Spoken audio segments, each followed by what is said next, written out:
Welcome in to this very special edition of the Pack a Day podcast. My name is Andy Herman. It has been a hell of a day, and I am so overjoyed to be here chatting Green Bay Packers 268 immediately in the chat. And Micah Parsons is a Green Bay Packer. Real goosebumps, real excitement, real joy.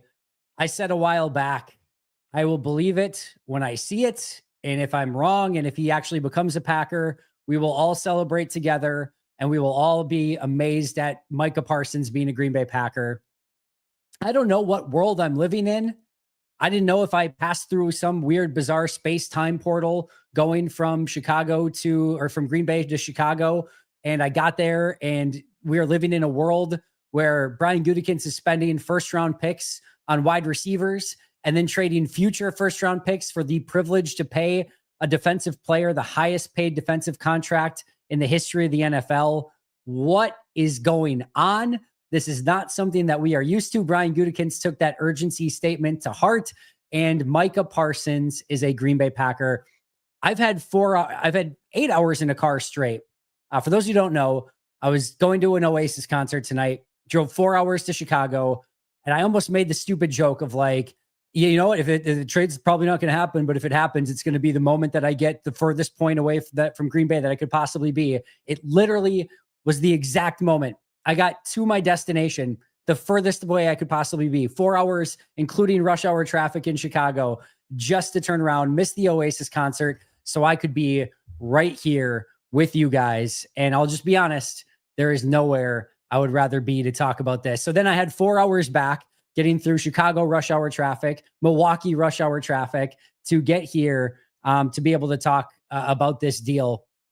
I've had 4 hours to sit and think about every little nuance of this. And I have not had a single second to write down anything of these thoughts or to gather my thoughts all together. So you guys are getting, things that have been up here just scrambled in my brain for about 4 hours straight. The first thing I will say is this. This is a absolute no-brainer deal for Green Bay. Have to do it. I have no idea how it'll end up in the long term. There will be repercussions both in the short term and in the long term. We'll talk about both of those. Short term, I do have a little concern about the run defense with Kenny Clark and Micah Parsons. We'll get into that eventually. We don't need to get into that right now. Down the road, there are going to be some things that you're going to need to do to borrow from future salary caps and kick some money down the road. And there will be repercussions from that as well. That's okay. That is fine.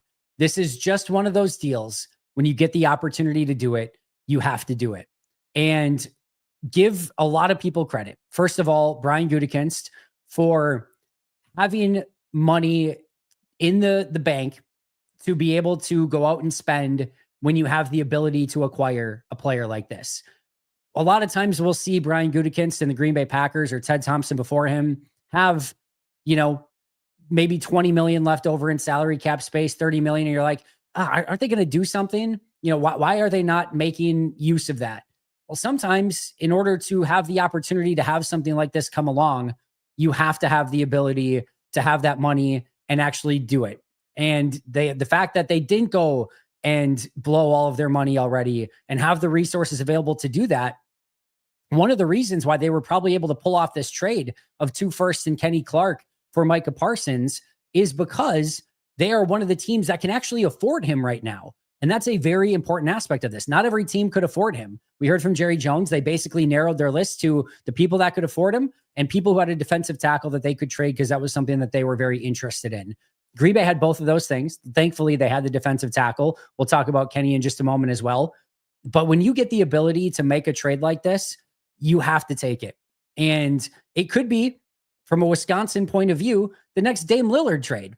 It could be a trade that ultimately is unbelievable at first, and it gives you all those goosebumps and all that excitement, and then never quite works out the way that you hope. It could be the next Reggie White situation. I get that was not a trade. The next Charles Woodson situation. I get that was not a trade. But you understand the context and the situation of going out and getting a potential legendary player to lead your defense. You've got an offensive coach. Hello, Mike Holmgren. Hello, Mike McCarthy. Hello, Matt LaFleur. You've got a quarterback that you went out of your way to acquire using a first-round draft pick. Hello, Brett Favre. Hello, Aaron Rodgers. Hello, Jordan Love.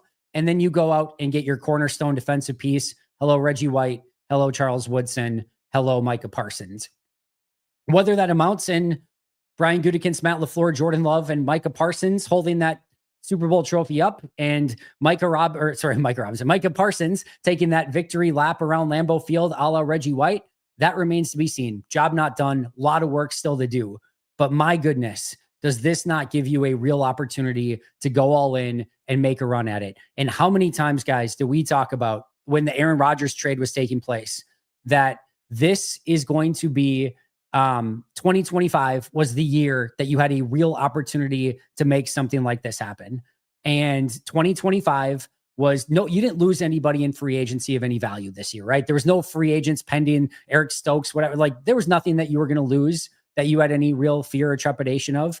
You had all of your young players kind of starting to peak at the right time. You had another draft class. You had money to spend in free agency, and you had resources to spend if you wanted to.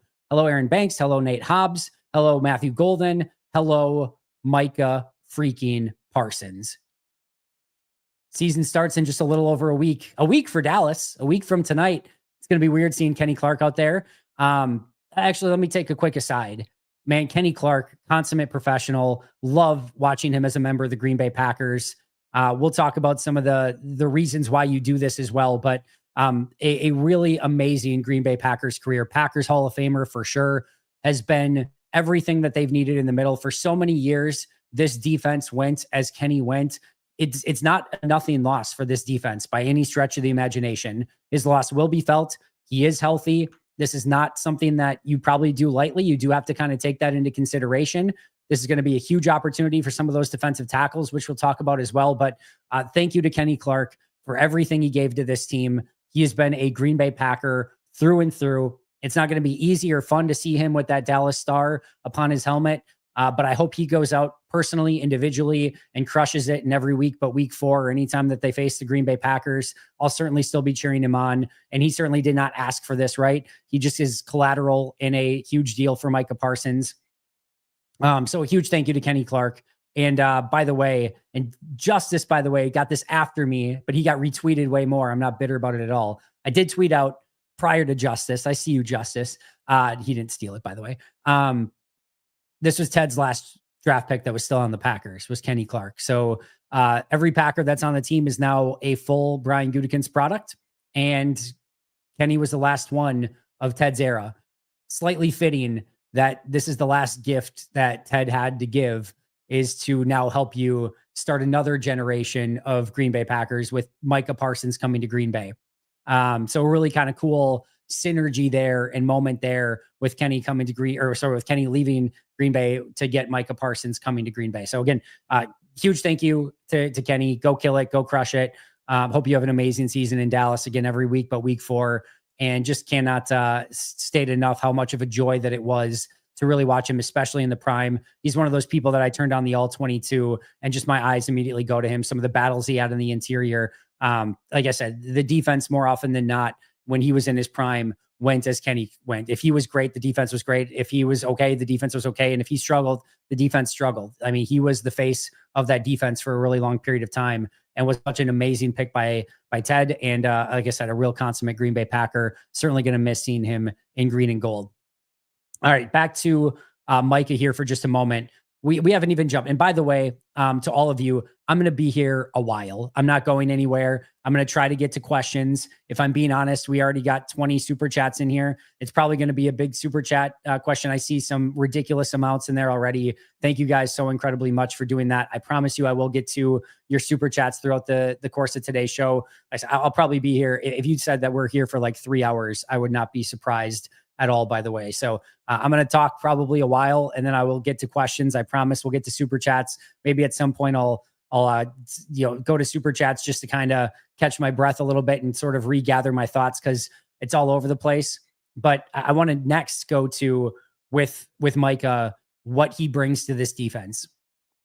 The first thing in that realm is the combination with Jeff Hafley. I'm not sure that there's anybody that I would trust quite as much. Brian Flores, certainly in that conversation. There's maybe a couple others, but the combination of Jeff Hafley and Micah Parsons and what they're going to be able to do together. This is somebody that you're going to be able to line up all over the field. I heard Jerry Jones talking about like, well, with Micah, they would just kind of run at him. They don't need to use him as an edge defender on early downs if they don't want to. You still have Rashawn Gary and LVN. Those guys can be there on the edge. And you might say, well, yeah, you still want Micah Parsons on the field. Yeah, put him at linebacker. I mean, guess what? You're 4-3 right now on early downs. You want to go 4-3? You've got Gary and LVN at the edges. You've got Devontae Wyatt, and I'm guessing Colby Wooden. And again, we'll talk about those defensive tackles in just a moment. As your defensive tackles, you can go Quay, Cooper, Micah at linebacker. You don't need to put him on the edge on early downs. You can put him as a weak side linebacker in that scenario, or a strong side, probably strong side, because Edgerrin's probably still your weak with Quay at the mic.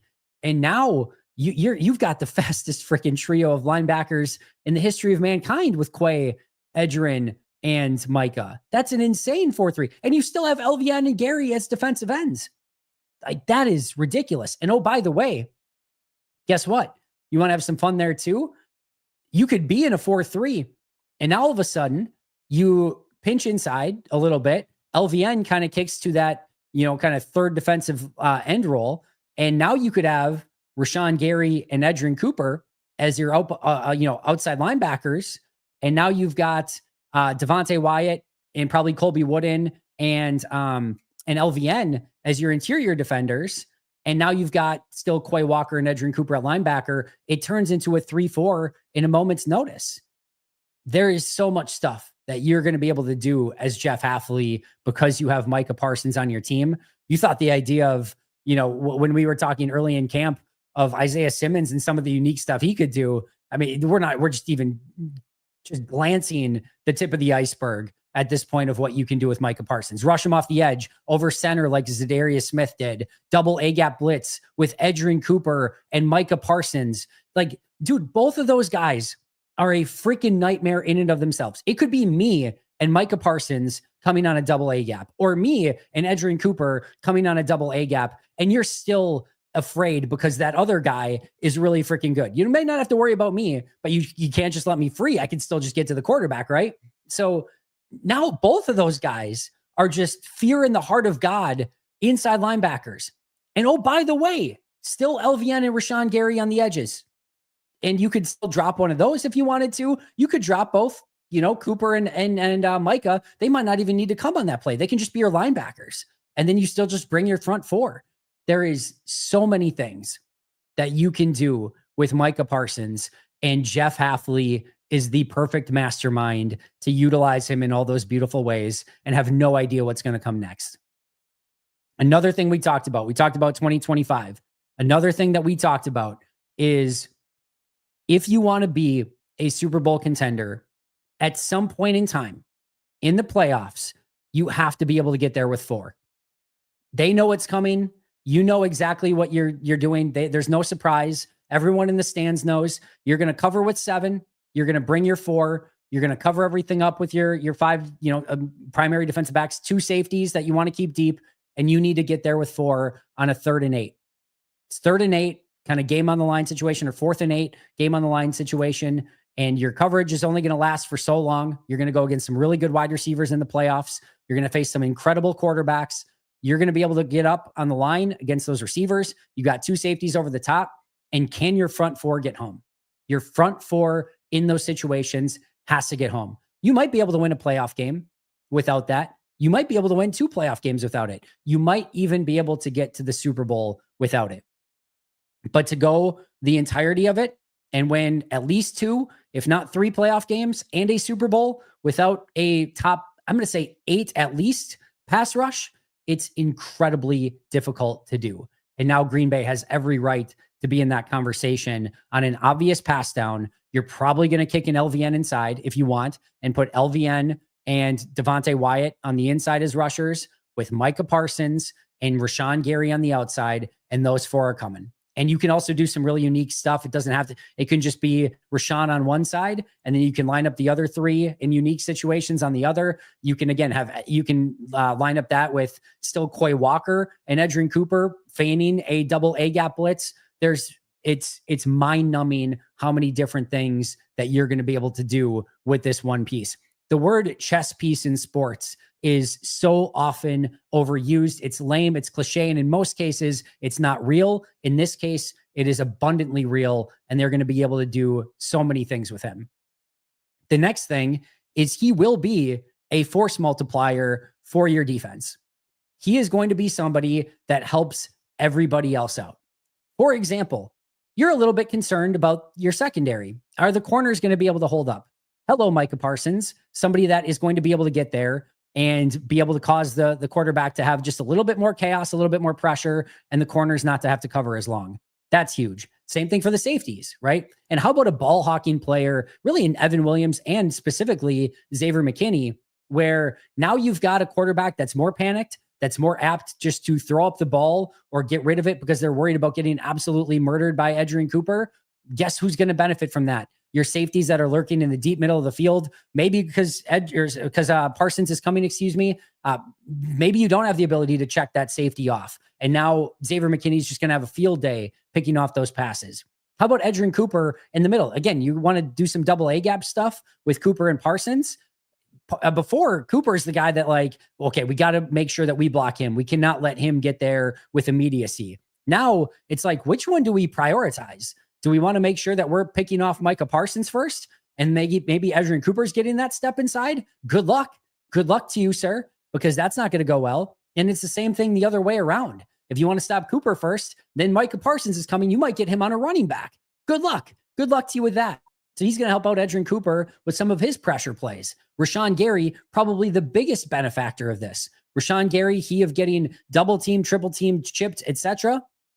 He is now going to have a lot of one-on-ones that he has the ability to win. If you don't think Rashawn Gary's going to be fired up, that he's going to get those looks with Micah Parsons on the opposite side, that is going to be massive. And then, of course, it frees up Devontae Wyatt, LVN, anyone else that ends up on that defensive line as well, because all the attention is going to be going to Micah Parsons. He is a true, legitimate force multiplier. And I'll say it one more time. There are few like that out there. And when you get the ability to go out and acquire a player like that, as Brian Gutekunst said, without saying the specific name, you have to be in the conversation and you have to figure out if that makes sense for your team. He ultimately gleaned that it was important for his team to do so, and he did exactly that.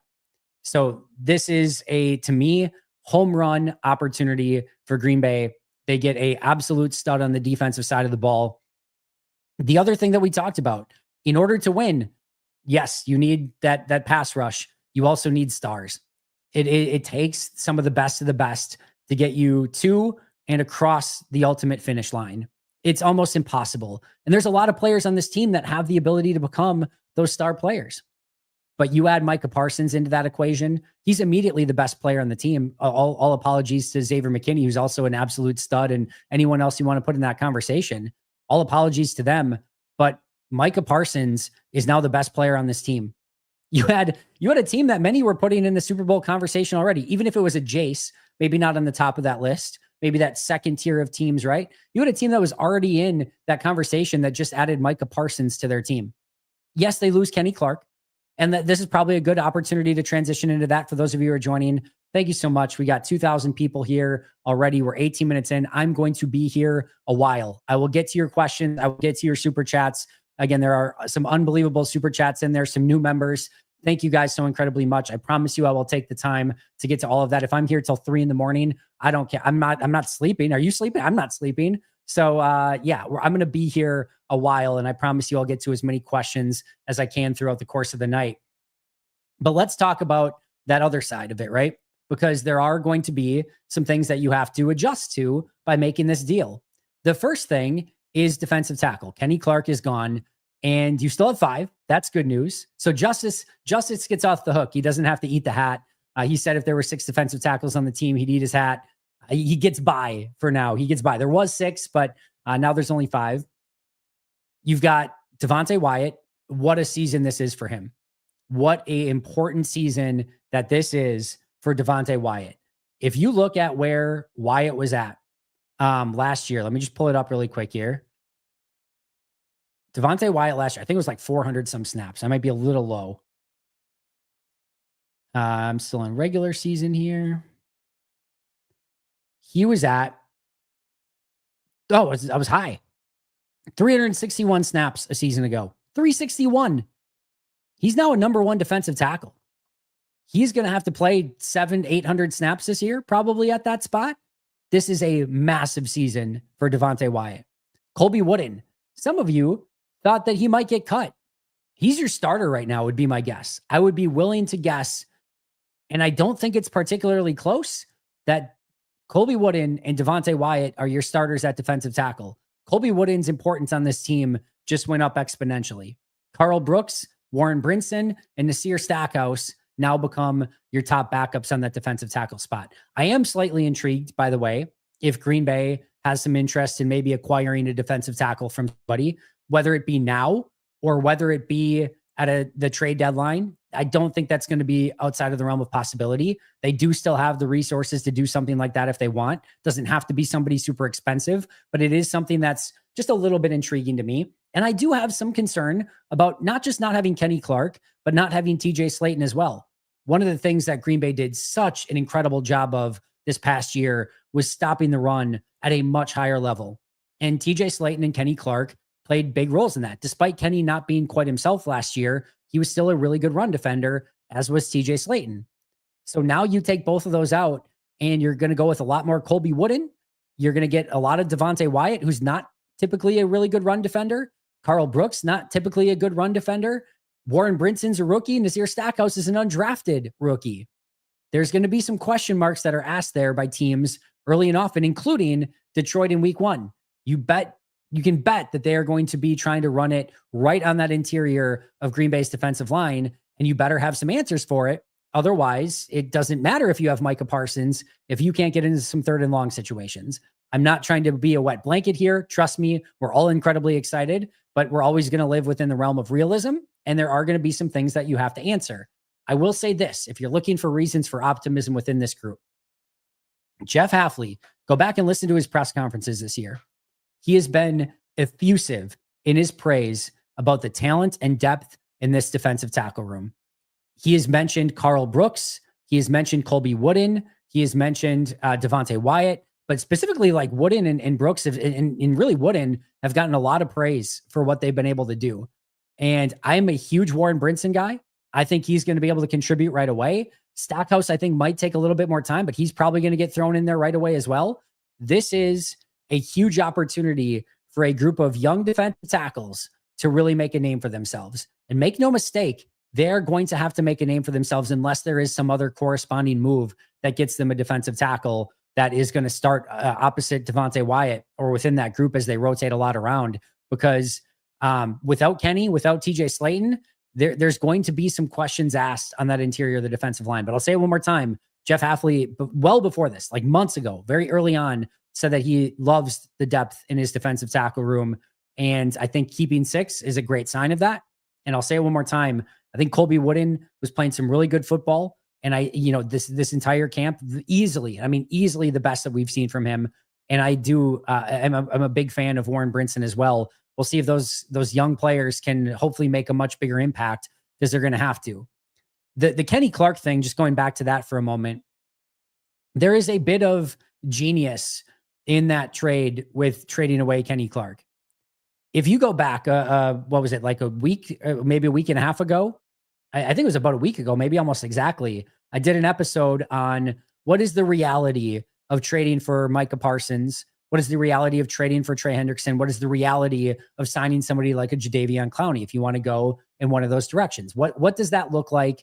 What would that do to your team? And when we got to the Micah Parsons part of the conversation, I said, you're going to give him the highest paid defensive contract in football. And when you start looking ahead to next year, there are going to be some concessions that you have to make. Quay Walker is one of those concessions potentially at linebacker. Well, you have Tyron Hopper. Maybe that can just take that spot now. That doesn't seem the worst in the world. Plus, Micah can play some linebacker as well.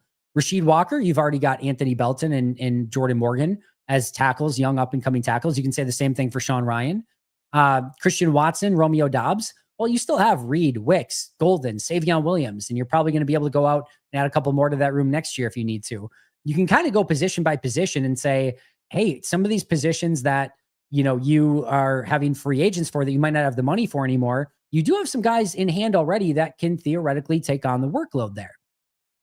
But there were two players in particular that are under contract that I said, you're probably just going to have to move on from those, or really kind of push their money into the future. Kenny Clark and Elton Jenkins.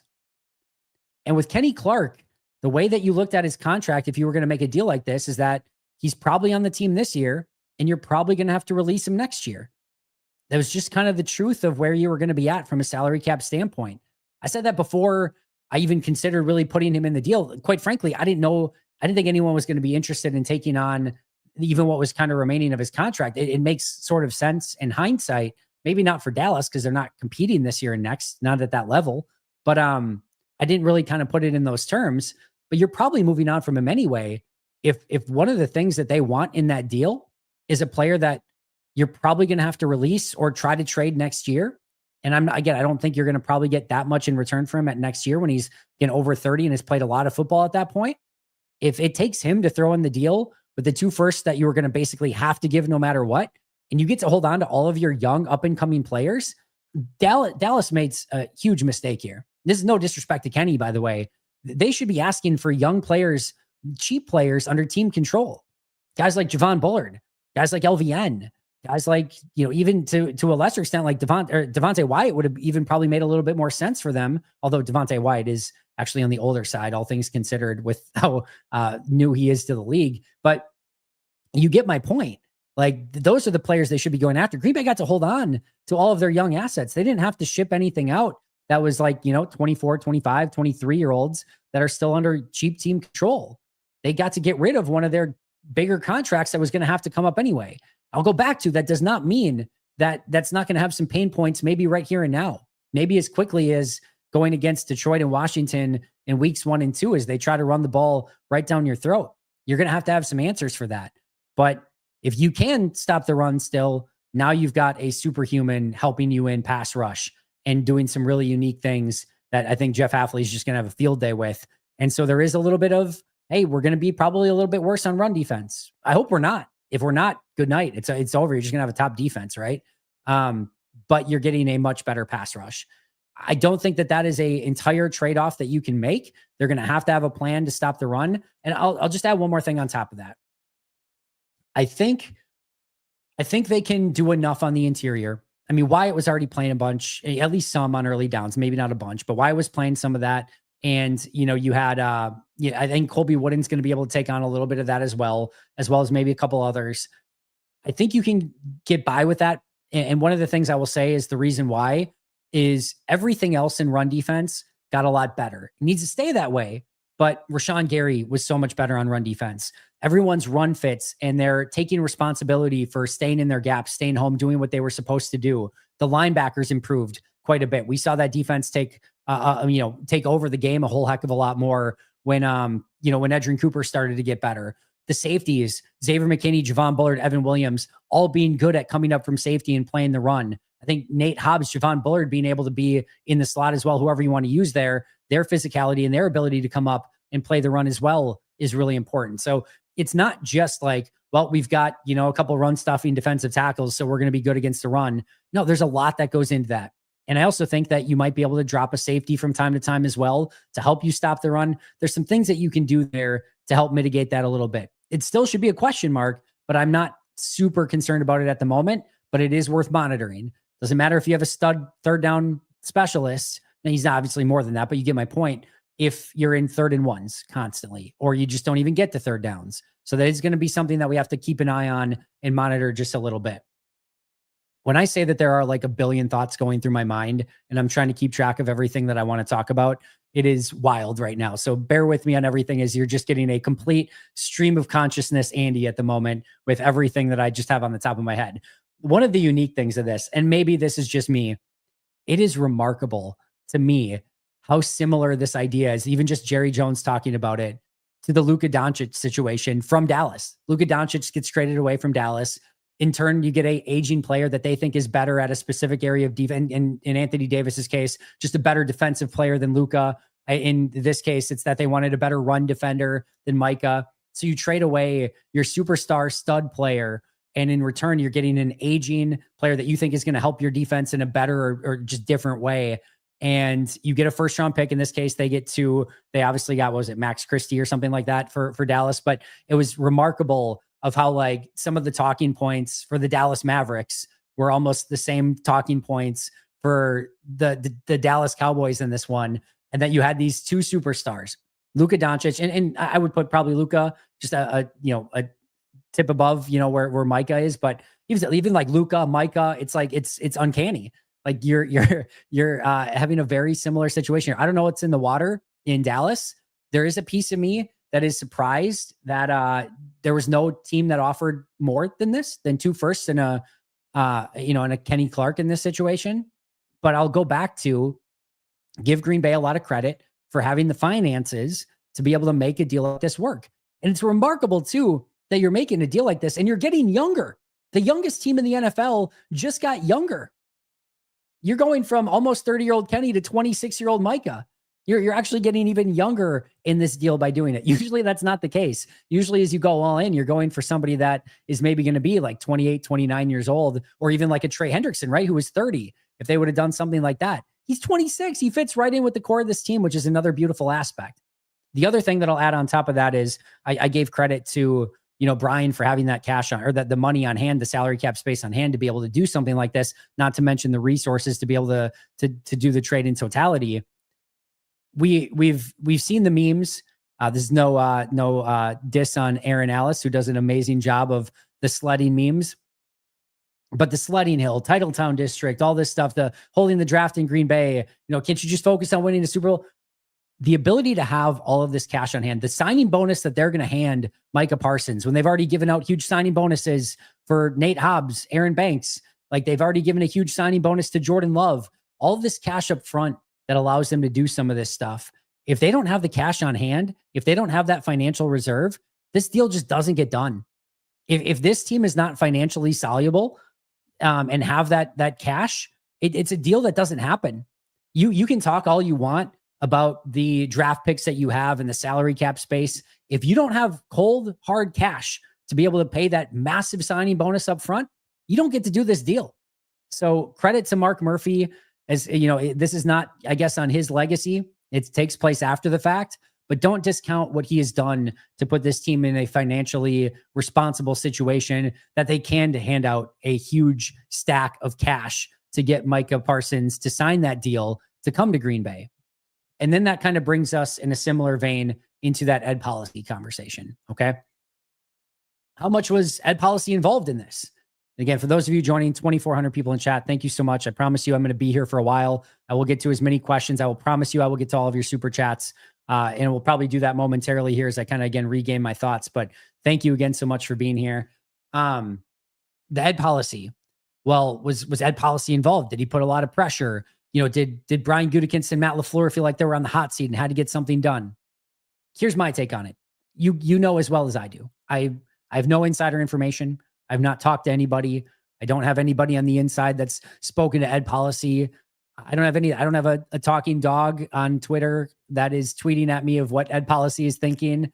Kudos to Ricky, by the way, for he's just hitting it out of the park. I don't know what's going on, but the memed dog on Twitter is now one of the elite NFL insiders. Like, life makes no sense anymore. Packers are trading first round picks for future player for stud defensive ends, giving up first round picks not giving up, but using first round picks on wide receivers. And the number one NFL insider is the dog. I don't know what's going on anymore. I feel like I'm in bizarro world, but it's a good bizarro world to be in, I guess. Matthew Golden, Micah Parsons are Green Bay Packers. So I'm happy to be in whatever twilight zone we're in right now. So going back to Ed Policy, I don't know, but I do not believe Ed Policy came in, took over and said, all right, boys, we're going to go make a splash. I'm going to make it known that we're in the Ed Policy era now, and it's time to get going. Go out. I want to see Micah Parsons on my desk by, Friday morning. I don't think there's anything like that. I would be pretty stunned if Ed Policy is just all of a sudden being like, what we need to do after years of success in Green Bay. You can argue maybe not the Super Bowls that you would have wanted, but what we're going to do? We're going to upset the apple cart in a major way, and it's time for the Ed Policy show. I really, really don't believe that, Mark would leave and just Ed would be like, your time is up. My time is now. Go full John Cena on this thing. I don't see that being the case. What I will say, and I'll add even on one thing on top of that, I tweeted this out as well. I think this deal gets done even if Mark Murphy is still in charge. I think, don't know, but that would be my guess. I think that Goody would have done this, and it's a really good deal. Again, so it would have been tough to pass this up no matter what. But I think this deal gets done even if Ed Policy is not in the equation. But what I will say is that Ed Policy went on record and said, we're not doing contract extensions right now for Matt LaFleur and Brian Gutekunst. I do not believe that puts them on the hot seat. I think this, and I think Aaron Nagler talked about this as well. This is an evaluation year, and it only makes sense. You're a new president, CEO. Why are you going to jump to do something when you don't have to? There's 2 years left on their deal. Let's watch this for a year. Let me be in the seat. Let me see all the minutia and details that are going into this. And if there are problems, I have options now. There's really no rush for Ed Policy to kind of make any decision there. It's only smart for him to say, yeah, we'll address it next year when you guys have 1 year left on your deal. There's no need to do it now. And I kind of just want to get the lay of the land a little bit. But inherently in that is it becomes really an evaluation year for Matt LaFleur and Brian Gutekunst. And there is no promise to either of them that they just automatically get to come back and be the GM and the coach. I think they will. And I've talked about it on numerous occasions. I think it would have taken something catastrophic. I'm talking like worse than a 6-11 season to see any major sort of change there. I think it would have taken something. And even then, if it was like due to an injury to Jordan or something, they're probably still off the hook. But I think it would have taken something catastrophic to get to that point where you really would have considered, firing, moving in a different direction or anything like that. Maybe he would have made him play out another year and said, all right, I'm going to give you one more year. Let's see what you got. But I think the big thing here is there is a little bit more of a microscope. Just imagine you're the head coach or you're the GM. You have a brand new boss.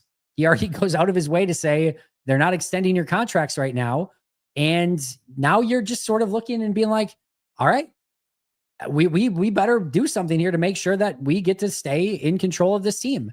And I think just human nature probably does take a little bit of a part here. So I'll say it one more time. I don't think Policy gave any sort of verbatim order to do anything like this or wanted to make his mark. It's the start of the Ed Policy era. I really don't think that. I really don't think that Goody would have turned this deal down even if Mark Murphy was still in charge. But I do think via human nature, there probably is just a little bit more pressure. And those two probably would like to go out and win a Super Bowl just in general, but win a Super Bowl or have an insanely successful season to make sure that they are getting that next contract extension. And if the opportunity to do something like that only costs you two hopefully very late first-round picks and an aging defensive tackle that is not a rip on Kenny. I love you, Kenny. But you would do that again every single time. So I think there may have been just a little, nudge, not even probably intended, but just a nudge in that level of pressure. And just, again, kind of looking over your shoulder a bit that maybe does lead to maybe Brian being a bit more aggressive. But I'll say it one more time. I think he does that deal no matter what. And he should have done that deal no matter what. It has been interesting to see, and I think rightfully so, to see everyone celebrating Green Bay for this trade and completely obliterating Dallas for this trade. In general, what Jerry Jones was trying to sell in his press conference by saying, hey, we get 2 first-round picks, we get Kenny Clark, and we're going to get so much salary cap space to be able to go spend on players that this is not Micah Parsons for Kenny Clark and 2 firsts. This is Micah Parsons for Kenny Clark, 2 firsts, and $40 million a year that we can go spend in free agency. You get, 3 $13 million guys. You're adding 3 really good players to your team, not to mention Kenny Clark and 2 first-round picks. That's a significant amount of resources that you can utilize as a team. And it is a little bit more spread out. And, again, with Green Bay, if Micah suffers an injury, that's a lot of resources that you just put into one player who at any point could be missing for a period of time if there is a legitimate injury situation. So I ultimately do see where he's coming from. And I would give Dallas a little bit more of the benefit of the doubt if it just didn't seem so utterly rudderless with what they're doing on a day-to-day basis. They could have got more for him if they traded him before the draft. More people are available to spend money. There's more resources. Teams have more draft picks that they can trade away. Dallas could have got those draft picks to help them right here and right now. They would have got a bigger haul if they did it. If they wanted to keep Micah, they would have been able to do it for cheaper had they done it before the draft as well. they're dragging their feet on this situation, and trading them now got them probably less than they would have. And not probably, it got them less than they would have. And if they wanted to keep him, it would have been cheaper earlier. To get to this point and then make that decision is a form of malpractice in and of itself. And the comment of like, we think we're a better team right here and now. I mean, come on, Jerry. Come on, Jerry. I know that we're a little bit up there in age, but not even you can spin that. There's not a single team in the world. Pull all 31 other franchises and say, hey, you've got to win this season. You have a choice between Micah Parsons and Kenny Clark. Which would you rather have? And I love Kenny Clark. There's not even a debate there. It's not even a question. So, yeah, I can't really, and I guess he made the conversation of saying like, hey, we could still use this draft capital now to go get people. Maybe, but for the most part, teams are set. They're ready to go out and compete a week from now.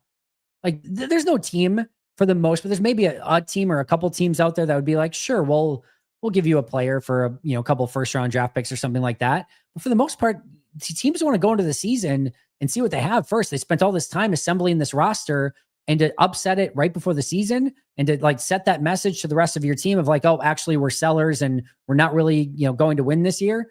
That's a tough message to send to the rest of your organization, your fan base, your players right before the start of the season. And I think that's probably what Dallas is feeling like a little bit right now. Their fans, their players, etc. And oh, by the way, week 4, you thought, some of those rivalries with Dallas and Green Bay were good. Micah Parsons returning to Dallas in week 4. And Kenny Clark, too, against Green Bay. That's going to be a really fun matchup and certainly add some intrigue. You get Kenny Clark against Green Bay this year. You get Aaron Jones against Green Bay twice. You get Aaron Rodgers against Green Bay. We're certainly going to see some old friends all throughout the course of the season in some pretty big matchups with Pittsburgh, Dallas, and 2 against Minnesota. Just with those 3 players alone this upcoming season, we're about to get a real crash course in that. All right. I don't think I've breathed for about 42 minutes. Contractually, this is not oh God, we've got to give Micah Parsons this huge contract. When you have Micah Parsons on your roster, or you can trade for him, you get to give Micah Parsons that contract. You are blessed to give Micah Parsons that contract. That's exactly what you want to do. You want to pay your best players so that they're going to remain on your team for the foreseeable future. There are a lot of teams that would have liked to have given Micah Parsons that contract. I think that's the crazy thing for Dallas is they didn't have to go out and spend draft capital on Micah Parsons. They just could have had him for the contract. That's mostly the easy part when you have a player like that. I think that's why so many people are just so stunned that he would ultimately do this. I think it's why so many people were like, yeah, I don't really care what other teams are offering. They're just going to give him the contract in the end just because you don't trade these players away. They're so few and far between. And they're such movers of what you can do as a franchise. They're guys, the bottom tier football players, like your 52nd and 53rd player, are so good at the sport of football, you have no idea. It may not seem like it at times. They are incredibly, incredibly good. And a lot of times, the difference between like your 38th player and your like 8th player is pretty minimal. And a lot of times, the difference between like your 15th player and like your 3rd player is pretty minimal.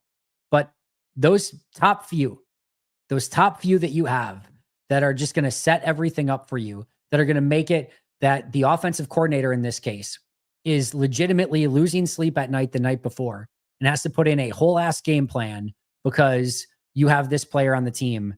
Those players do so much for you, and you get to give that player the contract. So I don't have any concern with the contract in this situation. It will cause, again, some choices down the line. I don't want to say issues or things like it'll cause some choices that you have to make down the line. That's for sure. Do not expect Green Bay to be big spenders in free agency. The draft is going to be a little less fun. You don't have a first round pick this upcoming year. You don't have a first round pick the following year. I've made the argument, and I think I'm right in saying this. If there's a team that can get away without having first round picks, and I know maybe you're inserting the joke here of like, yeah, it's because they don't, they're not good at first round picks. I'm not even saying that. This team is just really good at 2nd through 7th round picks, finding good players all around. Edgerrin Cooper, 2nd round pick. Jaden Reed, 2nd round pick. Tucker Kraft, 3rd round pick. Sean Ryan, 3rd round pick. Zach Tom, 4th round pick. Romeo Dobbs. We could go on and on. Rasheed Walker. Like there's really good starters all over this team that had nothing to do with being a first round pick. If anybody and anyone can survive not having a first round pick, it is Brian Gutekunst. And he'll maneuver around. He'll maybe take that second round pick. And if he needs to move up a little or down a little, gain some extra draft capital here or there, he will do so. But these drafts are going to be a little less exciting, a little bit more of a bummer when you don't have hopefully a pick until pick 64. You could be picking 64th overall as your first draft pick. I'll certainly take that if that means winning the Super Bowl. But if you're the runner-up, you don't win that Super Bowl and you're picking 63rd. That stuff does have some repercussions down the line. So this is not something that, again, is not going to be without consequences is harsh. I don't mean it in that regard, but there will be repercussions, if you will. There will be effects felt down the line for making this deal. But when you have the youngest team in the league, so many young, talented players, now you're adding a 26-year-old, arguably future Hall of Famer, and you're really, really good at not only drafting in rounds 2 through 7, but finding good talent all over the place, whether it be off practice squads, cheap free agents, guys like Chris Brooks that are just chilling out there. This front office is set up to live in these situations. Some of these draft classes, just put it this way. Let's just argue that the next 2 first-round picks would have been Darnell Savage and Eric Stokes. You don't even lose anything. You actually save. You actually save in that situation. I will say Eric Stokes was really good his first year. Darnell Savage certainly had moments. But if they didn't take Darnell Savage and Eric Stokes in the first round, they save money. That 5th-year option that they gave Savage doesn't take place. You start probably some better corners instead of Stokes in a couple of those years. Might be better. So hopefully they were about to draft the next Eric Stokes and Darnell Savage the next year. Now, if they lost out on, Jair Alexander and Matthew Golden or something like that, that's a little bit different. But if there's any team that's set up to, again, draft really well in round 2 through 7 without having those first round picks and to be able to, kind of make do without, some of those top picks and just be able to live in the 2nd through 7th rounds, it's probably Brian Gutekunst and the Green Bay Packers. All right. I think I've said for the most part all I've wanted to say. Let me just run through really quick on my timeline here if there's anything else that I wanted to kind of add, because I was kind of tweeting through some things as I was stuck in dead standstill traffic. Huge thank you to Ross and Jacob Morley, by the way, for doing the live show before me. A huge thank you to, I think it was Aaron, and I don't even know. I didn't even get to read it because I was so freaking busy. But there were 3 people, and I know Aaron was one of them, who did an emergency audio episode right away. And that's up there on the audio channel as well. So a huge thank you to them for doing that. It was Jacob Westendorf. I should have known that one for sure. Eli Berkovitz and Aaron Alice for going live. That one again is out on the audio channel. Thank you to Tyler Chin of Blue Wire for uploading that podcast while I was out on the road. Tyler Herrick for getting the thumbnails over to me immediately so we could have a couple of these things. And thank you so much for you guys too for being here. I see all the super chats, which we're going to get to, and right now the gifts, the member gifts, and everything like that. Thank you for being patient with me. It could not have been a worst case scenario where I get 4 hours away from home and it happens. Just was what it was. But I appreciate you guys sticking with me and waiting up with me tonight. And like I said, I'm gonna be here a while yet to go through everything. But just going through if there's anything else. We talked about Jeff Hafley. Talked about Ed Policy. Let's see. Just trying to see if there's anything else. Oasis probably just coming on in Chicago right now. Tier. This is one we didn't talk about too much. There is going to have to be some maxing of the credit card coming up, meaning you're going to have to borrow from future salary caps and do some gymnastics down the line. If you're not doing that in the NFL right now, you're not trying. You just have to, because other teams are going to. There's going to be 3, 4, 5, maybe more teams that are doing that. And if they're going all in and they're doing everything that they can to win and you're not, I mean, just good luck. I mean, especially like one of those teams, 2 of those teams might get it wrong, but one of them is probably going to get it right. So when you are in a situation where you've got a super young, talented team and you need to take that next step, you better be aggressive. You better be ready to borrow from the future. And I don't mind at all that Green Bay is going in that direction. In fact, I would have been pretty disappointed if they weren't willing to do exactly that. All right. I think those were my kind of main takeaways. Very interested to see what number. I don't know if anyone's got it yet. I haven't been able to read any of your chats. I haven't been able to kind of keep up with everything, but I'm very interested to see what number he gets. Shout out to those of you who have been in my DMs that have been on top of some of this stuff and been helping me out along the way. That's been pretty cool. And like I said, this was one where I'm not used to that. Not used to seeing some of that stuff come through. And a lot of people were on top of it this time around. All right, let's get to these super chats. If you want to get questions in, we've got about 60 super chats that are queued up here. So I'm going to get through all of those first. Then I'll see if I think of anything else that I want to go over. And then I'll try to get to the main chats as well. But let's start with Jeremiah. Thank you so much for the super chat there. Appreciate that. Razul Douglas time. Who is this Michael Parsons guy? Man, Jerry Jones, dude. He said Michael, like, I will say this. He knows it's Micah, right? I think he had almost like a verbal tick where like he couldn't say Micah without saying the L at the end. Like almost like for me, when I'm typing A-N-D, my finger puts the Y at the end of it every single time. Cause I type Andy so much that when I do A-N-D, like I'm like whatever, like, you know, Steve and Sarah. But when I do the and, just the Y automatically goes to Andy because I type it so much.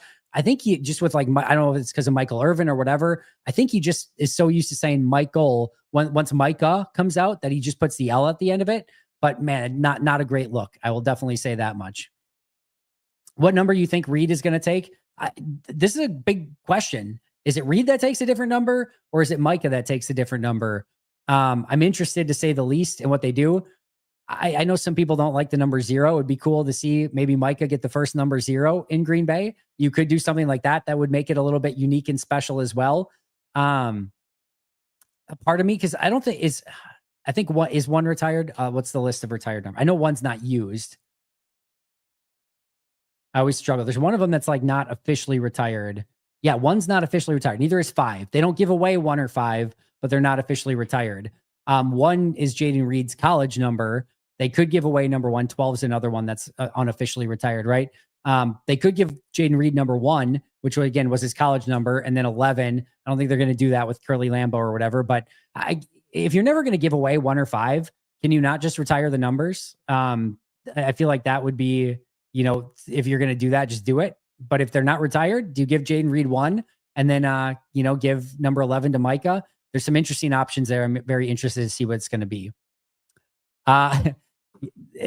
So yeah, just a unbelievably crazy day. I left here at 12:30 to go to the concert. They're just coming on probably right about now, like 8:45, I think is when they go on stage. Left at 12:30, just got there at 4:30, just got to downtown Chicago. On my exit, 4:30 comes, the tweets announced what? I'd have to go back and look at it of when the exact one was announced. I think I might have it. Oh no, I don't have it here. But anyway, it was literally like right around 4:30. I have to get off the exit there, turn right around. Didn't hesitate for a second. Just immediately got right back on the on-ramp, turned around, then fought through traffic, drove for 8 hours straight, 4 hours there, 4 hours back. Had to stop for gas. My battery was dying on my cell phone. I didn't have a charger in my car. I had like a really crappy old charger that like charged it really slow. Just a nightmare fest, but it felt very much in the realm of excitement at the same time because Micah Parsons was a freaking Green Bay Packer. Jacob Slaughter, anyone else have goosebumps when his announcement video swapped to Reggie and the hump move? Over under 12 sacks for Micah. How about 52? Yeah, I'll take over on 12 sacks for Micah. I'll take 9 sacks for Rashawn Gary. But I think they're going to have a lot of pressures, and I think it's going to be a very, very, very dynamic pass rushing group. All right. Toys R Us rocks. Andy, is this why Brian kept only 4 linebackers and 6 defensive linemen? So freaking happy. Go Pack Go. I don't think the 4 linebackers had much to do with that. I think they were going to bring in either Neiman or bring back, you know, Christian Welch or something like that. They were going to get to 5. They already got to 5 prior to this deal. The 6 defensive tackles is a little bit more interesting, but Jerry Jones said today, one of the really interesting things that he did say from a Packers standpoint is that Kenny Clark practiced this morning. Kenny Clark or the practice this morning was not just any practice whatsoever. This was like a scrimmage. If Kenny Clark gets hurt in that scrimmage, the deal just probably falls apart. Maybe they can give up Wyatt instead, but are you going to give up Wyatt if Clark's like seriously injured? So there had to have at least been some doubt in Green Bay as to whether this deal was actually going to get done or not. Assuming that Jerry's telling the truth there, that Kenny practiced in full this morning for Green Bay. That's one that, like, it probably would have been difficult for them to be like, Kenny, you can't practice today because there's some things in the works here, maybe or maybe not. That's a tough thing to do. So they definitely played a little bit with fire there. Can you imagine if they had a Micah deal done and then right before the day of, Kenny gets hurt in practice and you can't trade him anymore and the deal completely falls apart? Like there are some interesting moments there. So I think Brian probably went into the season or the cut downs and things like that without too much of the Micah stuff in mind, just because you can't make decisions on something that you don't know what Jerry Jones is going to be thinking on any given day. If there is anything, maybe keeping Stackhouse as the 6 played a little bit more of a part in that. But my guess is he probably was going to keep that same general structure no matter what.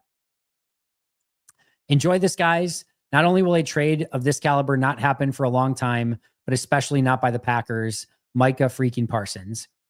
I did say that this is once in a lifetime. Now, the Reggie White move is the biggest move of my lifetime. The Brett Favre one is in the conversation as well. The Favre and Reggie ones are the two biggest moves of my lifetime, just because what it meant to the organization. Now, the Favre one was an unbelievable scouting job, but also a little bit of a flyer with probably a little bit of luck mixed in as well. The Reggie White one was, this is a organization that is floundering, that is falling apart. They're trying everything to get back to some level of, like realistic, not dominance, but just like that they're an actual real legitimate NFL football organization. And to me, what Reggie did and how that transformed into a Super Bowl and everything like that, that was the biggest move of my lifetime. This has got to be number 2. If you remember when Charles came over, Charles was a high price free agent, but he had a couple of years that were like good, but not unbelievable. Like it wasn't the upper level that he got to play like at when he was in Green Bay. So it was exciting, but it wasn't quite the same level of like, oh my God, like they just got one of the best defenders in football. He'd come off like a couple good, but not great years. So that one it ended in that same pantheon of deals. But to me, this is the second biggest deal of my lifetime. Reggie being 1, Micah being 2. That's a good crew to be in. And hopefully he can have the same success that Reggie and Charles had prior to him. All right, where did I leave off here? All right, Sean, thank you so much again for the super chat. Definitely maybe the biggest splash in years. Some might say that little by little, we're experiencing the master plan of Goot. Got to roll with it. This is the idea. This is the vision of what you could have done in 2025. You trade away Aaron. You save a bunch of money. You get young draft assets. You trade away Devontae. You save a bunch of money. You get young draft assets. You utilize all those assets to get a core of your team together. You've got depth. You've got talent. You've got young up-and-coming players. You're the youngest team in football. You've been in the playoffs in back-to-back years. And then you take that and you add a starting guard on top of it, a starting corner on top of it, a wide receiver in the first round in Matthew Golden that looks really good. And then you put the cherry on top of the sundae with getting Micah Parsons. This is a all-in type of move. I know Goody wouldn't define it as that. He wouldn't say that the window is now. He wouldn't say that this is all in. GMs, part of their job description is lying. This is all in. There's still things that they could potentially, like they could still go get another defensive tackle. They could do a little bit more things like that. But this is pretty damn all in. And this is opening a window. There's no two ways around that. This is opening a window as wide as it can get, seeing if they can bring that Lombardi back and see if they can build something really special with this particular team. The urgency thing at the beginning of the season was taken in a variety of different ways. Goody knew it. Goody knew where this team was going into 2025, what the expectations for this group was. This is really, to me, this is his baby. This team right here. This is Team Goody. Everything else had a hinge of Ted, a hinge of Aaron Rodgers to it, right? The last 2 Jordan Love seasons were fun, but that team in general was not ready to make a Super Bowl push. The 2023 thing at the end was unbelievable, but those teams weren't ready to make a legitimate win in a Super Bowl, right? It just wasn't their time yet. This team right here. And by the way, now again, with Kenny being gone, that's the last Ted Thompson draft pick. These are all homegrown Goody players or players that he has traded for or signed. This is his baby. This is his era. This is his franchise. This is his team. This is the core of Brian Gutekunst. This is what he's put together. And now we're going to see what that looks like on the field. It's his quarterback. He signed Josh Jacobs. He drafted all these wide receivers and tight ends. He put together this offensive line. He just traded for Micah Parsons, the whole defense. He was very much in a huge say in hiring Matt LaFleur as head coach as well. This is Goody's. This is his brainchild, and he put everything he had into it. And now we're about to find out if that's good enough. But right now on paper, looks pretty damn good. All right. Artists, thank you so much for that super chat. Really kind of you. I swear we're living in a simulation. This is nuts. Go Pack Go. Don't think that did not go through my mind a couple different times as I was driving. I'm like, what just happened? Did I fall asleep at the wheel and wake up in like a different timeline somehow? Yeah, I knew that there was the possibility, right? When I said like 5%, I thought there was like a 5% chance. When I said today 11%, that was a little bit of I was probably around like 20, if I'm being honest, right? Where kind of the Vegas odds were today, but the 11 was a little bit of a play on the Micah Parsons thing, but somewhere in that 11 to 20. I don't think I would have probably gone much over 20%. Even 20 felt high. We know how Green Bay operates, but I knew there was a chance, right? Whether it was 1 in 5, 1 in 10, something like that. I knew there was some real legitimate chance, but it was really difficult, I think, for any of us to really kind of get over that hump of being like, are they really going to make a move? Are they really going to make a move for Micah Parsons? Like, this is just not what they do. It's not their MO.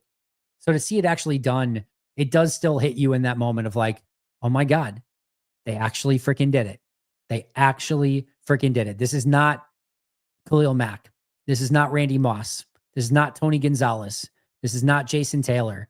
This is not all the guys that they were involved in the conversations on until the very end, and then somebody else got them. This is their guy. This is the guy that they said, he's the one.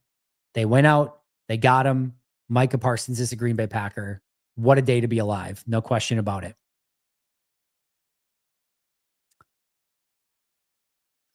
All right. Blair Tiffany, 8106. Thank you so much for becoming a new member. Really appreciate that. Bro, I'm sorry you missed the concert. Yeah, it's a bummer. I will say this. I was at LCD Sound System, a week ago. I forget. Time doesn't exist to me anymore. That was an unbelievable concert. I loved every second of that. I was looking forward to Oasis. And it's a bummer that I didn't get to go. The Packers made a trade today, trading for Micah Parsons. I made a trade today, trading away my ticket that I had paid for and drove 4 hours down for to see probably a once-in-a-lifetime concert in Oasis, for getting to talk about a once-in-a-lifetime trade for the Green Bay Packers.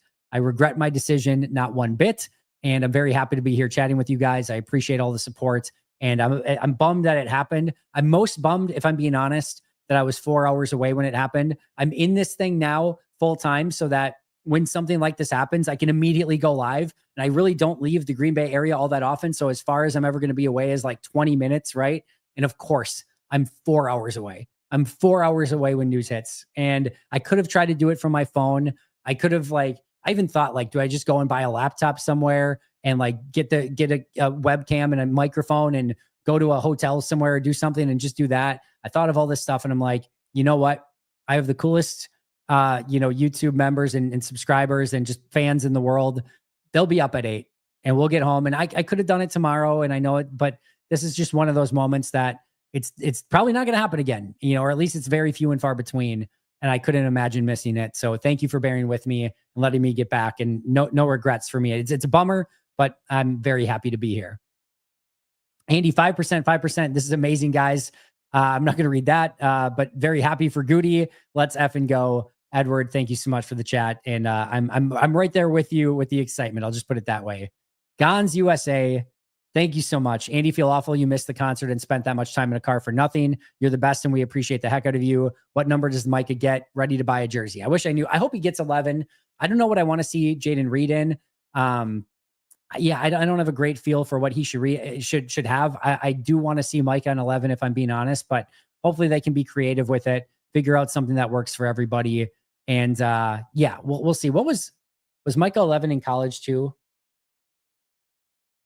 Yeah, he was 11 in college. So just be like, he has to be 11. Like Reggie White was 92. He got to keep 92.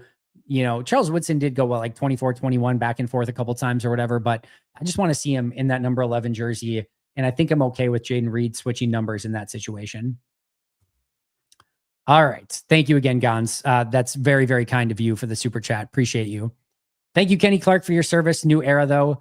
This is the hard part of the NFL, right? You get hired to get fired or traded or released or cut or whatever it might end up being, whether you're a coach, a GM, a scout, a whatever, or a player. You're ultimately going to usually end up on another team or on the scrap heap or cut or whatever. I feel for Kenny. Certainly not something he asked for. At least this is not a terrible situation for Kenny, right? Like Dallas is still a good team. They still are competing to some extent. I'm not certainly to the level that Green Bay is expected to, but he's not going to like Cleveland, right? This is not, he's not being sent to somewhere where he's not going to be able to go out and compete. And while Kenny, I'm sure would have loved to have stayed, like he's going to be a star in the middle of that defensive line. They've struggled at that defensive tackle spot. It's not the worst landing spot for him. They clearly really wanted him. He's not going somewhere as like a throw into the deal or because Green Bay had to get off salary. Dallas was clearly really wanting Kenny Clark. And so, and also like he spent a lot of time in Green Bay. I think some change of pace there might not be the worst case scenario in the world either. So I think Kenny will go out, have a really nice season for them. But it's just one of those deals that you have to do. I feel for Kenny, and it sucks to right before the season starts have to move your family and do everything to get to, Dallas, especially after you've given everything to Green Bay for his entire career since he was drafted here. So it sucks. It stings. These are never the fun parts. It's trading Drew Holiday to get Damian Lillard. And again, hopefully this trade goes better, but you hated to trade Drew, but at the time you felt like you had to do it to get Dame. Didn't work out in that case. Hopefully this one again works out better, but sometimes those are just the collateral lost in some of those situations. And like I said, I do feel for Kenny and wish him the best of luck. Razul Douglas time. I said, maybe Michael will be the one that saves me. And after all, he's my wonder wall. Well said. I'm not going to look back in anger. By now you should have somehow realized what I had to do to get back here. There's a lot of things that we could play off of here with Oasis, but again, very happy to be here in Razul Douglas time. Thank you for the chat. Biggest Packer trade of my lifetime. All right. Was it what? Fred Vincent for Amon Green? Was it Fred Vincent or was it a different one? There was obviously the trade for Amon Green that turned out really well. The trade for Brett Favre that was immaculate. I mean, the Favre one's in my lifetime, at least, the only one that's going to come close to this, right? The Terry Glenn one was fun in the moment, but it doesn't come anywhere close to this. So yeah, I mean, obviously, like you got Keith Jackson. I think it was Eugene Robinson was a trade too, right? If I remember correctly. So there's been some fun ones along the way, but nothing like this. There's never been a trade like this in my lifetime. And again, when you got Favre, you weren't really thinking like, oh yeah, they just traded for a 3-time MVP future Super Bowl winning quarterback. You're just like, they traded for that guy who has just been getting drunk and doing nothing and doesn't look anything like a first-round quarterback.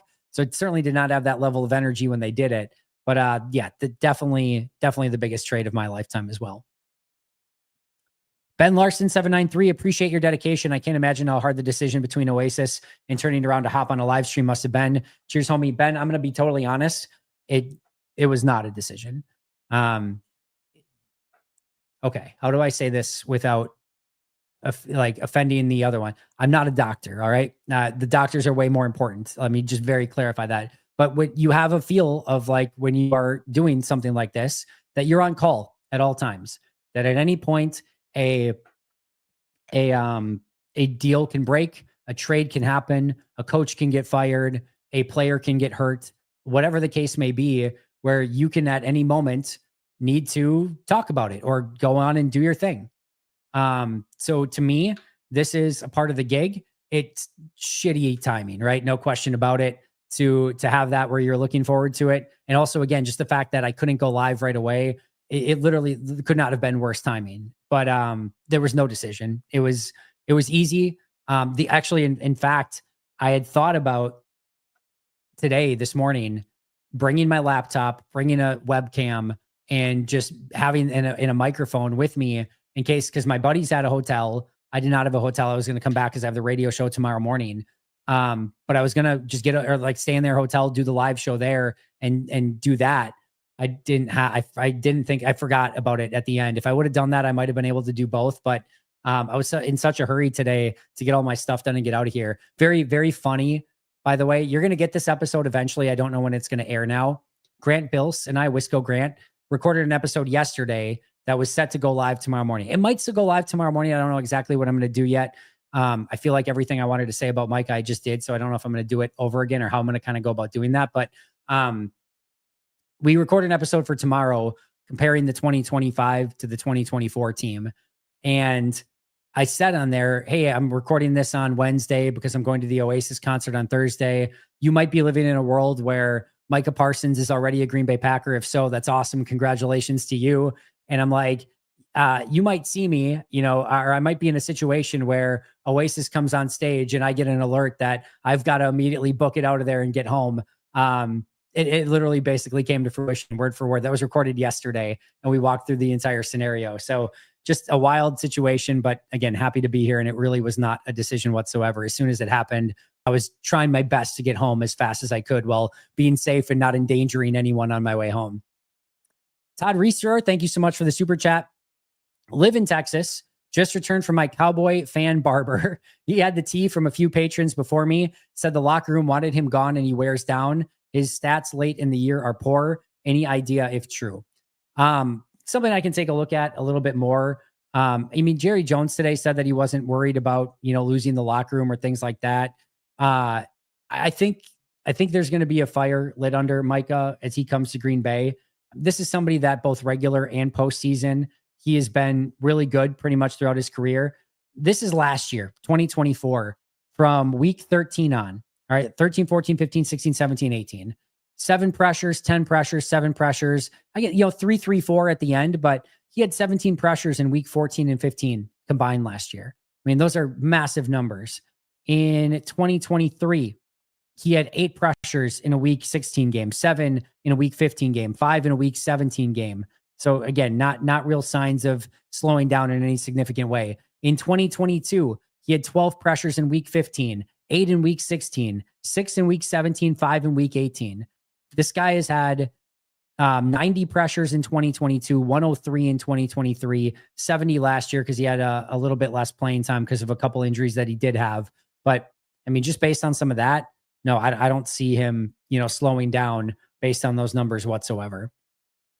Appreciate the chat, Todd. Do you think Goody had the feeling his job was in danger if without this trade in a ho-hum year, he and LaFleur lose their jobs? Well, we certainly talked about that a little bit, Connie. Thank you for being a member for 23 months. That's incredible, by the way. But no, I think it probably just human nature plays a little bit of a factor here. But I think he would have done this deal even if everything was status quo and Mark was still in charge of everything. All right, late night alum. Say his name and he appears. I believe in Micah Parsons. I believe in Lombardi's. Hopefully one becomes the other, and hopefully doing this deal for Micah Parsons turns in to that next Lombardi trophy for Green Bay. That's what everyone's hoping for. The Hit Kid, thank you for that super chat. And another one, been waiting for this all night. I appreciate you waiting for me. Really, really appreciate that. Ken, thank you so much for becoming a brand new member. Matt, what did you make of Jerry comments calling him Michael? Yeah, we talked about a little bit that just a second ago. The defense somehow just became even more multiple. Micah gives them a legit 3-4 unit. Interested to see how much LVN kicks inside. Could be a ton of fun. Every defense is at your disposal.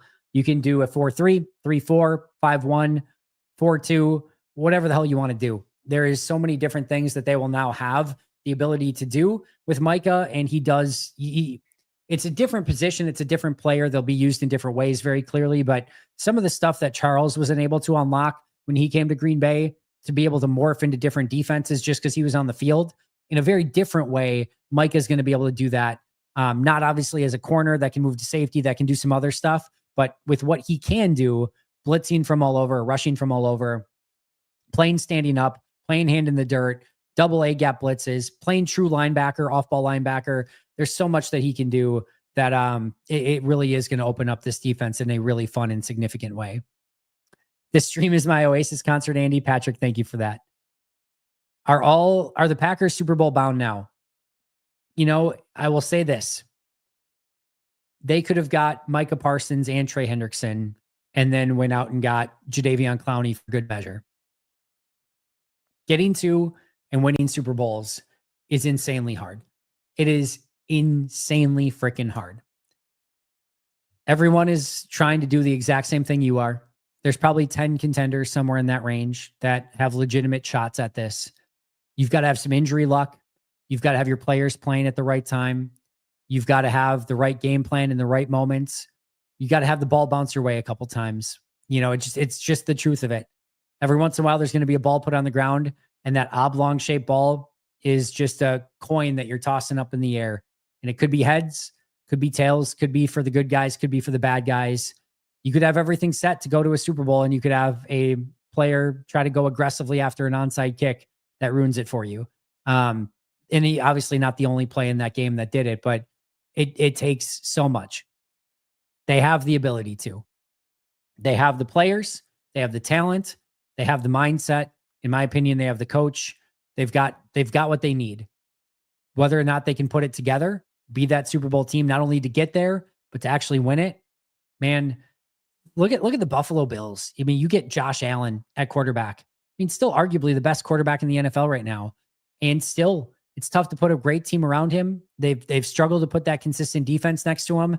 And every once in a while, Josh Allen just plays unbelievable. The team plays great. And you just still run into Patrick Mahomes and the Kansas City Chiefs doing unbelievable stuff on the opposite side. The San Francisco 49ers, they put stud after stud after stud together with Trent Williams and Christian McCaffrey, Brandon Ayuk, Deebo Samuel, George Kittle, Fred Warner. We can go on and on. Unbelievable team. Kyle Shanahan as coach still couldn't get across the finish line. If Jimmy Garoppolo just hits an open deep ball, they probably have a Super Bowl. You have everything right. The GM sets, I mean, you could argue you have Garoppolo in that situation. That's an argument to make, but you got to that point. All you have to do is have your quarterback complete one deep pass to an open wide receiver. Was it Emmanuel Sanders, I think? They win a Super Bowl. Overthrows it, overcooks it by about 5 yards. You don't win a Super Bowl. Like, these things are so perilous at any given moment. It is so insanely hard. It's why I struggle with the debate of, can you be successful without winning a Super Bowl? It feels inherently like the answer is no. In certain situations, like 2023 was no doubt success for Green Bay, right? Jordan Love looked like a franchise quarterback. You made a ridiculous run at the end that nobody thought you could do. That was a success. But in general, anything beyond winning a Super Bowl is a failure. It feels that way. But man, you get 1 out of 32 teams does it. It feels harsh to say every 31 of the other teams was a failure. It's just the weirdness of sports. It's really difficult. There's a lot of expectations and a lot of people that put so much time, effort, and energy into being a fan of the team. When you fall short at the end, it's heartbreaking. It is hard. It does feel like a failure to some extent. But man, it is an insanely difficult thing to do. Green Bay's in a position to do it. Now we get to experience the journey. You've got what's is it the prelude, I guess? It's not the epilogue. Is it the epilogue? What's at the beginning? I don't know. It doesn't matter. I'm too tired. The prelude, I'll just say that. We've got the build up to it. Now we get to see, the actual play itself. We get to read the actual book itself. We get to see the performance. We'll see at the end if it's a comedy or a tragedy, I guess, at the end. So hopefully it's a feel-good story. That's what we're all hoping for. Colton Allen, thank you so much for becoming a brand new member. R.R. Smith, good to see you. Let's see. Andy Ecstasy, listen. I came on this chat and told my fellow fans that there's no way this happens. I was wrong. Best wrong ever. I'm sorry, chat. Yeah, baby.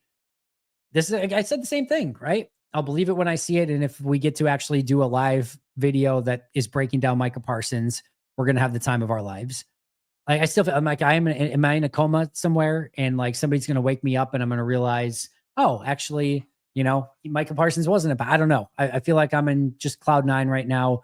Feels really amazing. And yeah, I think anyone, even somebody that was like very firm and like, yeah, I think they're really going to go get Micah. There's still that doubt in the back of your mind, man. Like, it's really difficult to see them actually pulling the trigger on it because they haven't done anything like this. But today they did. And I think that what makes it so unique. TechWin, thank you for becoming a brand new member. Really appreciate that. Patrick, Luigi's Pizza Thursday night victory time. I was going to have a pizza ready for me when I got here, and just nobody was home to actually cook it for me. Otherwise, I was just going to sit back for like the first 5 minutes and just eat a Luigi's victory pizza. But yeah, I wish I was eating one right now, but the taste of this one in and of itself is very sweet in totality. All right, trading Clark leave you a bit worried on the interior defensive line. Obviously, we kind of jumped into that quite a bit a little bit earlier. Intrigued, slightly nervous. I wouldn't say I'm like anxious or like have anxiety over it yet. I do know that Jeff Hafley, again, has been extremely complimentary of these defensive tackles. I'm excited to see what they can do. I'm a big Warren Brinson guy. I think he can be a stud. I don't think it's going to be this year that he's a stud, but I'm hoping he can be good this year. And then we'll see what Wooden, Brooks, Wyatt can do. It's a really big year for that group. We'll see if they make a corresponding move too. There's nothing that says Green Bay has to be done at this point in time either. All right. RJ Surdick, Russ Ball is about to paint his masterpiece. Yeah, he's going to have his work cut out for him. You probably need to give Russ Ball a raise after this one, because he's going to have some. If I think I have some late nights staying up till 3 a.m, sometimes the Russ Ball is going to have some late nights putting some numbers together. By the way, when you look at a deal like this internally, I guarantee you, like Russ Ball had a huge like playlist, basically a huge presentation of exactly everything that this would affect. What players that they could lose or not be able to resign because of this, what basically levers that they're going to have to pull to open up future salary cap space to make a deal like this work, what losing 2 first-round draft picks means to the talent level, and how that loses you to sort of cheap, talented players. Russ Ball had all of that covered already. This is not something that you go into as a GM, or as, you probably have to get Ed Policy to sign off on this as well. This is not something that you say, yeah, we're going to go trade for Micah Parsons today. No, you look at everything. You look at exactly every I that needs to be dotted, T that needs to be crossed, and how it's going to affect everything down the line. I mean, hell, guys, I did it on a pretty minor scale on the episode that I did a week ago, just showing you, here's the thing that it's going to affect. And that's like 100th of probably what Russ Ball presented, because that's his job to actually do that for the people in charge, right? He has timelines. Like he's Doctor Stranging this thing and actually showing you the different timelines of what's this going to affect down the road. They have every piece of knowledge of how this will affect everything and what they're going to need to do, what they're going to need to hit on, how they're going to have to go value free agent shopping at times. They have everything planned out. And there again will be a cause and effect to this. The effects are going to come down the line. But right now, you got Micah Parsons, and you're not losing anybody besides Kenny Clark. And I do think you have the ability to still stop the run while being much, much better in pass defense as well. Colton, thank you again for that super chat. Really appreciate it. Mike McGee coming in again. Goody did the damn thing, and that's what matters. Kenny Clark, Savage, and Stokes for Micah. Cap looks good, and we hit on late picks. I will never criticize him again. Now let's go win some Super Bowls. LFG. Just remember that. For everyone that is excited now, again, there could be some challenges down the road. You have to take the good with the bad sometimes with this stuff. Right now, it's really exciting. It's really fun. Hopefully this leads to at least one, maybe more Super Bowl opportunities, but we'll deal with the consequences down the road. We'll get to that bridge when we cross it. For right now, Micah Parsons is a Green Bay Packer, and that is a very, very, very exciting thing. Puerto Rican Packer. You are the man. Thank you so much. I guess, or the woman. I don't know what your gender is, but thank you so much for the super chat. That is really kind and generous of you. Thank you for driving back on this monumental day. Who that we'd likely have re-signed otherwise does this cost us long-term? Next year, I'm guessing we re-sign no one. Stack comp picks. Can we keep Cooper, Morgan, Kraft, one of Wicks, Reed, Valentine? Outline what this costs us. I think what you're probably looking at right away is next year. I think that's where it's really going to get in the way. Kenny Clark, obviously already gone. That would have been a contract that you needed to get off of next year. Elton Jenkins is going to be one that you're probably going to have to look at it with a very fine tooth comb if you want to save the $20 million there. That's a pretty big cap savings. I think you're also going to have to look at what you re-sign. We talked about some of the pieces, right? Quay Walker. Rasheed Walker, Sean Ryan, basically the entire Christian Watson, Romeo Dobbs, all of those free agents next year are more likely to be gone. Many of them would have been gone already. I think every one of them is much more likely to be gone. Quay Walker, probably a big one here. Tyron Hopper already potentially made him expendable with Matt LaFleur twice now, calling him the most improved player, plus Micah being able to play some linebacker as well. Quay's probably gone. You're probably not giving him that contract. I actually thought there was a good chance Quay might be a part of a deal like this because of that, but he's somebody that could be a cap casualty because of that. Or you try to maybe do a sign and trade for him, something like that. And then I think, obviously the first round picks, not getting two young, talented players. That's going to be a cost of this. And then as time goes on, you're just going to have to take each of these, kind of one by one, understanding what you can do, what you can't do, where your limitations are. I'll add one more thing on top of this that I haven't talked about yet. Green Bay can still do things. There are still levers that they can pull. They have not really begun to mortgage from the future yet. Okay. Jordan Love's contract will be able to be pushed out as time goes on. There are going to be some other contracts that they can manipulate, move, maneuver. You can continue to kind of borrow from the future. That every year, another year opens up that you can borrow from. There's going to be things that they can do. For example, if they wanted to tomorrow go out and sign Jadeveon Clowney too, they could do that. If this offseason they want to bring back Sean Ryan or keep Elton Jenkins, they can find ways to do that. Now those things will also have more consequences down the road, and that bill will come due, but they will have things that they can continue to do. So this is not a death sentence. And I went through this the other day, okay? Without Micah Parsons, by the way. Let's say next year, okay, they don't sign a single player. They do not sign a single free agent. Let's say that they do not re-sign a single free agent.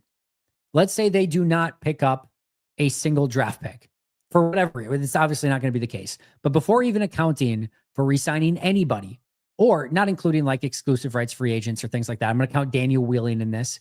But if they don't do any of that, you've got Jordan Love at quarterback, Josh Jacobs at running back, Matthew Golden, Dontavian Wicks, Jaden Reed, Savion Williams at wide receiver, Tucker Kraft and Luke Musgrave at tight end, some form of Jordan Morgan, Aaron Banks.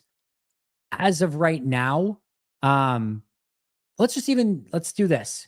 As of right now, you've got Elton Jenkins, right? That one is maybe a little bit more iffy, but as of right now, you've got Jordan Morgan, Aaron Banks, Elton Jenkins, Anthony Belton, and Zach Tom. Okay. You've got those 5 offensive linemen. Even if you need to take, let's just say Jenkins out of there, I guess you have like a Jacob Monk. That's definitely one that you're going to have to address. But for now, we'll put Jenkins in there. You have Micah Parsons, Rashawn Gary, LVN as defensive ends. You still have Devontae Wyatt, Colby Wooden, Carl Brooks, Warren Brinson, your entire Nasir Stackhouse as defensive tackles. You have Micah Parsons, if you want to use him as off-ball linebacker, but also Tyron Hopper and Edrin Cooper at linebacker. Nate Hobbs, Keyshawn Nixon, Carrington Valentine, all at corner, Bo Melton. You've got Evan Williams, Javon Bullard, Xavier McKinney at safety, Brandon McManus, Daniel Whelan, who's a restricted free agent, and Matt Orzik at long snapper. I think the one that you'd have to look at there is Jenkins, and obviously some of the depth at other places. But if you don't sign a single free agent, if you even have to cut, let's just say you have to cut everyone. Maybe again, just Jenkins is the only one that's back because he's maybe the most important one based on where the rest of your team is at. But if you don't sign a single player, you don't re-sign a single player, you don't draft a single player, this team has a really good starting lineup still next year. No question about it. And it's still going to be very much a team that's on the up and up going into next year. And they will be able to sign a couple players if they want, either sign or re-sign. And they still will have a draft class, even if it doesn't include a first round pick. So this is not 2025 or bust. They're going to be good for a while. But again, there will be some ramifications down the road. And again, thank you so much for that super chat, Puerto Rican Packer. How long does it take Hafley to change the playbook to utilize Parsons? He doesn't need to change the playbook. He's got all this stuff in there. Now, just think of it this way. If Micah Parsons is rushing off the edge, just plain old speed rush, You have that in your playbook. That's nothing different. If you're going to do twists and stunts from defensive end, you have that in your playbook. They've used like Edgerrin Cooper, Rashawn Gary, twists and stunts on the outside, things like that. That's in your playbook. Double A gap blitzes, that's in your playbook. Double A gap blitzes where the linebackers bail, that's in the playbook. Using him as an off-ball linebacker, anything that you want to do in a 4-3, 3-4, anything like that, that's all in the playbook. There's nothing that you're going to ask Micah Parsons to do that's not in the playbook already. The frequency at which you call some of these plays, where you line up certain players on certain plays, there are going to be some changes there. But, and I'm sure there's going to be a couple plays that, Jeff thinks of like, what did Micah have success in with Dallas, or what are a couple things that we can maybe now add to our arsenal? He doesn't need to change the playbook. Probably the frequency at which certain play calls are made. Again, maybe bringing a couple plays over from what he did in Dallas, just some things like that. But no, they're not going to have to do a new install because Micah Parsons is here. This will be the defense with just him being used in very unique ways in a defense that's already existed and very successful. And now you add a ultra star to that group as well. And it's only going to make everything better. Ralph, worried that Parsons is not in NFL game shape. This is one I meant to get to earlier and I didn't. So thank you for bringing this up. Not necessarily that. Listen, even if you need to use him like 30 snaps this week as a situational pass rusher in that first game against Detroit, you can get away with that. You still have LVN and Rashawn Gary on the edges, Brenton Cox. We'll see where Barron Sorrell is at. I don't expect him to play in that first week, but you still have players that are there. Enigbare. So yeah, I don't think that you need to maybe necessarily utilize him 60 snaps this upcoming week. You can probably do that. I do always get concerned with some of the holdout players that they try to ramp up a little too quick. And that's when you get some of these hamstring pulls and some of these soft tissue things. So I always worry about that just a little bit. Hopefully, fingers crossed, we don't have to deal with that, but it will be something to monitor at least a little bit. LFG, Paul, thank you so much for that super chat. And yes, very, very exciting day. Do you think Goody thought maybe you're going to be the one that saves me? Because after all, yes, we've had the Oasis memes. I love every second of it. And thank you again for that super chat as well. JRS. Alexander becoming a brand new member. Appreciate you, Alex. Donkey Kang 11. I like Wyatt for stopping the run plus Quay. You have more faith than me in that situation. Devontae has not been, in my opinion, a great run stopper. It's the reason why he hasn't played as many snaps. If you're looking at it from a PFF standpoint, his pass rush grades in his 3 years, 71, 80, and 71. His run defense grades, 60, 46, and 51. It has not been anywhere near as good. I would grade it very similarly. Pass rush good, run defense not so good. This is a big year for him to be able to hold up against the run. He needs to be able to do it. They just gave him a $15 million deal for next year on a fully guaranteed fifth-year option. It is go time for Devontae Wyatt. They need him to be a stud on the inside. I'm not saying he needs to be an all-pro or a Pro Bowl player. They need 800 really good snaps from Devontae Wyatt this year. That's my expectation for him. 800, yeah, and not all of them are really good, but on the totality, on the whole, 800 really good snaps from Devontae Wyatt. Gons USA, as a business analyst, I see Dallas offer that was $7 million short of ours and think, oh, that's the same with state taxes, but don't think it mattered for Micah. He wanted a team that appreciated him. May not have mattered to Micah. It may matter a little bit to his agent as well. Those things do matter. And again, his agent is trying to set precedent, get the biggest deal possible. That's a big feather in the cap of the agent in that situation, David Malagueta. There's a lot that goes into that. And I do think there's probably some truth to what you're saying as well, as just to get that value. And, whatever the difference is in state taxes, yes, there's probably a piece of that. But overall, you want to be the trendsetter. You want to be the highest paid player. You want it to be unequivocally so. Micah deserved the deal that Green Bay got him. He eventually got it. And that's a huge win for himself and David Malagueta as well. Jason, thank you for the super chat. In actuality, we traded 2 early second-round picks and a guy that was going to get cut next year for a top 3 pass rusher home run. 2 ways to look at that. The first way is, Jason, you're correct. Also, though, again, and I said it earlier, you get to give him that contract, but there is a cost too with what you're giving him as to what you can afford by signing other players and things like that. So you are giving away some resources in a variety of different ways. You have a finite amount of resources as a general manager. The 2 biggest ones, early draft picks and big time salary cap. And you're like spending big on a free agent using the salary cap space. And they just used a lot of those resources, 2 first-round picks and almost $50 million a year to go get one player. That is a lot of those finite resources. And to what Jerry Jones is saying, they didn't want to do that in Dallas. Brian Gutekunst's saying, we do want to do that. I lean towards the Goody side on this one. I think when you have a player like that, it matters a ton, and it can take your entire team to the next level. Make no mistake, that is the expectation for Micah Parsons. He is now trying to follow in the footsteps of Reggie White and Charles Woodson in that same realm, and trying to be that player that, just like Aaron and Brett did on the offensive side for their teams, and like Reggie and Charles did on the defensive side, he's trying to live up to that group of players that were difference makers on Super Bowl winning teams. They should bring Parsons along slowly. I think I trust Micah and the coaching staff and the medical staff to make that determination.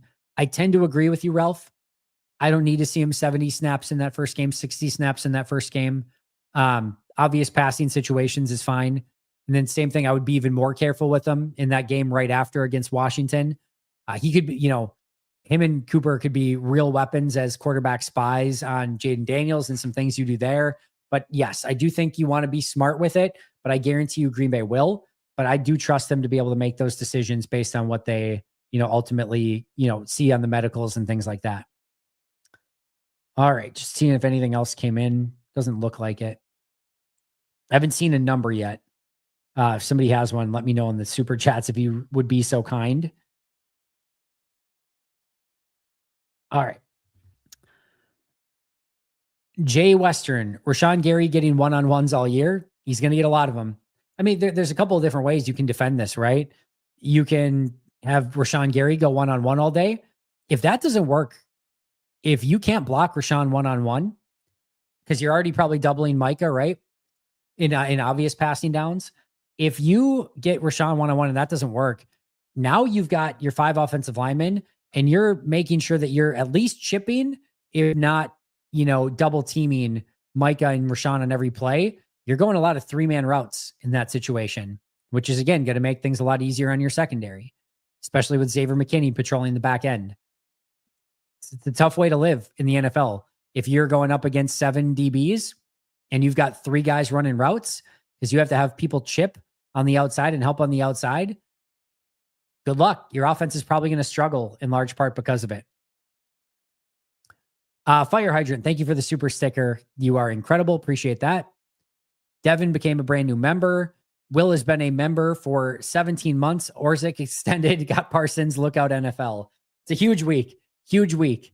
Not only are you getting Micah Parsons, but you're extending Matt Orchik as well. What more could you have wanted in a week? You get cut down days, you get Micah Parsons becoming a Packer, and the cherry on the Sunday is actually Matt Orzik signing that brand new contract to keep him a Green Bay Packer for the foreseeable future. Love that, Will. Packers should announce a stock offering tomorrow. Just remember, cannot use stock for player salary, signing bonuses, things like that. So they could do it. They would probably make a lot of money off of it after signing Micah Parsons, but just remember, you can't do apples to apples there and use that money for that exact thing. Had to become a member on this historic night. Thank you for all you do. Goot going to restock the roster with the comp picks from next year's free agent class. Yeah, so it won't be this upcoming year that they get those comp picks. So in 2026, they are set to have a 2nd, 3rd, 4th, 5th, 6th, and 7th. 6 draft picks, no first rounder, no comp pick. But 2027, they should have a good deal of comp picks. They did trade away their 6th to get Kennard. 2 big trades in 1 week, getting Kennard and Micah Parsons, basically on the same level, one on offense, one on defense. But yeah, just a big week for Goody, and he'll have draft capital. He'll know how to utilize it. He'll know how to navigate this situation, no question. And Colton, not only thank you for the super chat, but thank you for the membership as well. Hayden became a new member. Thank you for that, Hayden Radomski. Preston Meyer, do you believe we make a move for defensive tackle now or wait? I wouldn't be stunned if they made just a couple cursory phone calls around the league just to maybe see what was, out there and canvass the league a little bit to see if there was something that made sense. It's a tough time. Again, rosters just got set, and, you just saw like a Harrison Phillips get traded. I don't know that there's going to be a ton out there that they could get now, but trade deadline time, if there's something out there at defensive tackle and it maybe just isn't hitting quite the way that you wanted to with the guys that you already have in hand, then I could see them maybe reaching out, trying to get something done at the trade deadline. PJ Wynn gifting 10 Pack-A-Day podcast memberships. PJ, thank you so much for that. Devin gifted 5 Pack-A-Day podcast memberships. Thank you so much for that. G David 1064. Imagine knowingly making a trade that will be a bust unless you draft a player as good as Micah Parsons in the next couple of years. Never change, Jerry. I don't want to give Jerry too much credit here. I go back and forth. I really, really do. I really have two minds about this. And I don't necessarily think that there's a super wrong way of thinking about this. What I mean is, I tend to lean more recently in the acquire players like Micah Parsons like they're infinity stones. There's just very few of them, and you can find good players anywhere. It is so incredibly tough to find premier, elite, all-pro, Hall of Fame level players. And when you have the opportunity to do that, do it. It's going to pay off for you. Whatever it costs you, whatever it takes, go do it, because those are the players that are ultimately going to make you a Super Bowl contender. We'll find good players elsewhere. We can find rotational pieces. We can find good players. We can't find the elite ones. And to be fair, or I guess to be on the other side of the coin, Goody's really struggled with that. Spending first-round picks on LVN, Eric Stokes, Darnell Savage, to a lesser extent, Rashawn Gary. Like, he just hasn't been able to find those really premier talents, despite taking some swings on them in the first round. Just hasn't quite been able to do it. So going out and getting that player via a trade, I think makes sense. You've got a Xavier McKinney and a Josh Jacobs that have already paid off for you. You've got young up-and-coming players like Edgerrin Cooper, Jordan Love, amongst others. You know, Zach Tom's a big-time player at right tackle. I think they have the pieces now, but I tend more to agree with, like, hey, go find the elite players and collect them any way that you can. But I do also get the idea. I don't think Jerry's entirely wrong to say, like, man, I get 2 first-round picks plus a Kenny Clark. I went to done Kenny. I would have done a young player in that situation, but 2 first-round picks plus Kenny, plus I can go out and spend $47 million a year on free agents on a 4-year deal. Like, that is a huge resource to go use somewhere else. I get 2 firsts plus a $47 million contract to give out and a Kenny Clark. Man, that's a lot of stuff. It's a lot of stuff. I've in the past tend to lean more on give me all the stuff. I'll take all the picks. I'll take all the resources. I'll take the money. I'll take all of that stuff. Now I tend to lean a little bit more, just as I've kind of studied this stuff more, to give me the premium players. I think they are too valuable. And when you have the opportunity to get them or keep them, you should probably do so. And it's going to pay off for you more often than not. PJ Wynn, member for almost 2 years. Andy, what a whirlwind couple of days. All hail the dog with the hat. Can't believe it's just such an absurd thing, and it's so freaking true. Can't believe it really happened. Should be an awesome few years to look forward to. Can't wait to take it all within this community. Sorry about the concert. Don't worry about the concert, guys. I'm very happy to be here. And PJ, thank you for being a member for 2 years. And yes, it is a whirlwind of a situation, and it's really fun to be caught up in the moment, to be honest. Arion 2227. Thank you, Andy. Yours and Justice's reactions are the only ones I wanted to see. I appreciate you coming back. I might send some messages out to some people before I get out of here today to see if maybe some people want to hop on with me. So just stick around for a little bit longer, just in case.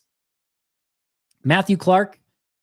Fair play, Andy. Commitment to the cause. So this is to start your fun for the next Oasis concert. This is Goody, Ron Wolf, Brett Favre moment. Go Pack Go. I hope you're right, Matthew. And thank you for that. I'm very blessed to get to do what I do. And through some of your generosity, through super chats and things like that, I get to do things like book concerts to Oasis and spend some time with the family in Spain this past year. So I'm not complaining. I'm very blessed to get to do everything and do some things like that. On bye week, I'm going to go to Vegas with some friends right before Christmas. We're going to try to go to New York with the family to spend some time down there. So I've got some fun things coming up still, but I will use this towards my next concert endeavor. Thank you very much, Matthew. Smiling Beagle, Andy, go Pack Go. Go Pack Go indeed. Colin, fill in the blank. Micah is the what number best player in the NFC North? Oh, let me just look at the top 100. And I'm going to look at it not on NFLs. I'm going to look at, didn't ESPN just do like a ranking? We'll look at this one. All right. Let's go 1 through 25.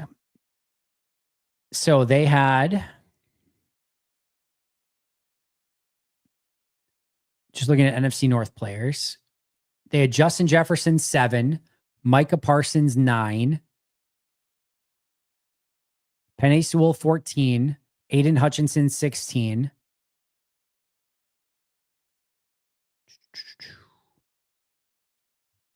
Those were the only Packers in the top, or sorry, NFC North players in the top 25. I think it's down to Penei Sewell, I love, but to me, it's down to Jefferson, Hutchinson, and Micah. And I'm happy to accept arguments for any of those three players. They're all three, to me, generational players. I think if everyone's in their prime, yeah, you can make an argument for any of them. I'd probably go Jefferson first, but you could really make an argument for any of them, to be honest. But those are the top three premium players in the NFC. It's Hutchinson, Jefferson, and Micah. And again, put them in any order you want. And I'm not going to argue with you. I thought Aiden Hutchinson was the best defensive player in football last year before he got hurt, but now he's coming back from that injury. Let's see where he's at. I think Justin Jefferson has been the best offensive non-quarterback player in the NFL for 3 at least years running now. And I think Micah Parsons is right in that conversation of best defensive player as well when he's playing at his best, and is certainly right there too. I think you could make an argument, Jefferson, Hutchinson, Parsons, but put them in any order you want. I'm not going to debate you. I love all three of those players. Wish the other two were not in the NFC North, but they are. But 3 really great players. And then probably Penei Sewell, just a hair behind that tier for me. This guy reminds me of Derek Thomas. If you think he reminds you of Derek Thomas, watch Abdul Carter. Abdul Carter really reminds me of Derek Thomas, but he's in that same vein too. I think Parsons is different with just being so unique and being able to line up kind of everywhere. Man, what was it, an 8-sack game for Derek Thomas? I was watching that live. I was really young at the time, but I remember bits and pieces of that. Actually, I shouldn't say that. I don't know if that game was on live, but I remember the NFL prime time of the day that happened. I want to say that was like the late game on that particular day. Was it Denver that they were going against? I'm really leaning back now, but I remember that day where he had that many sacks. He was such an incredible player. Rest in peace, Derek Thomas. He was really one of the true fun ones to watch. Parsons to the Packers is a game changer. This defense is going to be scary. Love it. Hafley gets 0 sleep tonight. Now, Hafley's sleeping like a baby tonight. I don't know what you're talking about. He's got the next week. He's going to be putting things on back and napkins and everything else. But tonight, he's got his best, glass of champagne or his favorite bottle of beer or whatever he drinks as his weapon of choice. Best bottle of whiskey, whatever it is, he's got that out. Maybe it's just chocolate milk. Maybe he's going full Kurt Angle. But whatever it is, he's got that out and he is celebrating tonight, and he's going to sleep like a baby tonight. Probably hasn't slept this well in a very long period of time. They have him as number 26. Oh, 26 on player list. Got it. Okay. I thought you were saying that he got number 26. I'm like, that'd be a very weird number for Micah Parsons. Sorry, I lied earlier. I didn't want to jinx it though. Fair enough. Appreciate you tossing away your time off. This is a massive trade. Unbelievable. You are more than welcome. Like I said, more than happy to do it. What is the most intriguing pass rush options you think Hafley is dreaming up right now? I think to me, it's something like LVN and Gary on the edge with Wyatt and Carl Brooks as defensive tackles, with Edgerrin Cooper and Micah Parsons double A gapping. To me, if I'm an offensive coordinator, I am scared, of that particular lineup. If I don't protect the middle against Edgerrin Cooper and Micah Parsons, I'm just going to get sacked every single freaking time. I'm going to get sacked every single time. I have to get my running back to kind of do that little thing where he stays in front of the quarterback just in case they blitz. And by the way, you better have a good blitz pickup running back in case one of those guys gets through, or good luck. even if I have a running back chilling there, and even if they are a good blitz pickup person, that's still either Edgerrin Cooper or Micah Parsons that might get matched up on a line or a running back. You also have, again, the need to pinch inside there to make sure that they're not coming right up the middle on you and causing that immediate chaos, because that's the worst thing that you can have on any given play. So what if I do that? I pinch inside, leave my tackles exposed, where my tackles are not going to get any help, and they just drop off. And now I've kept my running back into chip.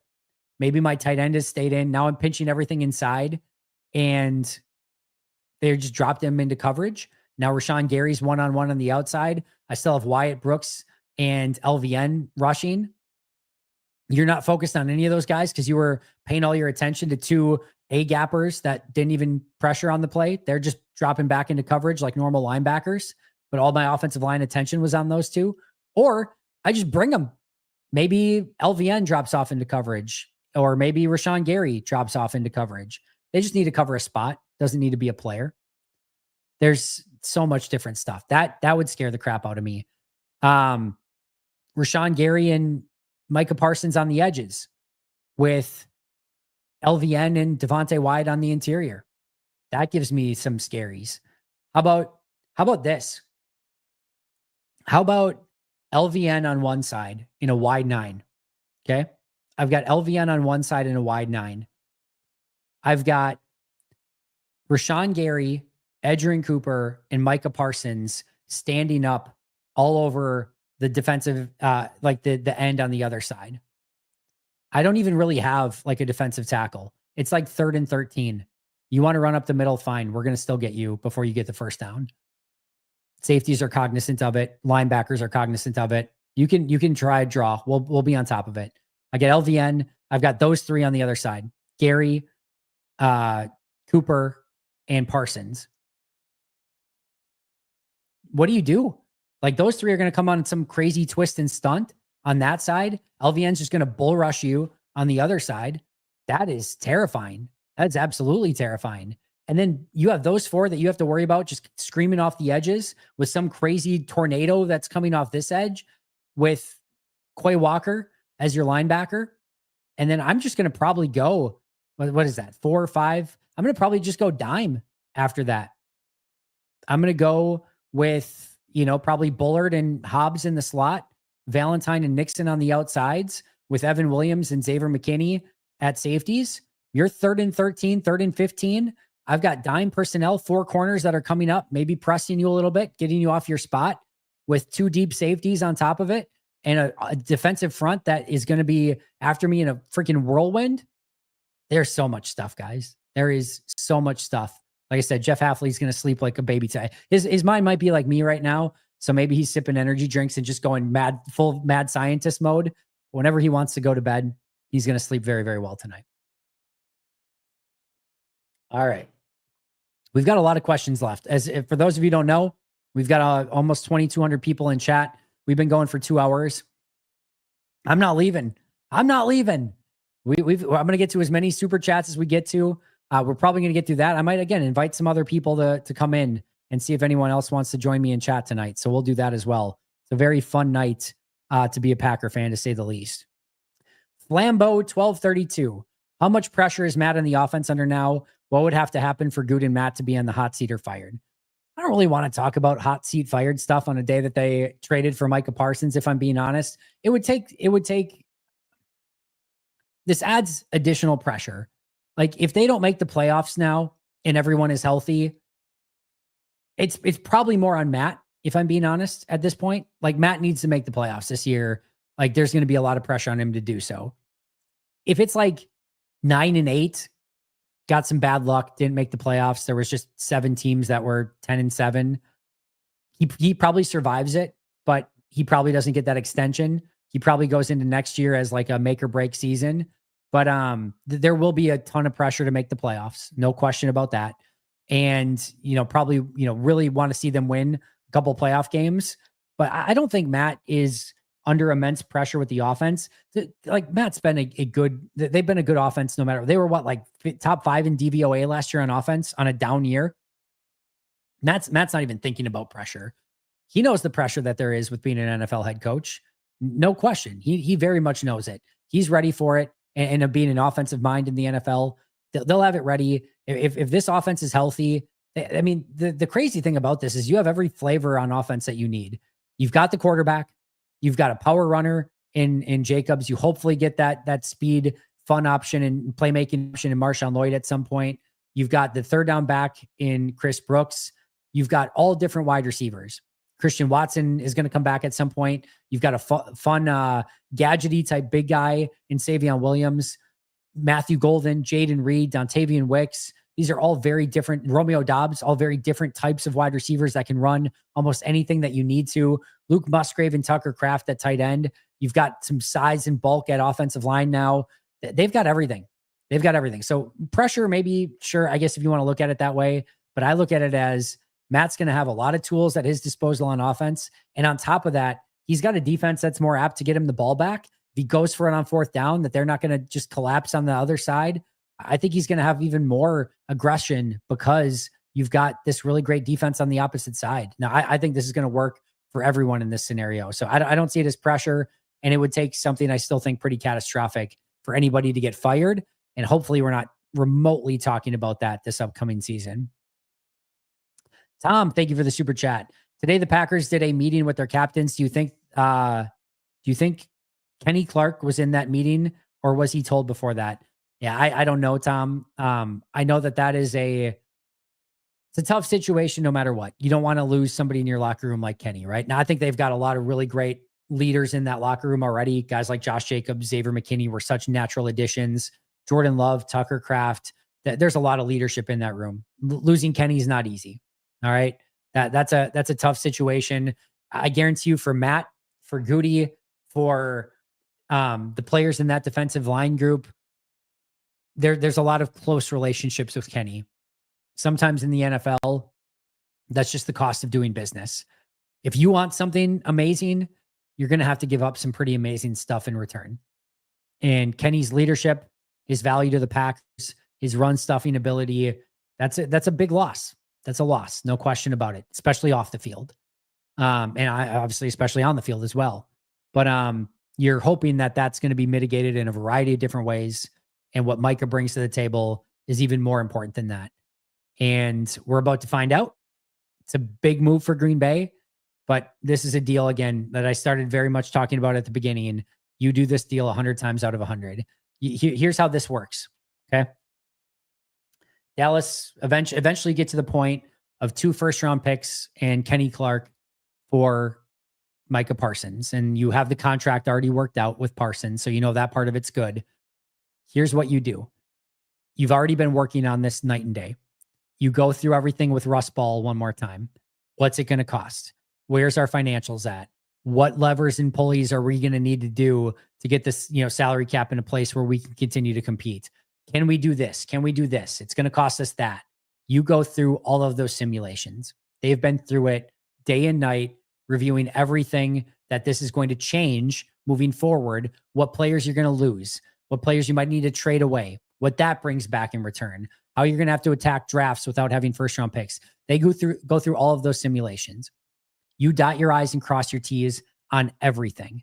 You go through this with an extremely fine-tooth comb just to make sure that this isn't just a one and done. The last thing you want when you're giving Micah Parsons a huge 4-year deal is a 2025 is our window and then it's closed. So you go through all of these exercises. The capital that you're giving in return, as soon as all that checks out, that you just make sure that you've done your due diligence with how this is going to affect you as a team moving forward. Once that checks out and you say, yes, we can make that work, you don't run to accept that deal. You sprint to accept that deal. That's how I view it. So this is just a deal that you have to make. You have to take that deal. You absolutely have to take the deal. And I don't think you apologize for it. If it doesn't work out, if this becomes the Dame Lillard trade for the Packers, you went out and you sprinted to make that Dame Lillard deal and everyone was excited. How are you going to stop the Giannis Dame pick and roll? And imagine Giannis inside with Dame outside and the chemistry that those two are going to have together and the pieces that you can put, you just put shooters but beyond those three, you just pick and roll and you're going to be able to shoot. All of that stuff was said when Milwaukee acquired Dame, and it just didn't work. Injuries played a part.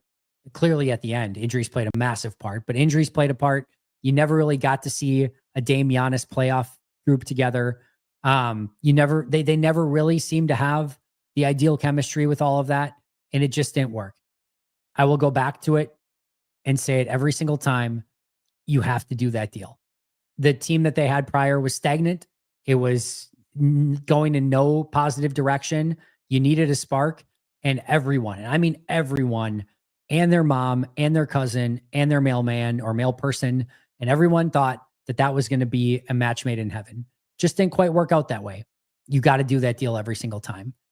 We don't know where this is going to end. If this is the next Reggie White, Charles Woodson that helps bring them to the promised land, brings you a Super Bowl, maybe brings them multiple Super Bowls. Maybe it turns out like the Dame situation. The chemistry just isn't there, goes through some injuries, and it doesn't work. All you can do as an NFL general manager is make the best decision that you can for your team in that moment. There's clearly a lot of risk here. I look at it the same way that I look at being a parent. I'm not going to get every decision right with my kids. Never going to happen. But every single time I'm tasked with a decision that's going to affect them in some significant way, there's always risk. And all I can do in this moment is take every piece of information that I have and make the best educated decision possible based on that information. And I have a really hard time in this moment taking everything that we know about where this team is at, what they need to do, and everything we know about Micah Parsons and saying, this is a bad deal, they shouldn't do it. Some people might say that. Some people might say they shouldn't do this deal. It's too much to give up or whatever. They might end up being right. What I would argue is you don't know that right now. I don't know that they're right now either.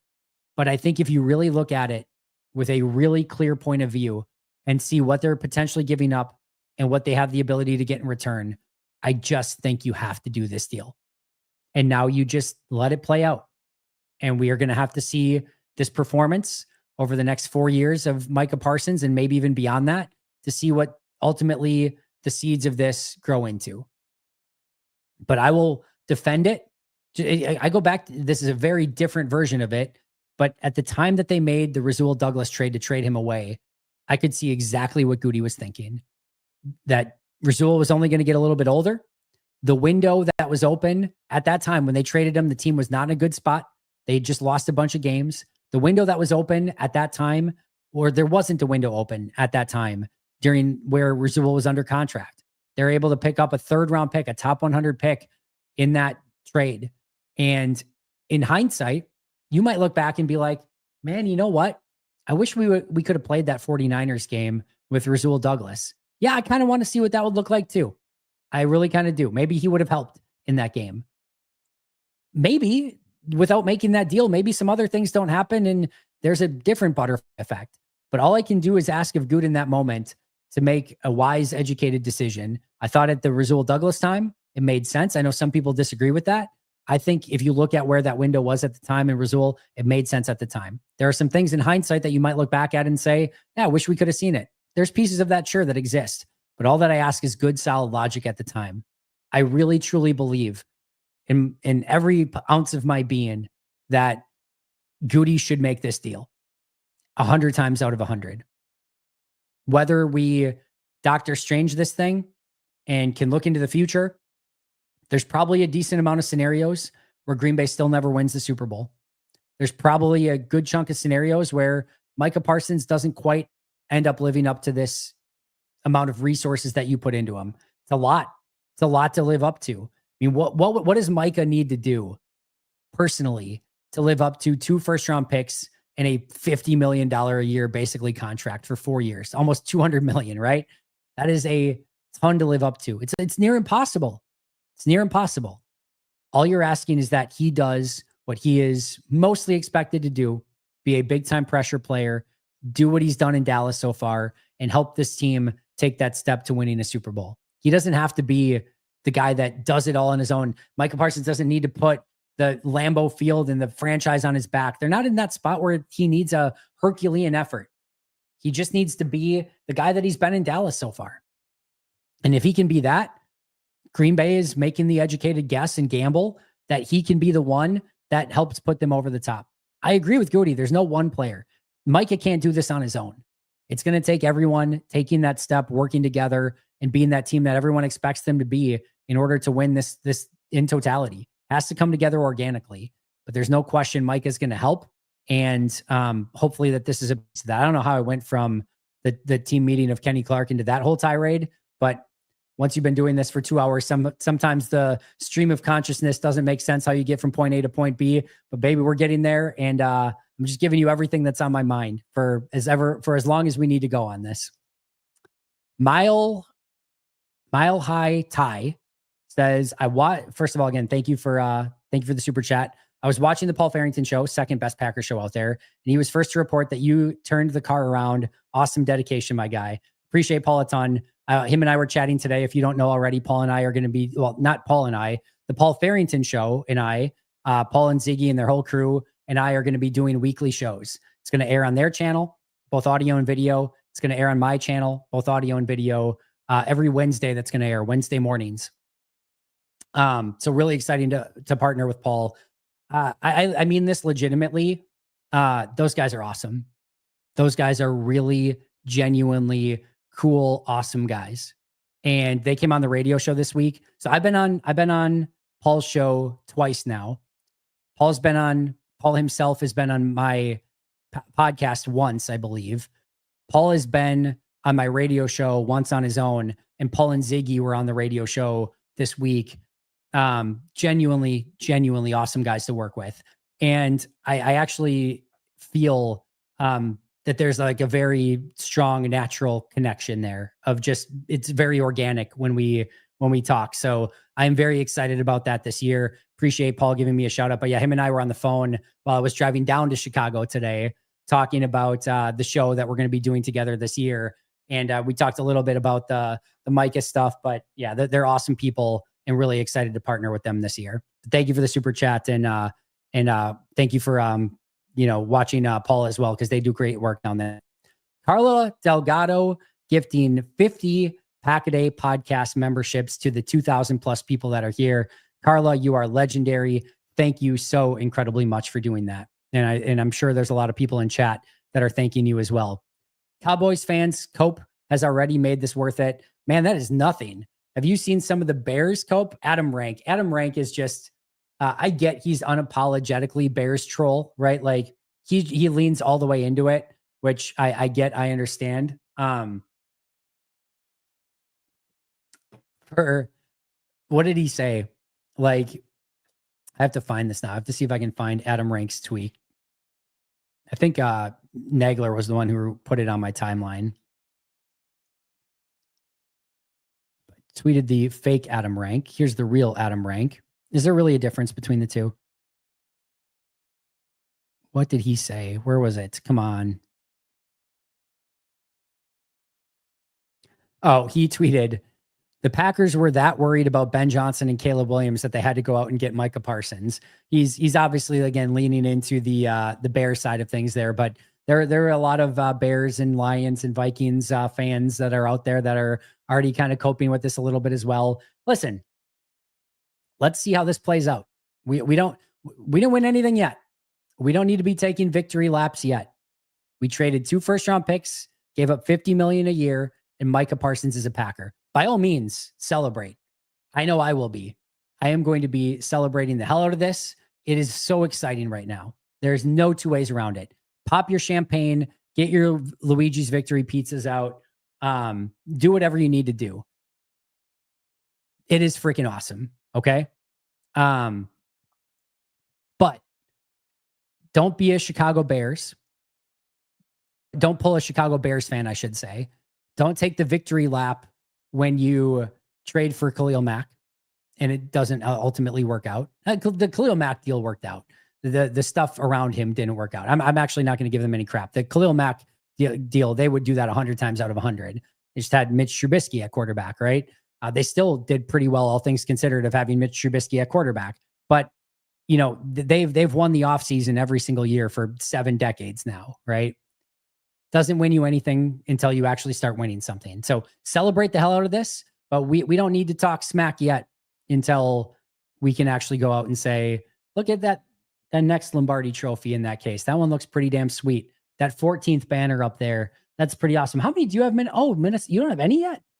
You've been a franchise for a while. You don't have a single one? You don't have a championship? Oh, interesting. That's our 14th over there. That one right there. That one with Micah Parsons, Jordan Love. Yeah, 3 times in a row. Yeah. Brett to Aaron, and then Jordan after that. Yeah, and Reggie White, Charles Woodson, Micah Parsons. Yeah, it's been pretty awesome. Well, we hope to have that opportunity down the road, but we don't have it yet. But still celebrate. But hopefully we can talk the smack once we've actually won the championship. Something that Bears fans and Vikings fans don't know anything about. They got to talk it for, off-season championships or potential championships. We talk actual championships. We hang banners for Super Bowls and winning it all. All right. That's it. So we can talk our smack once that Super Bowl is actually won. All right. Gons USA again. Wish they did this on a Friday. Have to work tomorrow and a 2-year-old. Sleeping's for the 2-year-old, my man. You can sleep the next day. That's how I view it. I went to bed last night at 3:30. I went to bed at 3:30 or later in the morning the last 2 nights. Woke up at 7:30 a.m. for the radio show because glad I was doing double episodes. We got the Grant episode and then today's episode. Yeah, that was a long night last night. That last episode I recorded, by the end of it, I was almost woozy with I got to get to bed. I actually cut that one a little bit short because I'm like, I need to get to bed. I didn't actually upload it on Packer Report or on Cheesehead TV today because I had to get to bed. I'm like, I need to get to sleep. Tonight's probably not going to be much sleep either. But you got the next day to sleep, right? So Saturday, Sunday, Monday, I should have some time to catch up on that sleep. But right now, how can you sleep at a time like this, Gons? All right. Jay Hermachinsky. I like the Herma in there. I'm celebrating this huge trade and as excited as everyone else, but we need to produce on the field. Goot said it best. It's time to start competing for championships. All right, guys, where are we at? We're at 10:11. If you will bear with me, I'm going to take, I think, a 4-minute break here. I need to get a little bit of food in me. I feel a little bit, sugar deprived at the moment. So I think I'm going to take 3 minutes. I'm going to try to do this in 3 minutes. If you guys will be willing enough to hang with me for 3 minutes here. I'm going to take just a quick aside. I'm going to go say hi to my family because they got home since I left. I haven't seen them since this morning. So I'm going to say hi to my family for 3 minutes, a 3-minute break. I'm going to be back here in just a few. I'm going to grab a granola bar or something. Say hi to my family, come back down, be right back here. 3 minutes, 10:15. You can clock me. I'll see you guys in 3 minutes. 3-minute intermission. We're calling this an intermission of today's show. So I'll be back in 3 minutes.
We're back. All right. Welcome back after our intermission.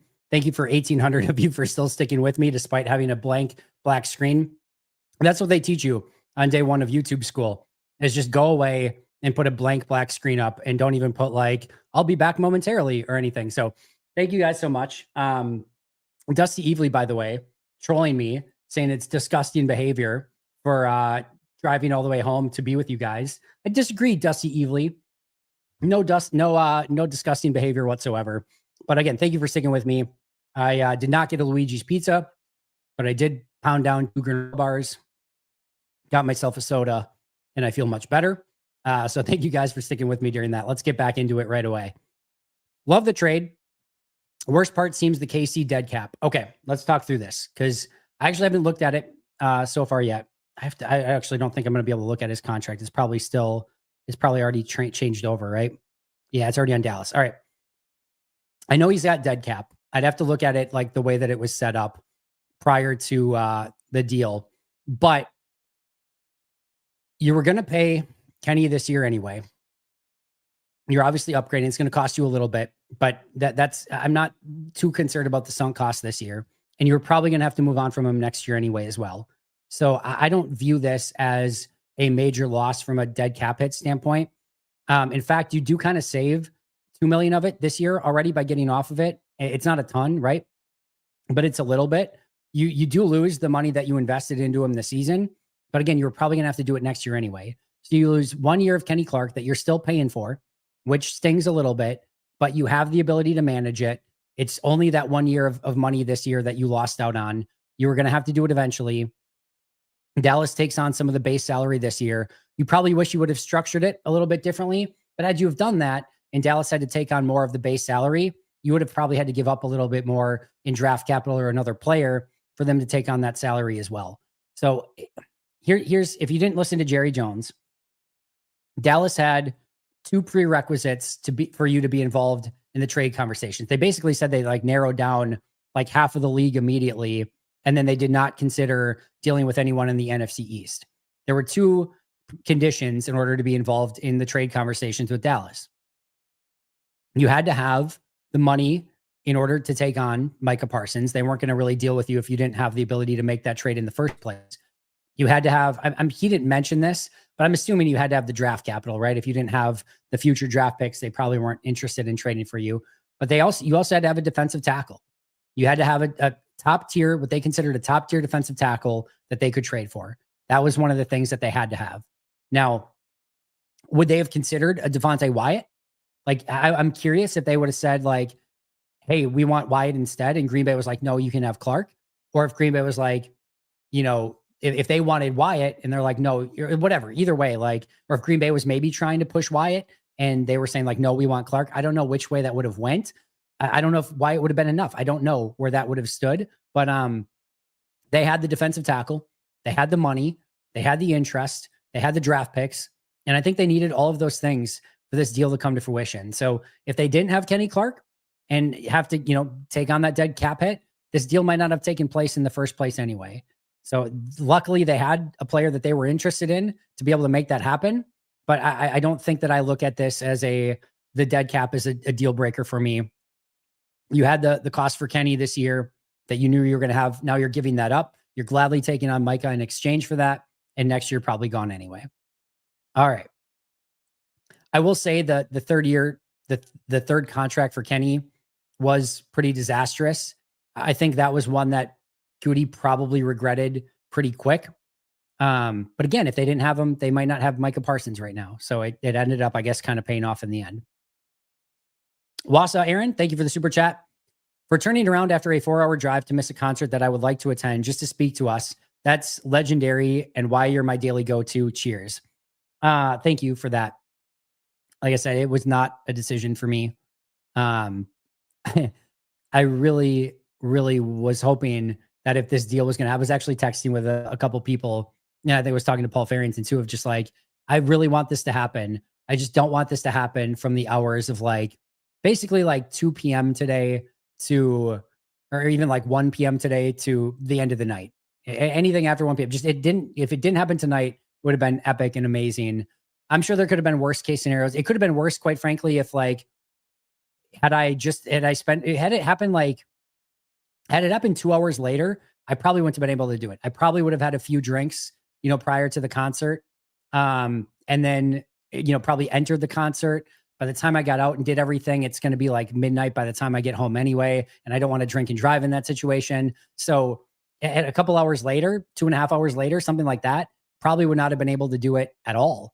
And it just wouldn't have been, feasible.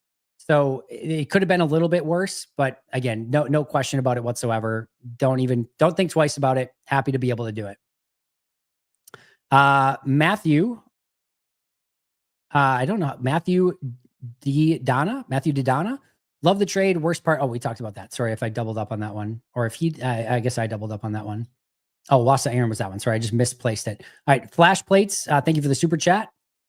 Nathan Carls, if Gary is okay but not great this year, is there a world where we move off of his contract? I'm glad you brought this up, Nathan. Even if Gary is good this year, there is a world in which they move off of his contract. They're not going to stay on the contract as is next year. So they're going to do one of two things. Same thing with Elton Jenkins. They're either going to move on. There could be a trade. There could be a release, or there could be a restructure. Those are your three options for both Rashawn Gary and Elton Jenkins next year. I would be pretty stunned if either of those contracts existed as is. You are now getting to the point again where we are in kick the can down the road territory, and you are renegotiating contracts basically year over year to free up salary cap space so you can afford some of your own guys, afford your draft class, afford maybe a value free agent or two, and then just continue to be able to stay a competitive team. That's what you're looking at. And I think if Gary is not good this upcoming year, it's a no-brainer. You're moving on. There's probably not an appetite via trade, because if he's not good, why is some team taking that contract and trading something for it? You're probably having a release. If he's good, probably has trade value. If he's great, you're just restructuring and pushing it down further. But Rashawn Gary will be at a very interesting inflection point next year. And not only is Rashawn Gary part of that conversation, LVN is a massive part of that conversation. Let's say Micah's as advertised. Unbelievable. Rashawn Gary looks good, but it's like, it's just good Rashawn Gary, right? And LVN looks as good or even better than Rashawn. I'm sorry. See you later, Rashawn. You would probably like to keep all three. It doesn't work that way when you start pulling these salary cap levers that have these exorbitant cap hits. So in that situation, for that reason, you are probably moving on from Gary, probably trading something, getting some more cheap assets in return, young players or draft picks, because you're going to need those. And then going with LVN and Micah as your primary outside rushers. And then, knowing that you might still have a Baron Sorrell, a Colin Oliver, and, maybe a Brenton Cox that are backing up at that point in time.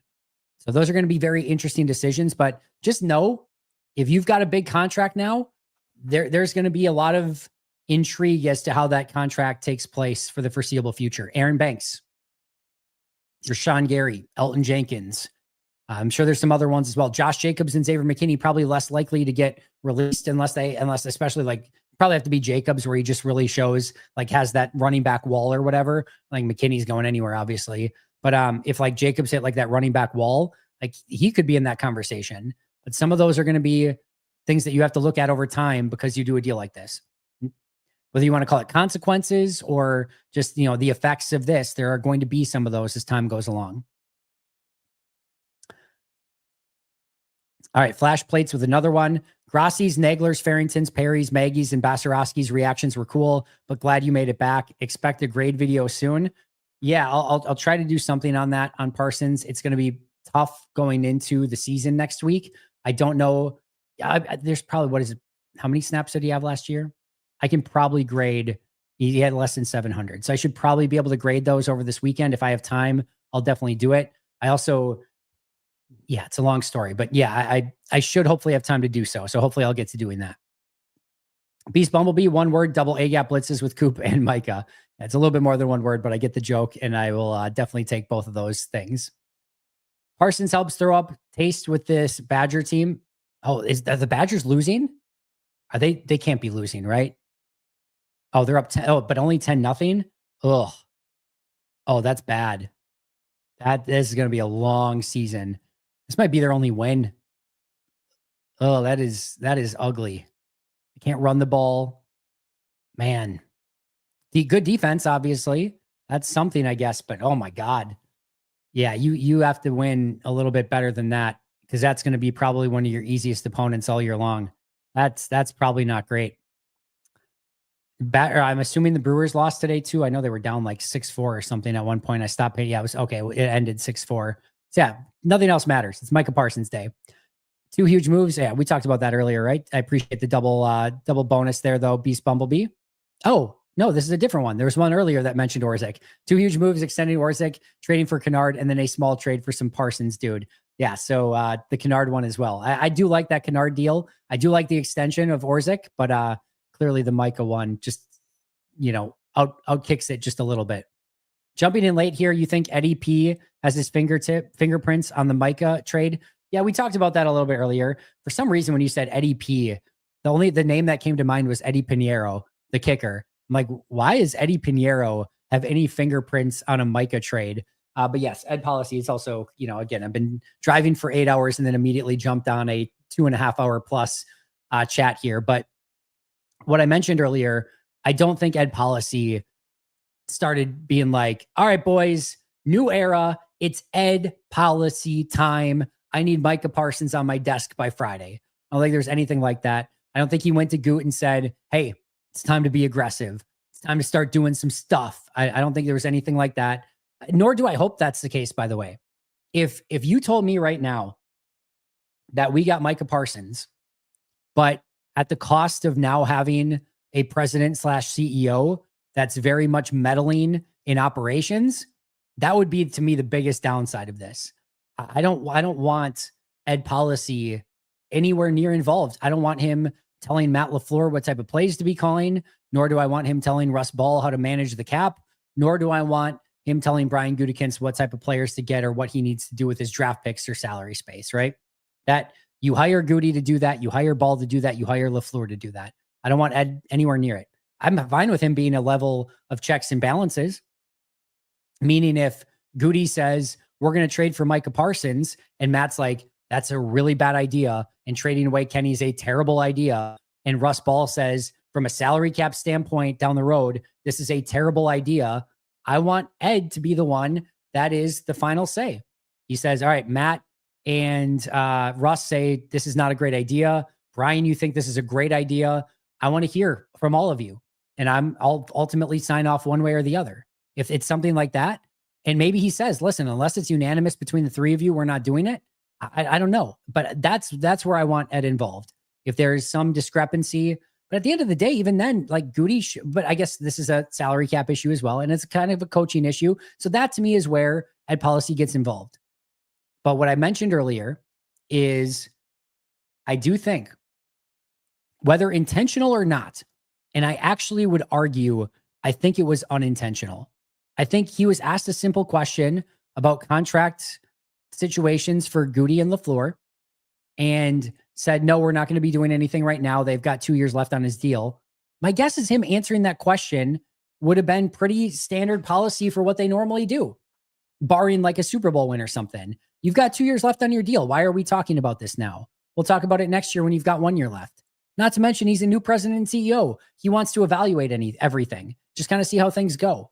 That just makes logical sense. I think he was just honestly answering the question. But whether intentional or unintentional, I do think, and even what like Matt Schneidman was talking about this week on the Pat McAfee show, like if you're going to talk about people being on hot seats or in evaluation seasons or whatever, it is only human nature by those two people to be like, oh, all right, well, I would kind of like to stay in my job. So if I need to be a bit more aggressive, guess it's the time to be a bit more aggressive. I don't know that that's the case. I don't know if that's any of the thinking here. My ultimate takeaway or my ultimate theory would be, I don't think they're on the hot seat. I don't think Ed Policy was majorly involved. I think Goody would have done this deal no matter what. But I don't think they're immune to some real human responses of, oh, I might need to step things up a little bit because I've got a new boss, and new boss might want his guy or guys or gals or whatever it might end up being. So Yeah, I just think there's probably some human nature to that overall, but I don't think he got super involved. I hope he didn't get super involved. All right. Sergio Kennedy, mad you didn't go live when the news first broke. I'm very sorry, Sergio Kennedy. I would have done anything to be able to go live when the news first broke. That's why I do this. That's why I have it as a full-time job. So when this stuff immediately breaks, I'm there. I'm assuming, I'm guessing that this is facetious, Sergio.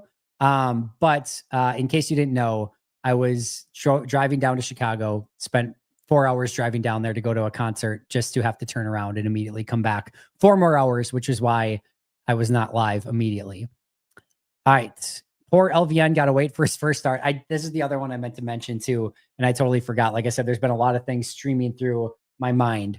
LVN was set to make his first start.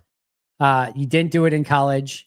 I don't even remember if he did it in high school or not, but he didn't do it in college. He has yet to have a start in the pros. He was finally going to get a start week 1. He still might.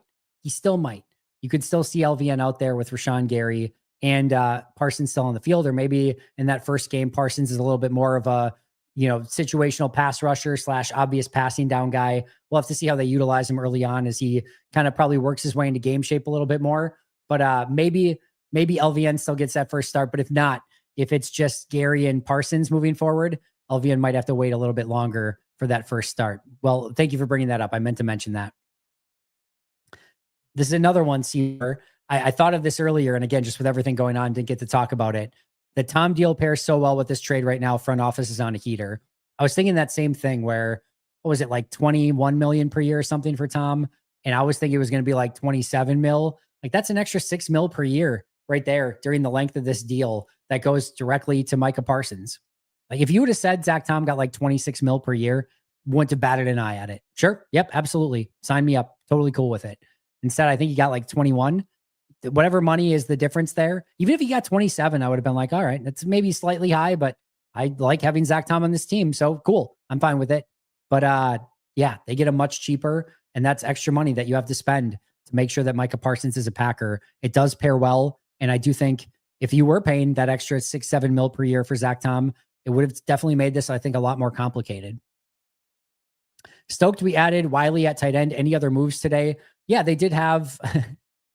Okay. First of all, Fred, I'm just in such like a obvious mode of like, yeah, there were actually other couple, practice squad signings, but I get now the joke that you're saying. Yes, they did add one other big move today.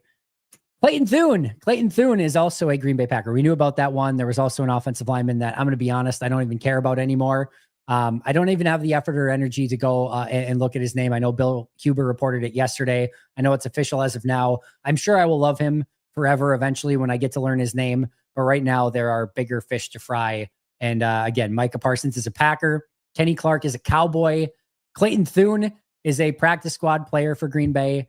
And yeah, they went out and get Wiley as well, who is a fun tight end piece, former 5th round pick of the Tennessee Titans. And I do like that they got him. So it's not nothing. I should just do a whole episode for tomorrow, breaking down the Green Bay Packers' 3 newest practice squad signees. Just go all in, just massive deep dive tomorrow on the practice squad guys. That'd be awesome.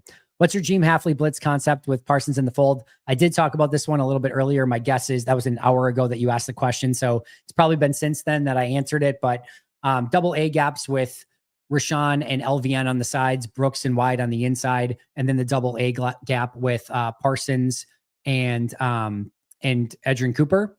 I also want to see again, like LVN on one side on a wide 9, and then on the other side, Parsons, Cooper, and Gary all just doing like a tornado of stuff. There's so many. We could get into so many. You could do like a twist with Gary and Parsons on one side, and a twist with LVN and Cooper on the other. You could do a Parsons Cooper twist on one side and a Gary LVN on the other.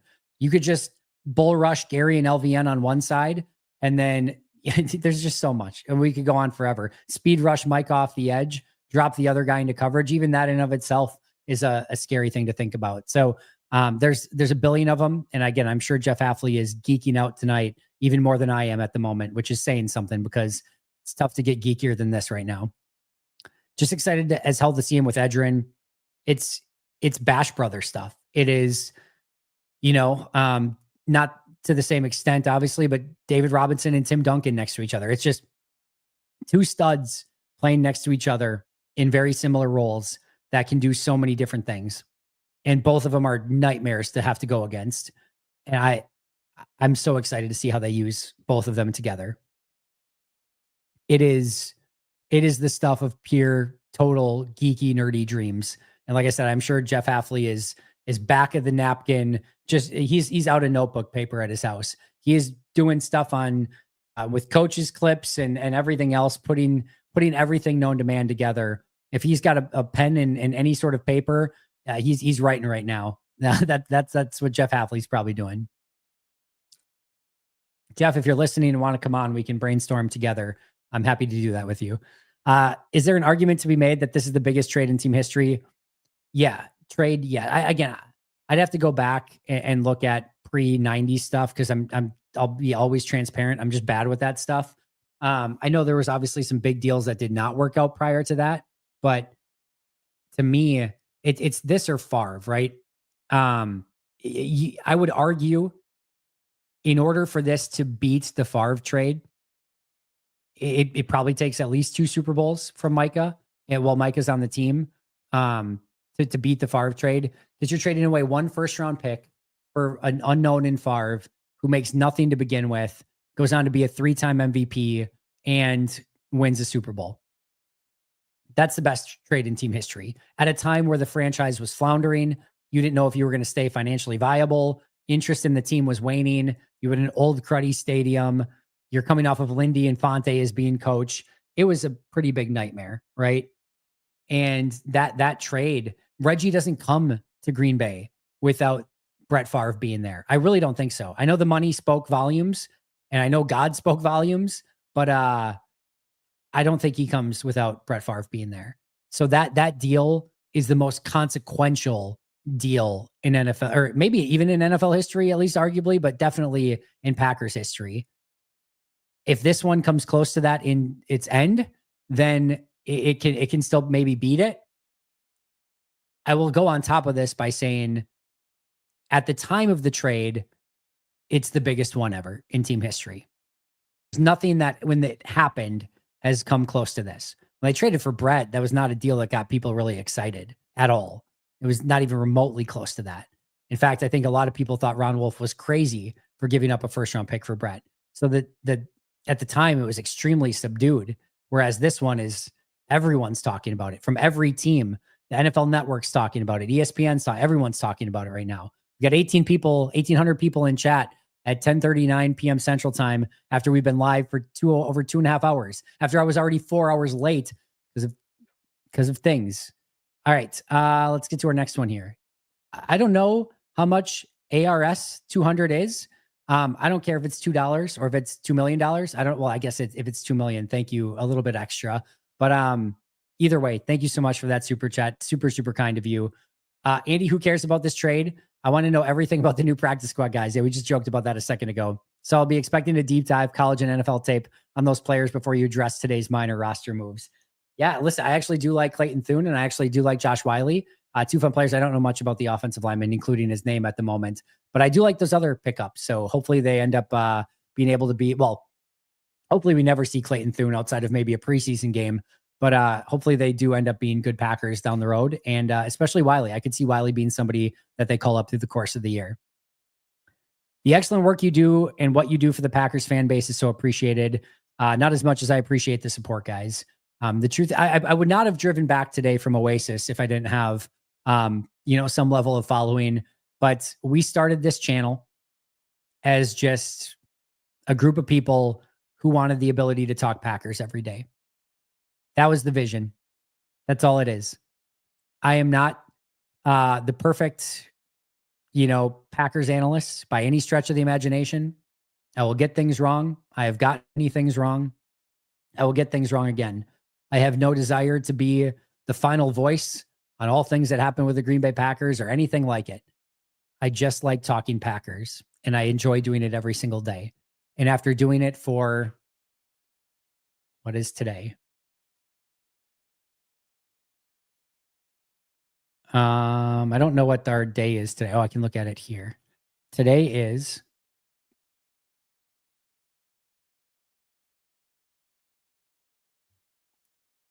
was episode 2590, or day 2590. Today was the 2590th day, consecutive day that we've released a podcast. During that time frame, we've released 3,868 episodes with a simple vision of we just want to talk ball. We just want to talk Packers.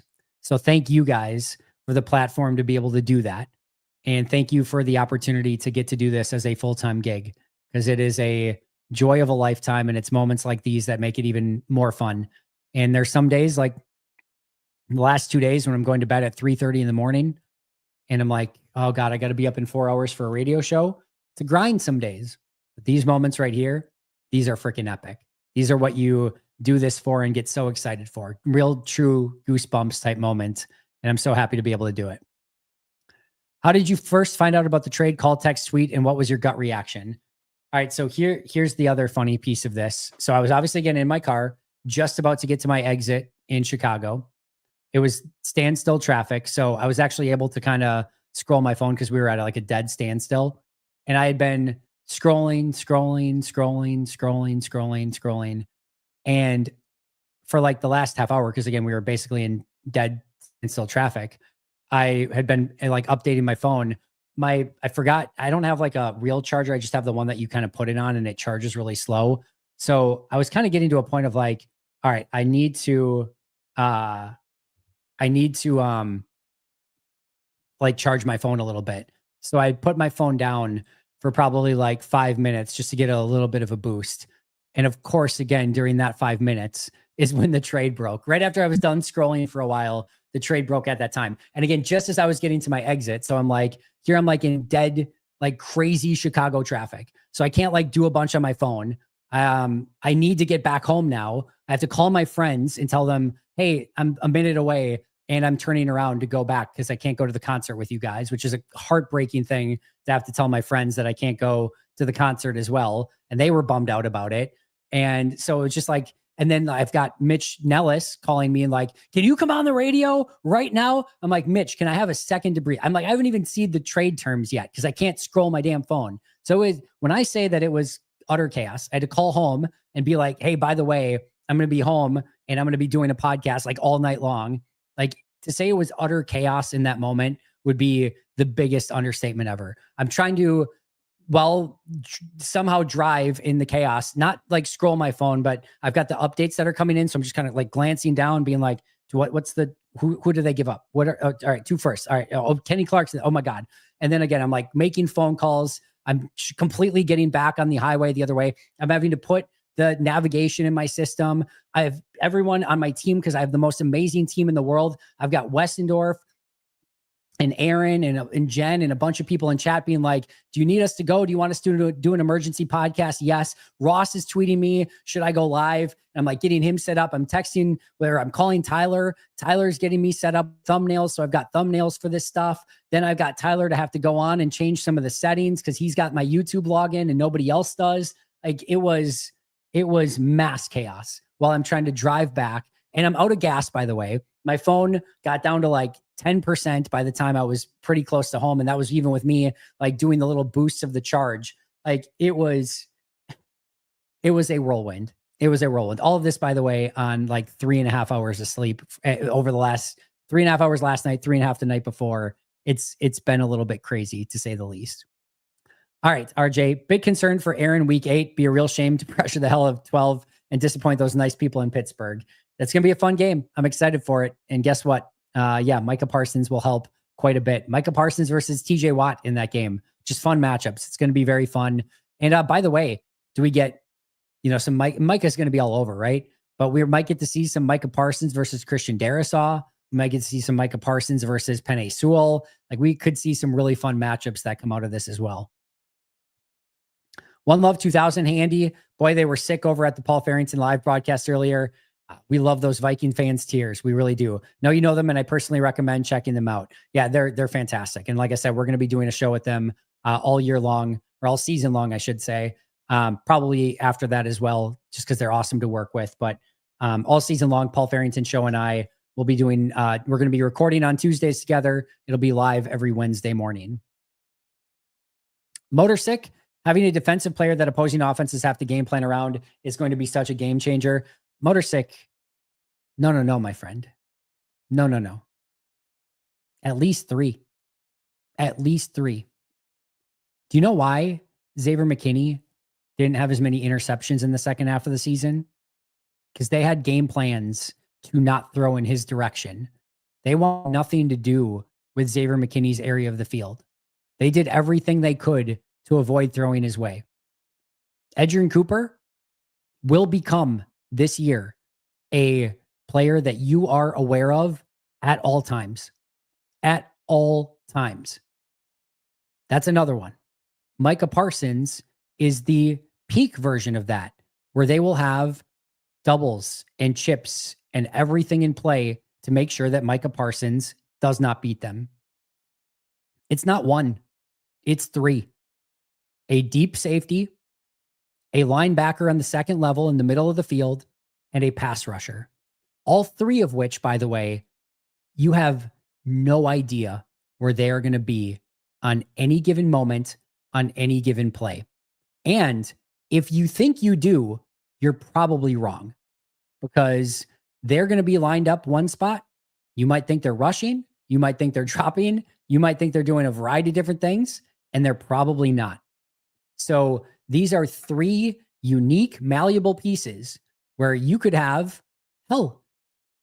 Xavier McKinney could be lined up in the slot blitzing. Edgerrin Cooper could be spying. You could have Parsons dropping into coverage. There's so many different things that you can do that you have no idea, again, what Jeff Hafley is dreaming up right now.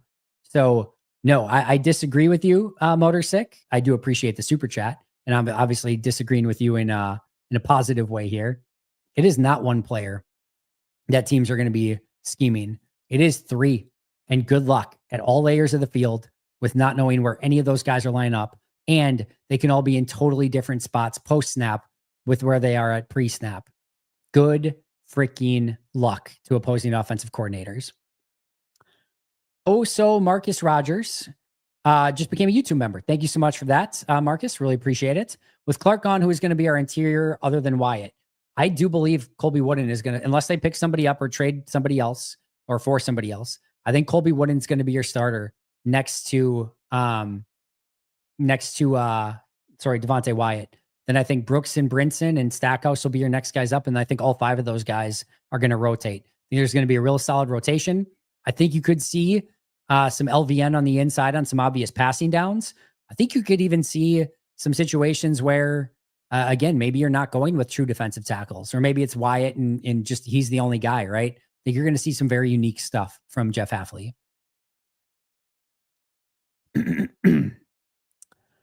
All right. We jumped the lines for NFC North champion odds in FanDuel. Do you agree with that? I do. It's not going to be easy. One more. There we go. Not going to be easy. Still think it's going to be a tough division, but I do think they are now the favorites in the division. I agree with that. Spreading the good vibes. The Clark inclusion feels like an NBA trade move. How much does getting Clark off the books help the salary cap situation? Not a ton this year. In fact, you're taking on a decent amount of dead cap hit this year. You are getting off of some of his base salary this year, which does help a little bit. You're using him as a trade piece, which is good because next year you're probably going to have to trade him or cut him, and you're getting more value for him now than you would next year, a year older. I hate losing Kenny in general. I love Kenny Clark, but this is if they're like, we want 2 first-round picks in a player, this is going to sound harsh to Kenny. I really don't mean it this way, okay? But you have to put yourself in the mind of a general manager. Your assets that you hold near and dear are your young, cheap assets. Those are the things that you really don't want to give up. Young, cheap, and good is the dream. If they're 24, Edgerrin Cooper is the dream. He's 24 years old, insanely good, and insanely cheap. Those are the things that you want to hold on to. When you hear that, the 2 first-round picks, is just the conversation starter. You're familiar with the Khalil Mack trade. Everyone knows 2 first-round picks gets you in the door. Now you've got to compete with everyone else. And if the ask is Kenny Clark, a near 30-year-old coming off, despite whether it's injury or not, by the way, coming off very clearly the worst year of his career. And I think he was going to be good this year. So I just want to put that out there. I think he was going to be really good this year. But coming off the worst year of his career, almost 30, has got a lot of snaps on his body.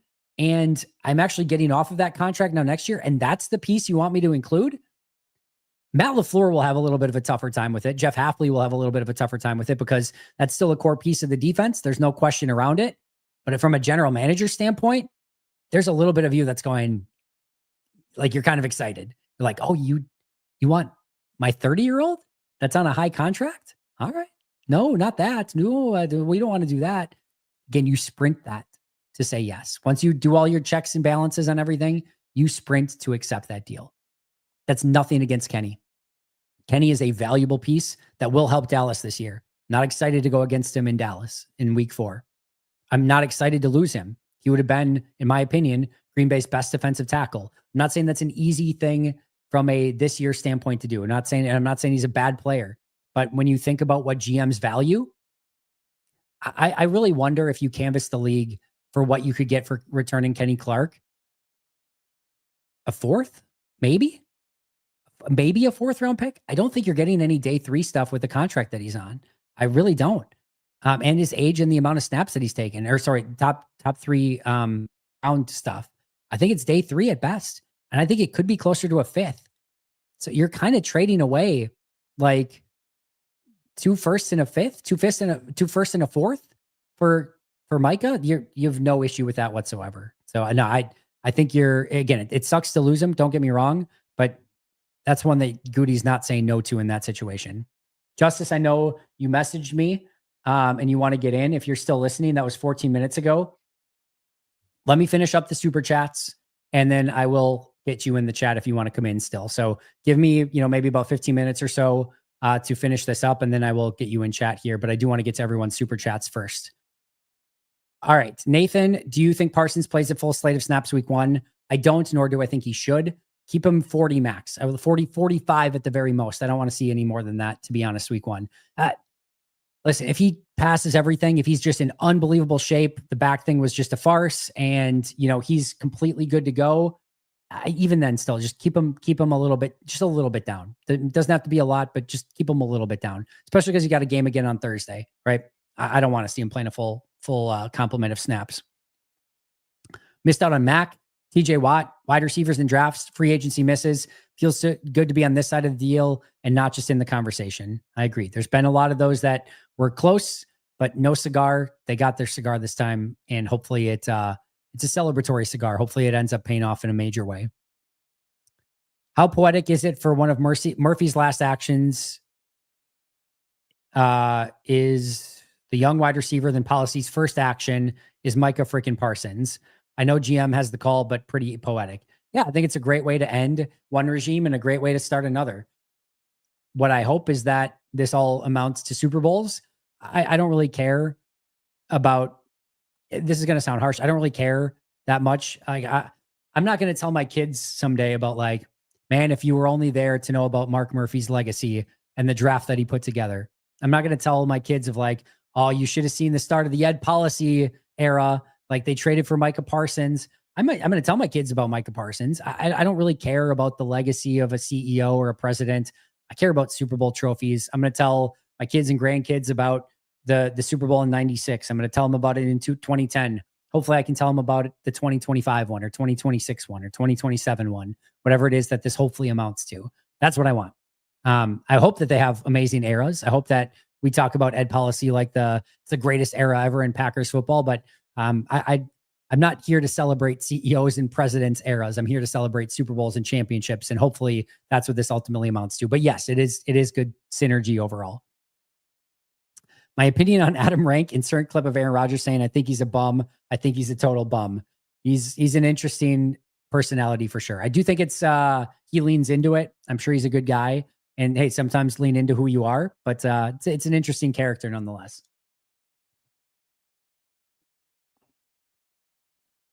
All right.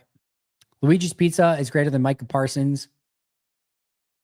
thankfully, we don't have to choose. You can get your Luigi's Pizzas and you get Micah Parsons as a Green Bay Packer. That's the reality that we're currently living in. Trit.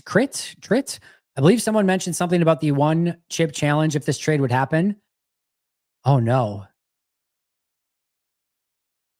Oh no. All right. I think that did happen. If somebody provides me proof of that on Twitter or somehow gets it to me so that we can post it and I can respond to it, I will do it. I'll do an episode of just me doing the Micah Parsons one chip challenge. I'm going to die. I might die, but I will do it. So I think I said it. I don't know for sure I said it, but if I did and somebody provides proof and goes and gets that clip posted on Twitter or gets it to me somehow, I will respond to it. I will say yes, and I will do the one chip challenge. Whew. All right. I'm in. If I said it, I'll do it. Prove it, and I'll do it. Kipperoni gifted 10 Pack-A-Day podcast memberships. Kipperoni, thank you so much for that. I'm going to need the super chats to step up a little bit to pay for future hospital bills. So please help. Andy, this is my first super chat ever, but I'm honored for it to be for you and for it to be for such an amazing occasion. Let's go get a Lombardi. Pokey, thank you so much for that. I really do appreciate it. Again, I know today, by the way, I really legitimately do not try to ignore everyone else that's in regular chats, but we've had 122 super chats. So I do need to get to those first. If we have time, I do want to get Justice Mosqueda in here. Might invite a couple others over time. If we're depending on what time it is or whatever. But if we have time towards the end, I will try to get to some just normal chats as well. What I don't want this ever to be is something where you guys have to pay to be a part of this. I really don't want it to be that. Today's obviously a unique occasion. And if you are sending super chats, I am obviously putting that as a priority because you are putting a little bit more of an investment into it. Just know that if you're here, it's not a requirement, right? We've done hundreds of these where there have not been a single super chat, and that's totally fine. I'm not doing it for that, but I do appreciate it. Obviously going to prioritize those because they're, putting money into it and definitely want to do that. But just know there's never a requirement in Pokey. I really appreciate it. And whether it's, a penny or nothing or anything, I just really appreciate you guys being here.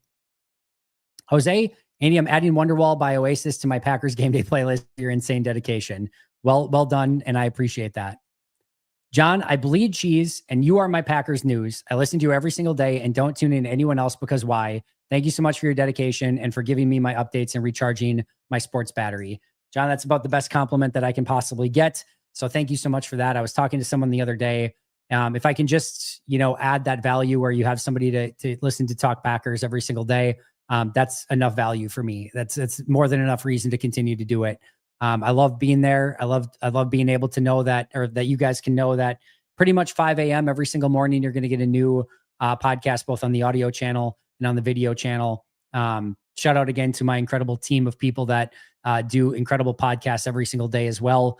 Shout out to all of them. They're incredible. They're amazing. We've got so much incredible content coming to you.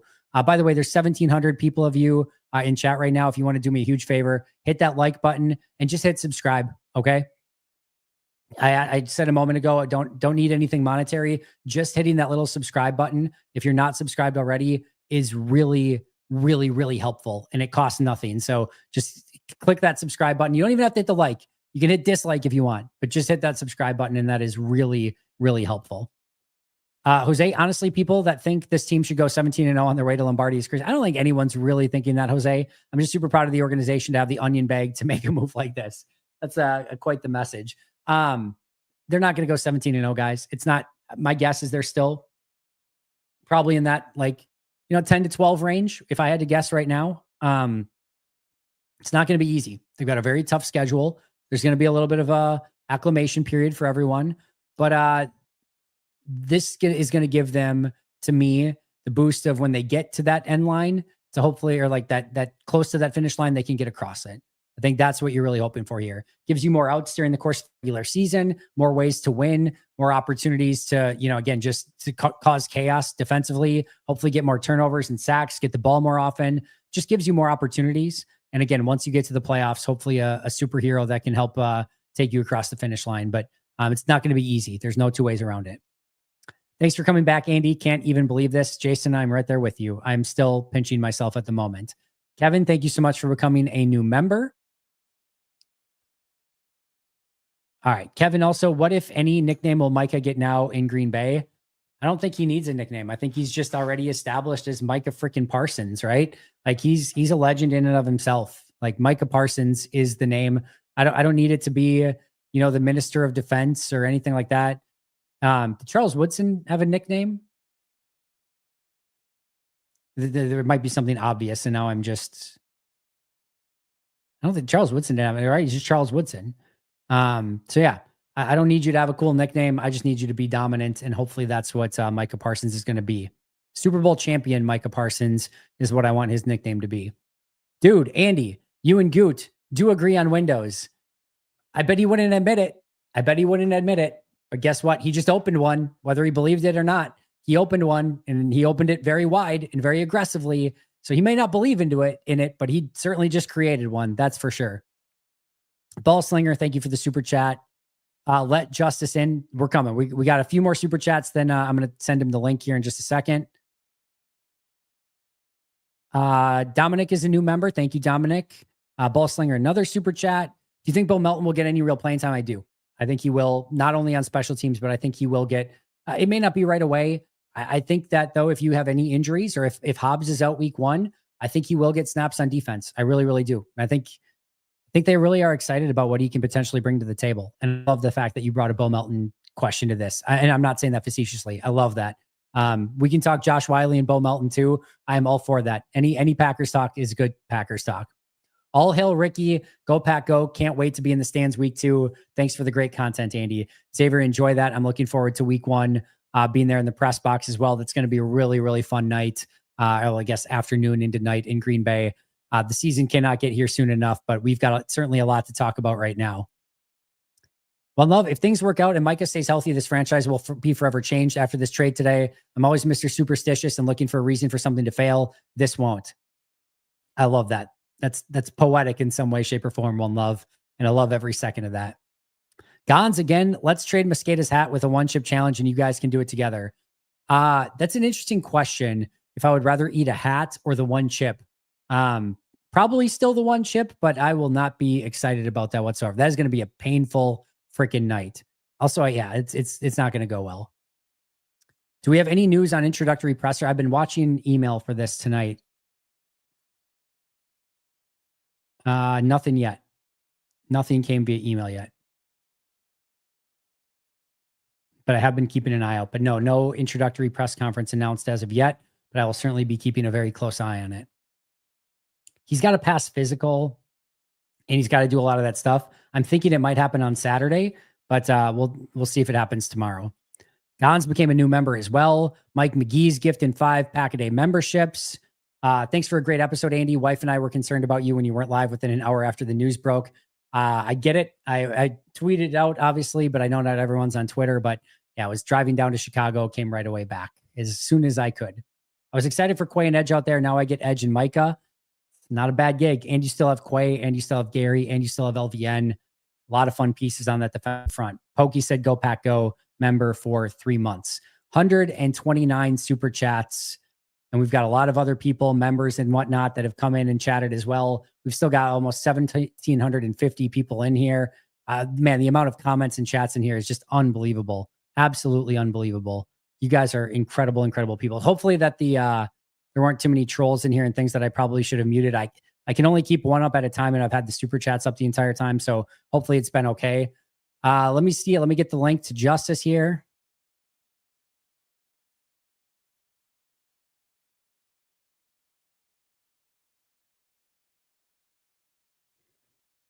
All right. We got Justice.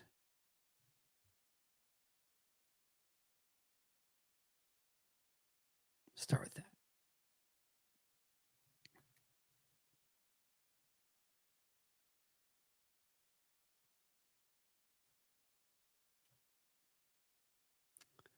All right. I have multiple DMs. Justice wants in. What did I'll have to go back and look at this too. There's so much stuff going on. It's going to take me like all night just to like oh, that's interesting. My buddy texted me. He's like, "What about Christian Wilkins?" The Christian Wilkins stuff is really like, I don't think you probably want to touch that, but like, if somehow he got cleared and you could get him for cheap, and like you did like the full like deep dive into it, right? And you felt really good about it. It's an interesting concept. He's obviously can be a really good player. I think you probably just want to stay away from that based on, I don't know. It's a weird situation or whatever, but yeah, that's an interesting one. Micah is making more than Mahomes now. That's crazy. That's absolutely crazy. I think the thing we're all most excited for is that all the big media is going to be talking high about the Packers, put some respect on the Packers. I don't necessarily need that. I hope, in fact, there's still some haters, some people doubting Green Bay. I think that can be some fuel to the fire as well. But yeah, I'm very, very interested to see how Green Bay responds to all of this, and certainly going to get some national media attention here in the coming days. And again, that Lions Packers game now, I wonder if the line changed on that. It was 1. See if it's changed at all. 17-0 Badgers. Yay.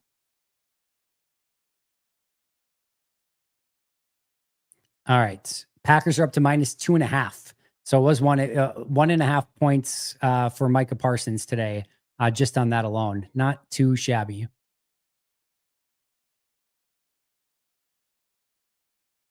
Oh, thank you, Oscar. I had it already.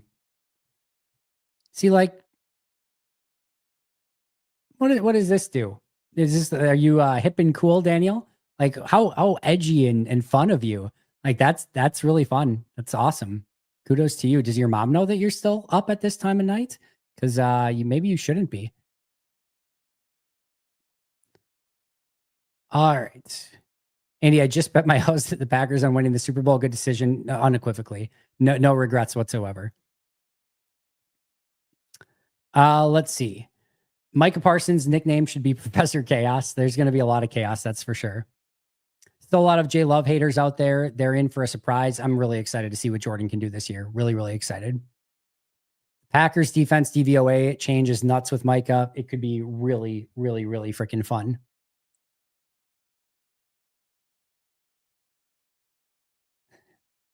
All right. Standing room tickets for Pack in Dallas, $101. That sounds about right. Justice, I sent you the link, buddy. What are you waiting for? Maybe I was too late. Maybe he's busy now. Oh, Justice is coming. He's on his way. He's grabbing booze, he said. I should have done that too. I'm just going to let Justice talk for like a half an hour. If you guys want to ask Justice questions, I've been 3 hours and 10 minutes. But let me just say this, guys. That was probably the fastest 3 hours and 10 minutes of my entire life. I don't know that I've ever experienced. If you would have asked me like how long I was just talking for, I probably would have said like an hour and a half. That is crazy that was 3 hours and 10 minutes. Let the haters hate, but still nice for the national affirmation. I totally agree. Andy, thanks for everything you do. You do great work. Thank you for that.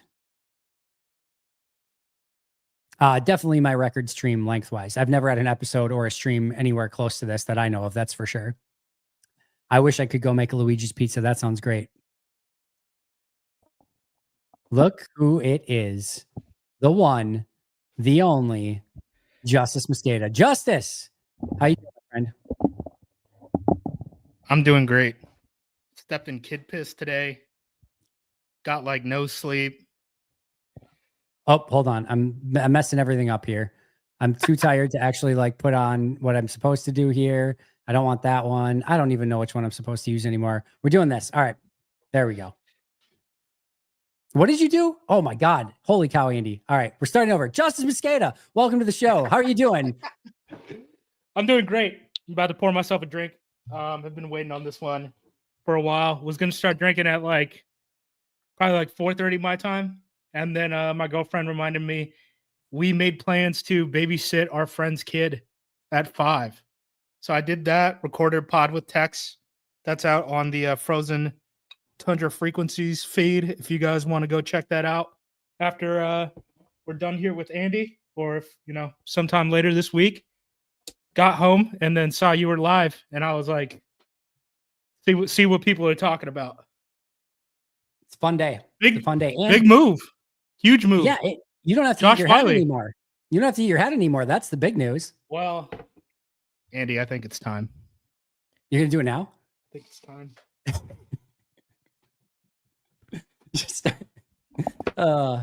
Be amazing. There we go. That's here, what it's time baby. for. We're here. That's awesome. We did it. We got Micah Parsons. It's We tricked insane. Jerry Jones. We got two picks in the 20s, and we're gonna cut in 2026. Let's start there. Parsons. What do you think of the compensation that they had to give up and the contract that they had to give up for Micah? What was your gut reaction to that? I was told last night. I wrote that article at APC. That sourced a bunch of really good stuff, by the way. I knew. I was told athletes first believed that they had a number that was in the range of $45 million per year. What that actually looks like, I don't know. It could be $45 million per year base, and then the rest of the money in the Micah Parsons contract is like incentives, where it's like, you make the Pro Bowl, it's another $500,000. You make the Super Bowl, it's another $500,000. You win the Super Bowl, it's another $500,000. Stuff like that. I would guess that once we get the hard numbers, right, it's probably going to look something like it's down to it's down to $45 million per year. Obviously, that's going to escalate. It's going to be backloaded, all that stuff.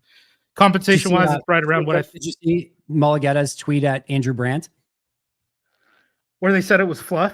Yes. Yeah. He's like, I saw that. Andrew Brandt said there was like, he probably was like, I think he hashtagged something like fluff or something. And Mulligetta came right back and he's like, why don't you do some research on it? And then like hashtag like no fluff or something like that. So it just, Mulligetta's great at his job. Mulligetta should be running the NFLPA. He's done so much more for players than the union has in recent years.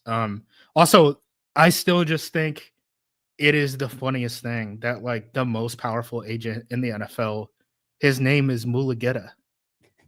He's the money getter. It's his name. Mulligetta. Yeah. I never even put that together. It's very funny. As far as the compensation, Chris Moneymaker winning the World Series of Poker. Like, I mean, sometimes the script writers just get really lazy of like, yeah, who's going to win the World Series of Poker? Chris Moneymaker. Who's going to be the top agent? Mulligetter. Like, come on. Yeah. I thought, I was under the impression it was always going to be 2 first plus something. Had heard a bunch of different names thrown around as the plus something. Never was it Kenny Clark. I always had a hunch because nothing was consistent on what was added as that last piece, that people were just taking guesses. I mean, people brought up Romeo Doubs because the Packers, it's an expiring contract, right?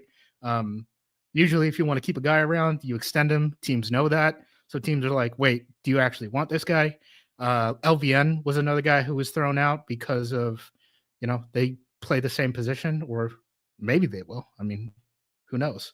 And then I'd also heard that a second round pick was a possibility. I think it would have been really tough to part away with a second round pick because you need cheap contracts, man. Because I was listening to you a little bit off and on. I've been doing laundry and stuff like that because I'm trying to earn some brownie points over the last couple of days. It's spending a lot of time, a lot of late nights doing work, calling people, sending emails, DMs, stuff like that, texts. But yeah, it's pretty much what I thought it was going to be. I mean, the way I perceived it, right? Really, after waivers yesterday, I really started trying to figure out what's going on with the situation, just because we had so many other things that we had to deal with where we're tracking cut downs, and I'm like, oh, Josh Wiley might be a guy that the Packers are interested in, and stuff like that, right? Those were more relevant, but as soon as waivers were done, I kind of tried to like actually figure out what is going on here, which is not something that I had done before. Became very apparent that things had shifted recently, from both the Packers and the Cowboys side, and that there was real interest. When I posted that article in the morning, I did not think that this deal was going to get done. I don't know if you heard the Jerry Jones press conference. It was like 45 minutes long. He brought up that he was unsure if it was going to even happen starting this morning, right? Because so that tells you practicing. Yeah, Clark was practicing this morning. He said, yeah. But as soon as Bill Huber of Sports Illustrated, shout out to him again. Yep. I don't really look. I don't know if I don't know if you'll get offended by this.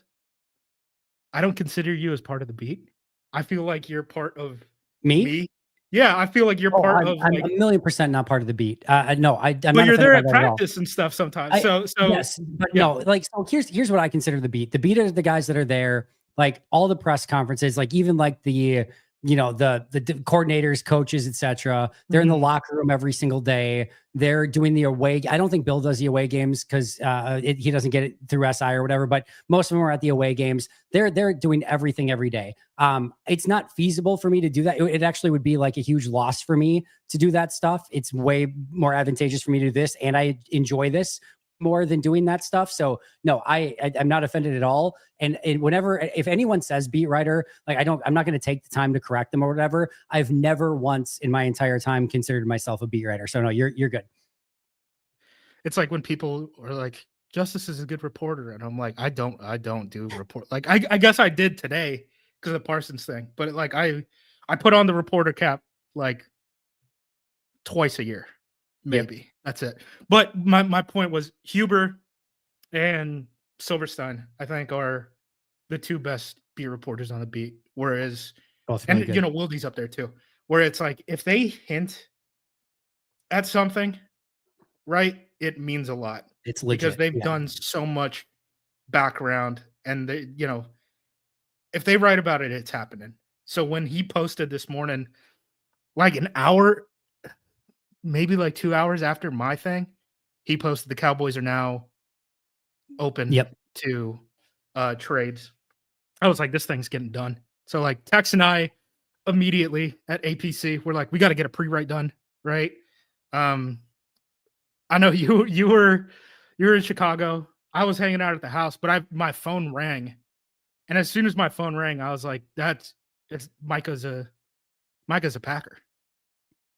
Like I just knew because it was things are gonna move quick, right? And like Jerry said that too. Everyone knew the score in this situation.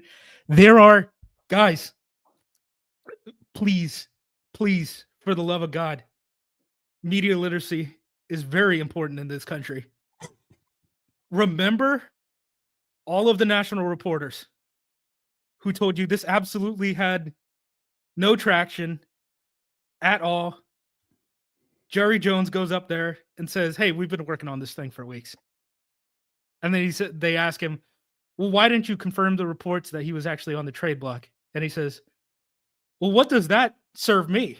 Yep. I want you to think that we're not trading He's not him so that we interested. can Yep. bump the price up." That's Yep. why I wrote that article at APC, where I was like, Again, I so want good. you guys to understand how this stuff gets made. Because a lot of these national report, like this is a dumb media thing, and it doesn't really have to do with the Parsons stuff. But I'm gonna go on this little rant, and you have to sit with me. One of the most embarrassing things in the world is Tom Pelissero tweeted out yesterday, I believe, during cut downs. He did a copy paste from an agent, I know and exactly what you're at going to the say. end, it says our career Our because he or didn't we or our, even, yep. yeah, our career. Um, these big national reporters are basically PR for either teams or agents at this point. And you have And to all they do parse out is which one they are. it's just deny, deny, deny, deny, deny, deny until the thing happens. And then they get the news and they get to throw it out there, which to me, I don't know. Does it really move the needle if it's Rappaport or Pelissero or Schefter? Like, I don't really care. It's just something that goes on the bottom of the ticker, right? Yep. I'm much more interested in how the sausage is made and to kind of show people like what these processes are actually like. And that's Yep. why I wrote that piece. Because there was smoke. Again, I don't think that the Packers were even sure that they were going to get a deal done. They did a bunch of work last night. I know that. I had one source on that before I wrote the article, and I got another source between when I posted the article and when Micah actually got traded. They did a bunch of work last night that they were So I not heard as planning. well. So there were absolutely 100% signs for people who were willing to not just deny, and everyone else got made to feel like they were crazy. So We got to, how in DC when all the pizza parlors like light up right before like something big's about to happen, and at like because they're all delivering pizzas to the Yeah. Pentagon right before. We gotta have somebody just on like late night toppers watch near Lambeau Field to see if all of a sudden at like 11 p.m. there's some like toppers truck pulling in with like 14 pizzas or something. Andy, it crossed my mind. Do I know someone who has a Ring camera near Matt LaFleur's house, near Gutekunst's house, near the Lambeau facility, or I guess the Packers facilities, right? Yep. That all I needed was a car owned by one of those two individuals moving late at night after they had already left the facility And now to we're going come back back, in. right? Yeah. Like I wanted to get the Packers worked late on Wednesday in the article, but I didn't have a second source for that. So I couldn't do it until after. And then by that point, like Huber had already broken that, like, you know, the Cowboys are open to trade offers. And it's like, all right, at that point, it's a matter of time because it seemed like it was always Green Bay. I thought it was really interesting. I don't know if you talked about this. I thought it was really interesting. Jerry brought up that they had basically ruled out every team that wasn't offering a starting caliber defensive tackle. Yep. Do you think they would have accepted Wyatt? I think they were looking at a nose tackle because they bombed so bad on run Ozzie stuffing. Smith. Yeah, because they have Osa. They already have Osa. So that's true. Kenny and Osa is a fun tackle group. 2 UCLA guys. Oh, true. Yeah. Osa's from up here. Osa's from Portland. If you don't know, he was like an undefeated state champion wrestler like all 4 years at the high school level. His brother was Oa, who was a first round pick. Or no, he was a third round pick, but he was projected to be first. He had some like knee injuries and stuff like that. But even when Oa was coming out, like everyone in Portland, because they played at the Sam Barlow, everyone in Portland was like, yeah, this guy who's gonna be like in the first round, like he's solid, but Osa's the one. Like everyone knew that like he was the most talented one in the family, which is kind of funny. In base, is Parsons gonna play Sam, or is he gonna play D end? I wondered the same thing. I kind of thought Sam. I would do Sam. I would do LVN and Gary, or like whatever defensive ends that you want on base. With probably, I think Wooden's going to start. By the way, I think as stands right now, I think it's going to be Wooden and Wyatt, and then I think you're going to have Quay as the Mike, Edgerrin as the Will, and then I think you're going to have Parsons as the Sam. That's what I would do. You could also do some fun 3-4 stuff as well if you really wanted to. But that's how I would probably do it. And then on obvious passing downs, just buckle up. They're going to put him effing everywhere. So my thought, I'd kind of talk this through with Tex, right? So they're going to be in nickel 2/3 of the time. Nickel defense. At least, yep. Nickel defense. They're playing 5 defensive backs, 2 off-ball linebackers, and then your standard defensive line, right? In those looks, Parsons 100,000% is going to be an edge rusher, right? The only question is those last third of plays, where is he going to line up? The Packers this preseason did a whole lot of underfronts and a whole lot of 3-4 looks out of 4-3 personnel. Justice, what the hell does that mean? All that means is that Lucas Van Ness basically kicks inside to be a third defensive tackle, and Micah Parsons, or a outside linebacker, a Simon linebacker, walks to the line of scrimmage and essentially becomes, the edge defender. Yep. I think he could absolutely do that. In those 2 looks, here's the problem. In those 2 looks, the only defensive end on the entire team that you really want to kick down into a reduced spot is LVN. So I do think that like maybe you could think Cox could do a little bit of it. Cross train him. I don't know. They didn't really do it with Cox. They did it a lot with Sorrell. And Sorrell wasn't great. Sorrell makes sense. Sorrell makes sense. Yeah. I think Sorrell's just too young.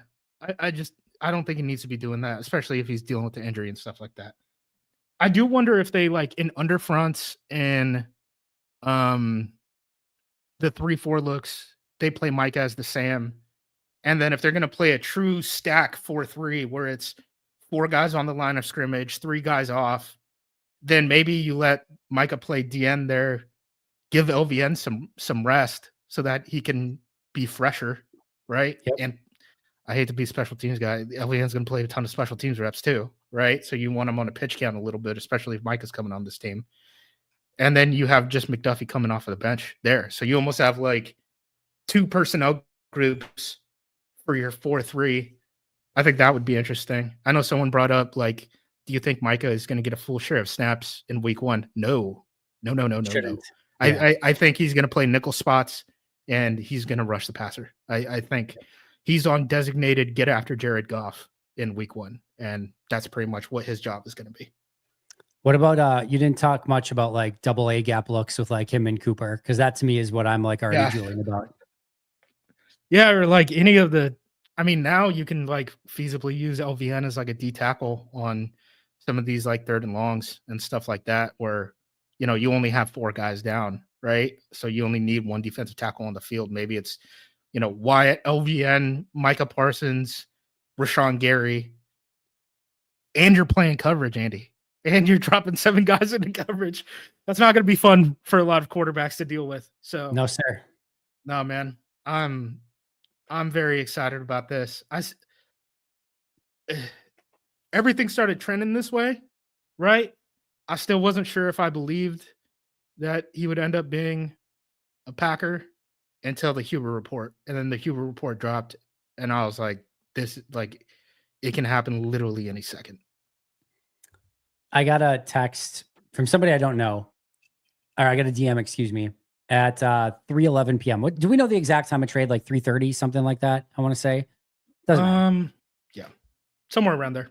Yeah. So 3:11, I got the DM, and it said Micah Parsons to Green Bay, 2 first-round picks and Kenny Clark, $47 million per year for Parsons. Let's go.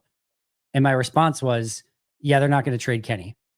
And so, and then obviously it happened. My interesting take here, or my reasoning, was not because I didn't think Green Bay would trade Kenny. My reasoning was because I didn't think Dallas was going to have any real major interest in taking on like an older player. I'm like, I can't see that really being the player that they kind of wanted to add on top of that trade, which was kind of my thought process there. But yeah, I mean, Mozzie bombed out for him. Like, yeah, I guess they're just over the Mozzie experiment. Yeah. We have an update on press conferences, by the way. Oh, Dude at 1 o'clock, LaFleur 1:30, Parsons 2:30. Ooh, baby.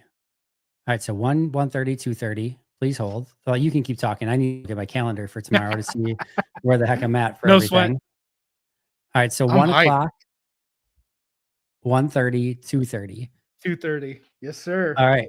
Might need some help with a couple logistical things, but no, not open to the media if it is. I don't know if it's an off day or if it's just not open to the media, but it's nothing. There's no practice open to the media tomorrow or Saturday or Sunday. So Monday will be the very first time, and we start Monday or Tuesday, whatever it is. Probably be Tuesday. And then that we start regular season practices. So it's basically like stretching in one little individual drill, and that's it. Yeah. So we don't get much.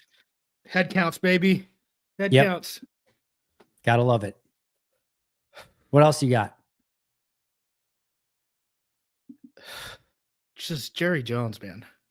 So I'm not picking my nose, by the way. I'm itching the side of it.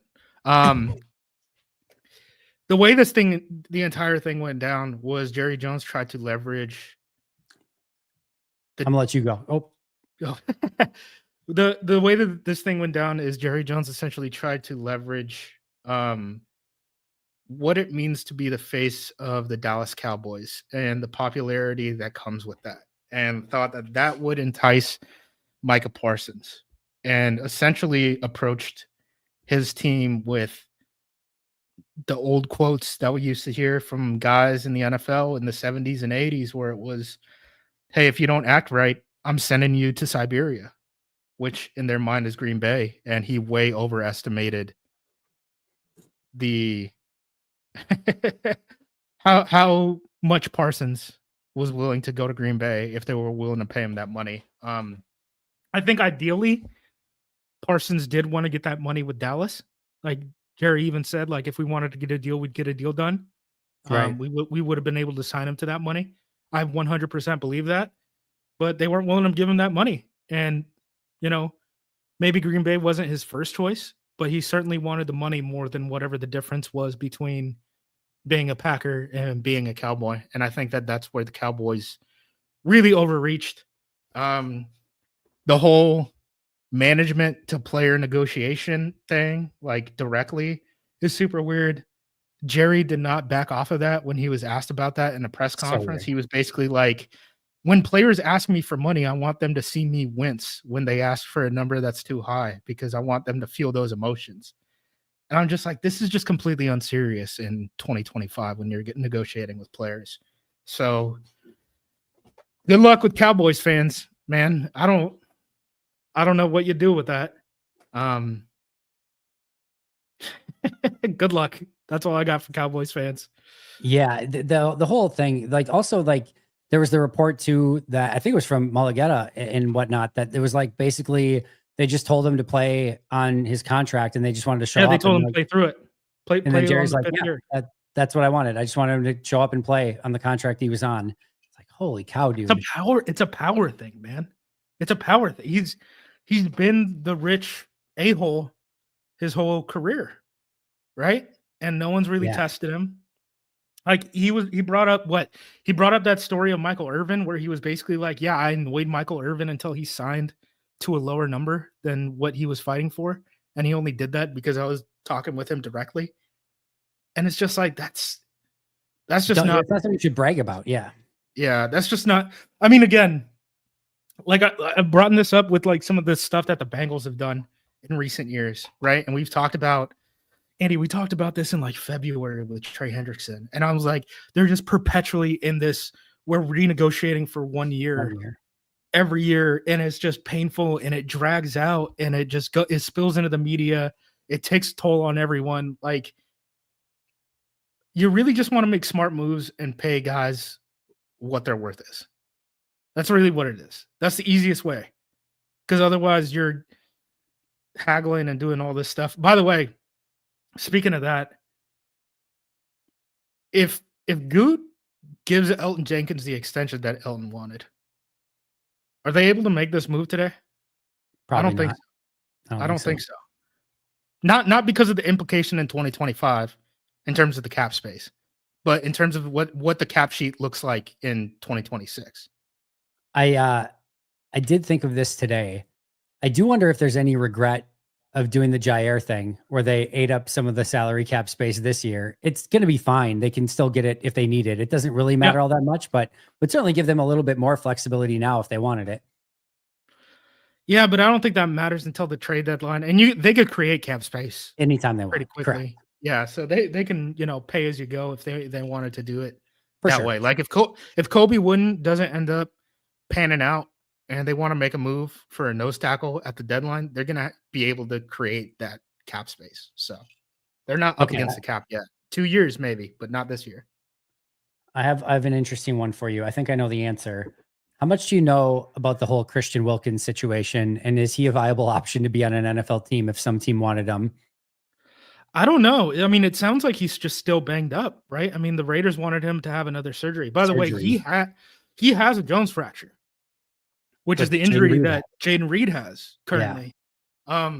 I've been doing some reading on Jones fracture stuff. Again, I'm not a doctor. It doesn't sound great, fellas. No, especially if you return in 3 weeks. Like the re-injury rate is pretty high. So I don't think he's going to play 17, but you might as well use him while you can use him. And Christian Watson's coming off a pup at some point, and Savion's not ready right now. He hasn't been practicing, so maybe he can be like your bridge wide receiver. But I just don't know if the health is going to be there in full this year. I don't either. Yeah, and obviously there was like some of the other interesting weird stuff too, but I don't think it's probably viable, but I'm just looking at different options. I haven't looked at yet like what other free agents are available. Probably don't need to do anything at the moment. I like one of the things Jeff Hafley's been extremely complimentary of this defensive tackle room anytime he has been asked about them. So, all right, Colby Wooden, Carl Brooks, Nazir Stackhouse, Warren Brinson, Devontae Wyatt. This always stuns me. Devontae Wyatt played less than 400 snaps last year. Every time I look at it, it stuns me. Less than 400 snaps last year. He wasn't a starter. No, I know. He's going to He's going to have to be somebody that I think takes on obviously a much bigger role now too. And they picked up his option and turned down Quays, which is crazy. And might be smart now because Hopper looks like he might be a viable option. Really smart now because Wyatt's going to really be needed with no Clark, and Hopper might be able to replace Quay with not much issue. I'm going to take off this mask now. It is very hot. I am sweating. The AC when I put you on, when I put you on, I had to go open the window and take the sweatshirt off because I got the two big lights on. All right. And I'm like, I'm roasting. That's going back on. It has not been eaten. All right, I'm going to get to some super chats really quick here. PJ Wentz has got to think Jared Goff is nervous, not a throw on the run guy. No interior offense, at least not the same. You know, you've got no Zeitler, no Ragnow, and now you've got Parsons and everyone coming at you. That's going to be a very fun matchup. Did you see the line move to 1.5 points to Green Bay? It was 1 point Packers favorites. It's now 2.5. It's interesting. Usually even top non-quarterback stars, it moves like 1 point. So, okay. And again, I don't think Parsons is going to play a full slate of snaps, but I do think it's really interesting from a matchup standpoint, right? Jared Goff, I mean, what's been the story of Jared Goff his entire career? If you don't get pressure on him, he's going to dice you up. If you pressure him, he's going to get real shaky really quick. So it's almost all matchup based, right? We've seen games where the Packers get after him. He looks like garbage.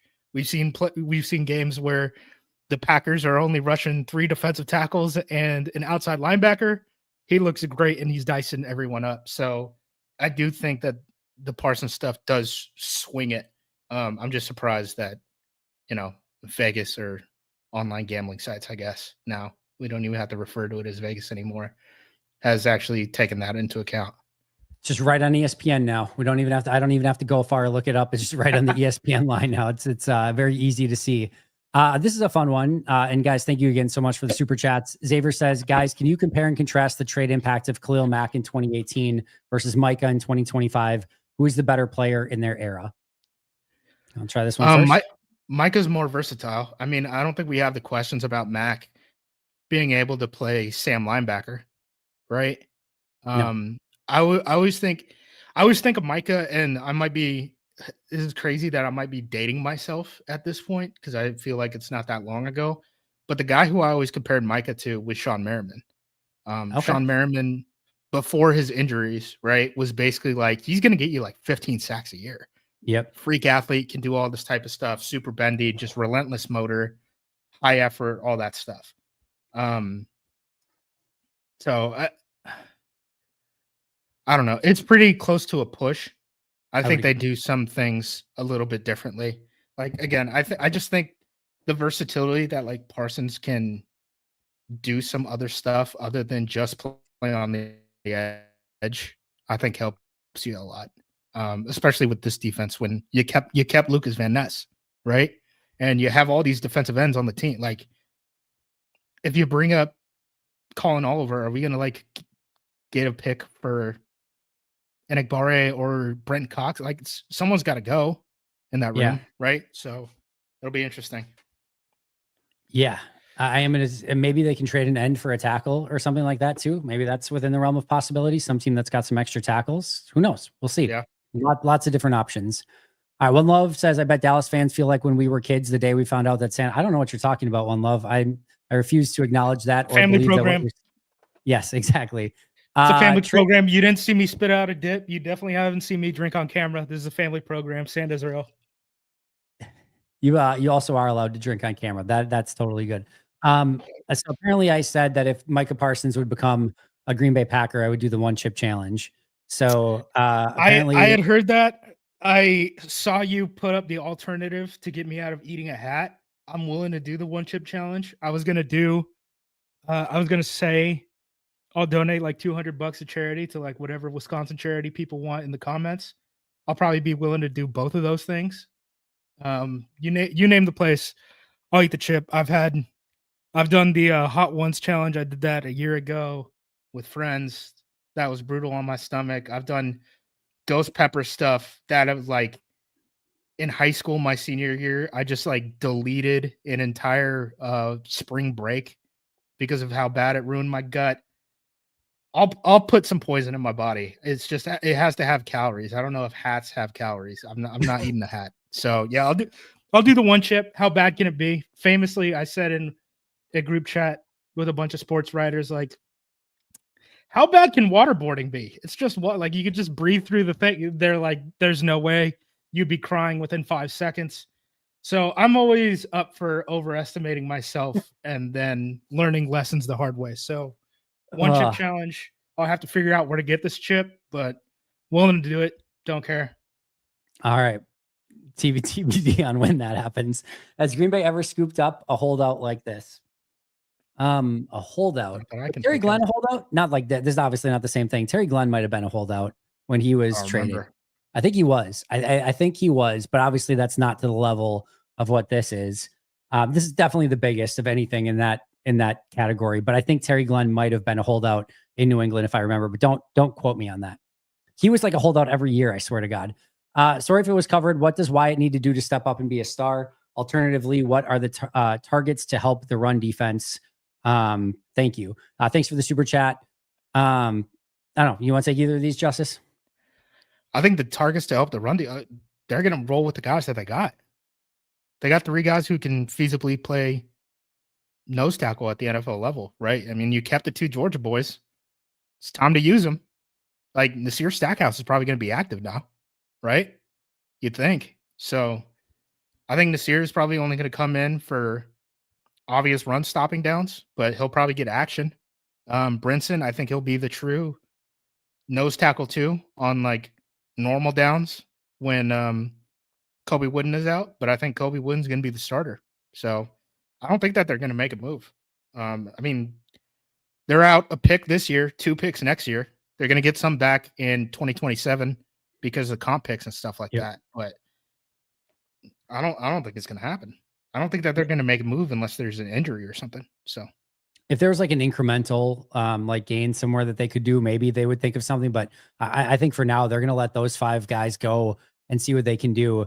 I also think that this is a very good run defense by committee. I thought they were so much better in totality last year. It wasn't just Kenny Clark or TJ Slayton in the inside.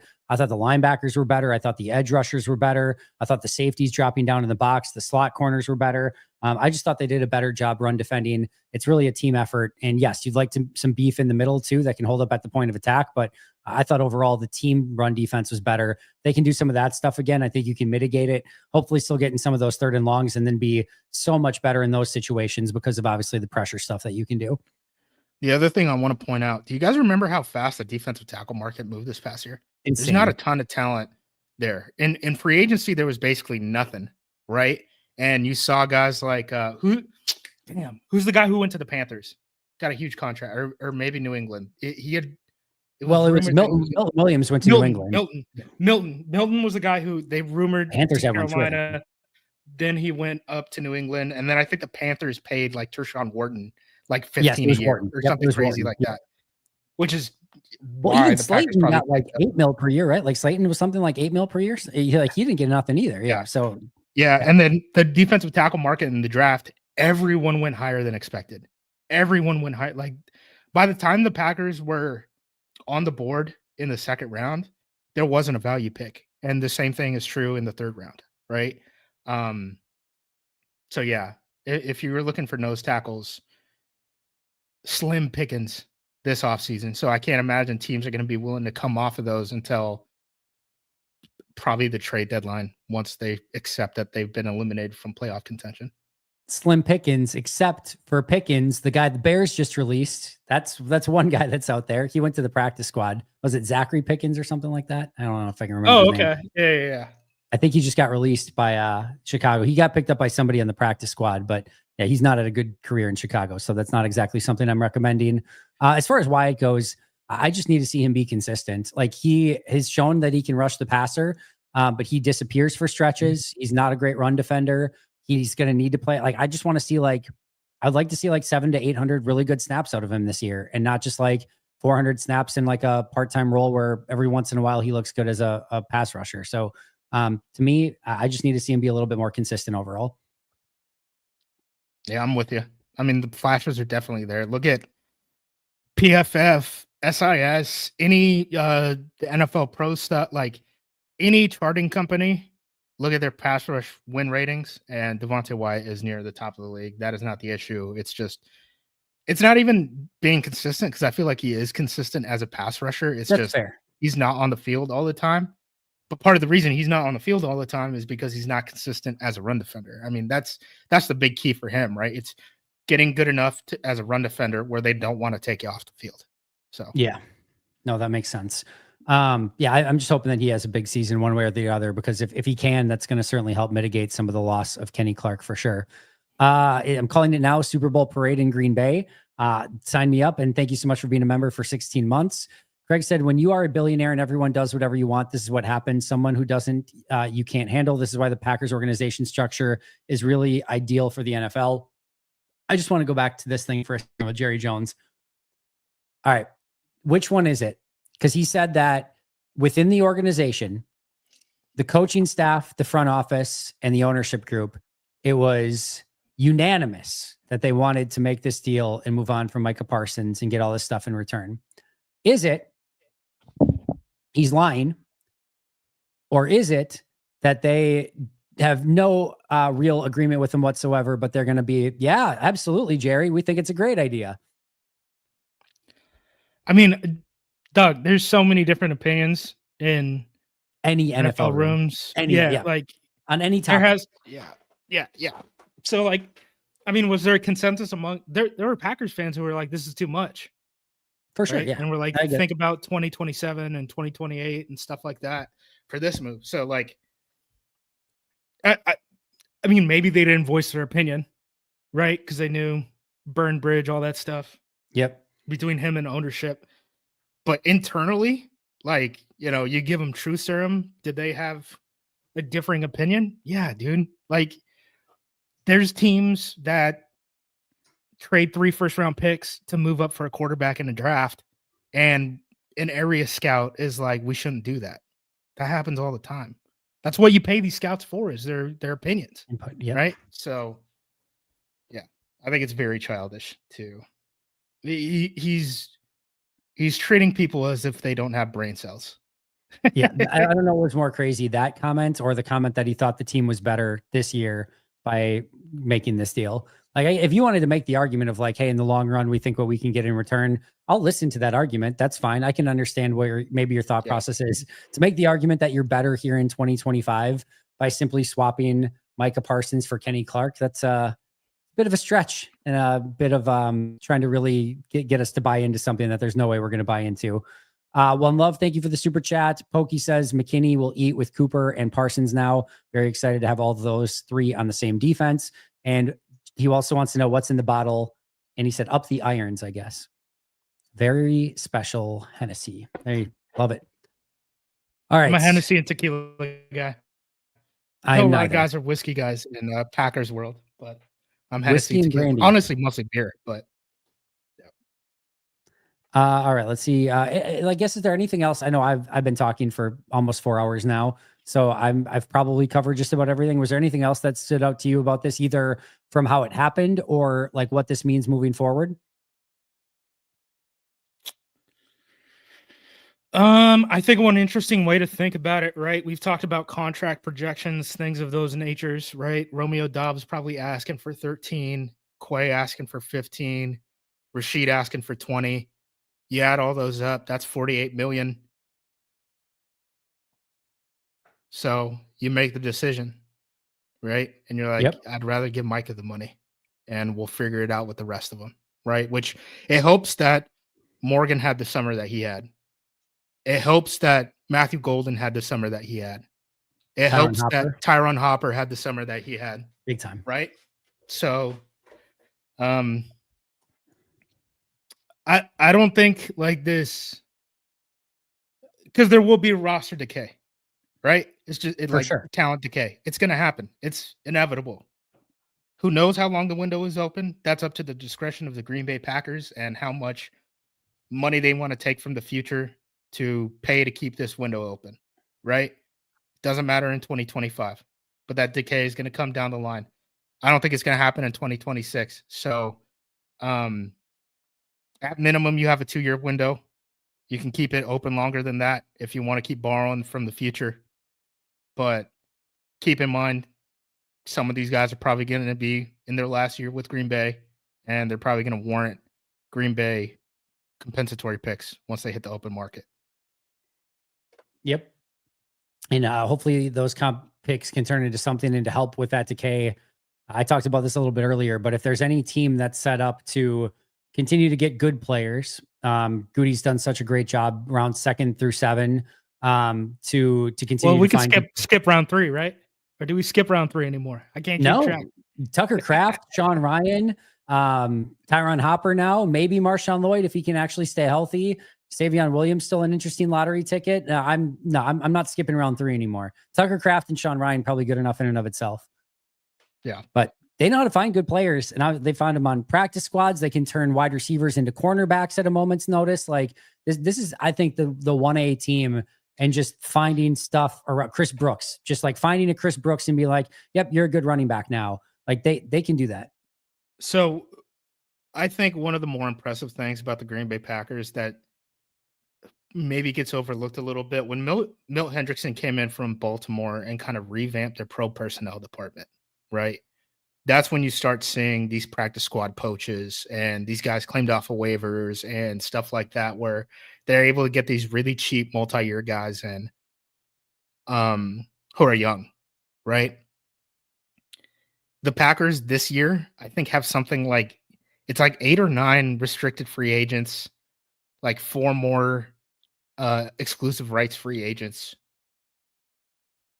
They've kind of changed the way that they've done it, and they're more in that market where they're like, it doesn't have to be like I think Ted Thompson would have like just kept Kalen King. I think Almost Ted Thompson certainly. would have, like Ted Thompson would have just kept these draft picks forever, right? Yep. Whereas Goot is more, or I guess I should say the Packers front office, because I don't think Goot is able to watch every single snap of every single team in the preseason, all that stuff, right? Jam it in before waiver wires. The Packers pro personnel department, I think, is advanced to the point where they feel comfortable that, if we're going to be down draft picks and we're not going to have a whole lot of cap space to spend on free agents, and we're not going to want to use it because that cap, if we spend money on outside free agents, that's going to offset compensatory picks that we're going to get for guys like Rasheed Walker leaving, Quay Walker, Romeo Dobbs, you name it, right? All these guys. They're comfortable saying, like, we feel like we can get basically what amounts to an extra draft pick through the waiver wire, or through practice squad call-ups, or through insert whatever. And they're also not treating the entire bottom end of the roster as redshirts, right? They're like, look, someone's got to play teams, and we want to be good there. And the Packers last year they were 2nd in starting average field position, and they were 5th in opponent starting average field position. They're really good on special teams. I know people want to bust Bisaccia's balls all the time. The problem is he doesn't have a returner, and he didn't have a kicker. He's got a kicker now. I don't think we have a punt returner still. We have a kick returner. We don't have a punt returner.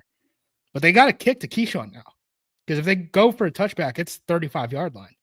I've seen Daniel Whalen hit it from 50. So we're one McManus. set of my bad. McManus. We're one set of first downs away from field goal range. If you don't let Keyshawn return it. So I'm cool with living in that world and saying, hey, if you want to be on this 53, you contribute to the roster. That's how it goes now. There's not going to be these red shirts, and we're going to be way more active on the waiver wire, way more active with practice squad call-ups, all that stuff. I'm cool with that. I think it was one of the better decisions that they made, because if you look back, right, there was for a period of time a ton of players they redshirted. I'm going to miss a bunch of them, but Raven Green, Alex Light, Tim Boyle. God, there was another safety too that they had for like a year, and then he like got injured for a year, didn't play, and then like they still kept redshirting him. Like there's so many of these guys. The one that like sort of kind of turned out? Yash Nyman. Yash Nyman was the one of all of their guys that they've been redshirting for years, and like, we're going to hang on to these guys. We're going to develop them. They're going to come into something. For all of that, for all that time, effort, and energy, they got a swing tackle for a couple years. It's just not worth it. Like, you know what? If they would have let all of those guys go, they would have let I love my Tim Boyle, I get it, but like Tim Boyle, Alex Light, all of those guys, if they all of their developmental, Raven Green, etc., Lindsey Pipkins, we can go on and on. Vernon Scott was the guy I was thinking of. Vernon freaking Scott. If they let all of those guys go and don't develop a single one of them, they lose a couple seasons of Yosh Nijman as a swing tackle. Meanwhile, in the 2021 game against San Francisco, they could have actually stocked a real, legitimate, true handful of special teams players, at least 3 of them. Instead, that actually maybe could have made an impact on that play and in that game to help them actually win it. So I think it hasn't necessarily paid massive dividends yet, but that change in philosophy, I think, is going to be a really, really important for them as they move forward. Yeah, and they were 32nd in special teams with a bullet. Like, they were 32nd, and the difference between them and 31 was like the difference between 31 and like 10, right? Like, they were way down. So, yeah, I'd rather be better on teams than wish cast on draft picks going into year 4, you know? Yeah. And we've seen it too. Like they're basically now they will put a couple of these guys like Kadeem Telford, for example, right? They put him on the practice squad the first year. They put him on the active roster last year. Also, they just didn't have that much depth along the offensive line. So they give him that chance in year 2. It's definitely reached the point now where if there even are any of those guys by year 3, if you ain't got it, see you later. You're done. We're not even practice squad, which is crazy to me. Squad. Like some of those wide receivers too, like Julian Hicks was the next guy to get worked in. He was ahead of any of the practice squad guys that ended up getting signed. Like year 3. Was it Cornelius Johnson was his name, right? Like they were trying to get him worked on teams a little bit, but it's like, yeah, man, if you're not making the roster year 3, peace. Like it's all over. Go find work somewhere else. Pokey said, Andy and Justice, thanks for all that you guys do. To say you're appreciated is an understatement. What a great day for Packers fans. Go Pack, go. Appreciate that, Pokey. I will never give up dreaming after this trade. Me neither, one love. Keep dreaming, my friend.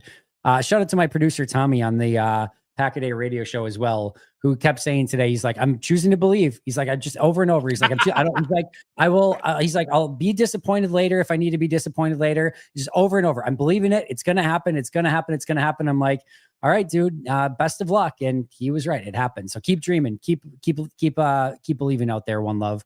Hopper Morgan Golden 100% enabled this trade. I think it definitely helped. Again, when you have young players. Yeah, they helped. It helped big time. Just Wooden too. I mean, Wooden's another guy that we're not talking about in the Brinson, like, I think too. Yeah. If Wooden doesn't break out and is able to take these starting reps when Kenny Clark is out in practice this summer, do we make this trade? Do we move off of Kenny Clark? I don't know. I can't tell you that. So, yep. Yeah. I mean, I would throw his name in the mix too. I went through earlier. No, we can do it again if we want. We probably don't need to, but I went through and I built the roster next year. If they don't sign a single one of their free agents back, if they don't sign a single free agent, if they don't draft a single player, like you still have a good line. The one that's interesting is offensive line. If you have to release Elton Jenkins. So if you don't sign back Sean Ryan, if you have to release Elton Jenkins, and if you don't sign back Rasheed Walker, and even then you're like Banks, Belton, Tom, and who am I missing? Banks, Monk, Belton, maybe Tom. There's Morgan. So you got probably Morgan left tackle, and then probably Banks left guard. You don't have a center, and then you're probably looking at maybe Belton right guard, Tom right tackle, and then you need a center.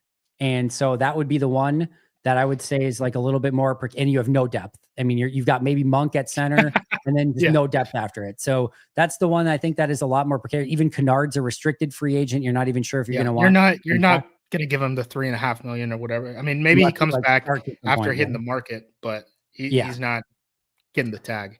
So the outside of that, you kind of look at it, and I feel pretty good about where everything else is at from a roster standpoint of like putting together a good team still. But there's definitely, like you said, going to be some attrition down the road. All right. And then B-Sums says it's a shame Parsons would have solved all of our cornerback problems in Joe Barry's system. Still could. You never know. But no, they're going to have a lot of versatile pieces. That is one thing I hope we don't see a ton of. All right, Justice. We're at 4 hours. Anything else you want to get off your chest? We're at midnight. Started at 8. We're at midnight in my time, 10 your time.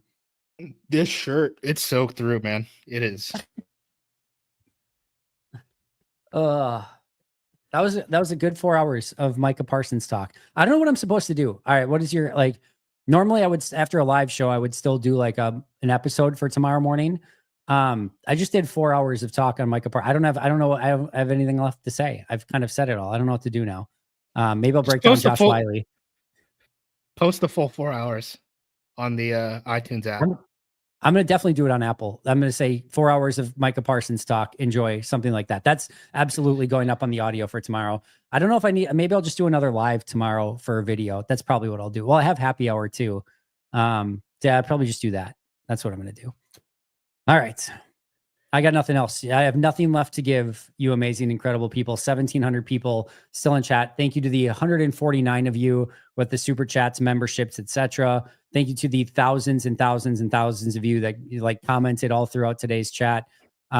Quickest 4 hours of my life. I did 4 hours drive down to Chicago, 4 hours drive back to Chicago. Now 4 hours of live chat back to back to back. I left at, I guess I had a half hour less. I left at 12:30 p.m. and now it's 12 o'clock a.m. And that is all I've done for the last 3 hours besides pick up some Pop-Tarts and get some gas. You got to sell you were able to sell the tickets, right? No. Oh, because it was like literally like 2 hours before the concert started. And we had 4 people. Yeah, I mean, you're driving, right? So yeah, I was driving. Thankfully, I was driving by myself. If I was driving everyone down, I would have been screwed. Thankfully, they drove separate because they were going to go down earlier because I didn't know what time I was going to be able to get out. And so I drove separate. Why don't you get a hotel? What's that? Why don't you just get a hotel? Just record it from there, I guess. So here's the thing. Before I left today, like earlier this morning, I'm like, all right, you know what I'm going to do? I'm going to bring my laptop, my camera and my microphone just in case something like this breaks. And I had so much stuff to get done before I got out of here today that I got it. I was trying to leave by like 11 was my hope today, to leave at 11. And it was like 12:30. And I finally got my last thing done at 12:30. And I like booked it out the door because I wanted to get down there as quickly as I could. And also try to beat like rush hour Chicago traffic. And I totally forgot the laptop and everything. So I could have like stopped somewhere and done it on my phone, but it would have just been like terrible. Plus, like now, if I do want to record an episode tomorrow morning or something, like it just didn't make sense. So I had other people, like I've got friends in Milwaukee and West Bend. Like I could have potentially stopped there, but it was just, I don't know. I just raced home as quickly as I could and got it done. Not ideal, but it happens. It's all good. Thank you, Tough Esocks. Smash that like button and hit subscribe. We've got 1,600 people in here. Hit that subscribe button. I know most of you are probably subscribers already, but even if 200 of you aren't, that's 200 more subscribers. That would be amazing. Justice, I know you said you have a podcast out. I'm sure you've written a variety of different articles about it already. Anything else you want to plug? Yeah, no, I went on Frozen Tundra Frequencies. You can find that wherever you get your podcasts, right? You can find that wherever you get your podcasts. It's a lot of the APC writers. I'm a special guest on it. I'm not a host. Just like I'm not a host on this show. That is for plausible deniability for Fox if they ever come after me. Much like David Mulugeta had plausible deniability on how much the Packers were willing to pay Micah Parsons while he was on the trade block. For sure.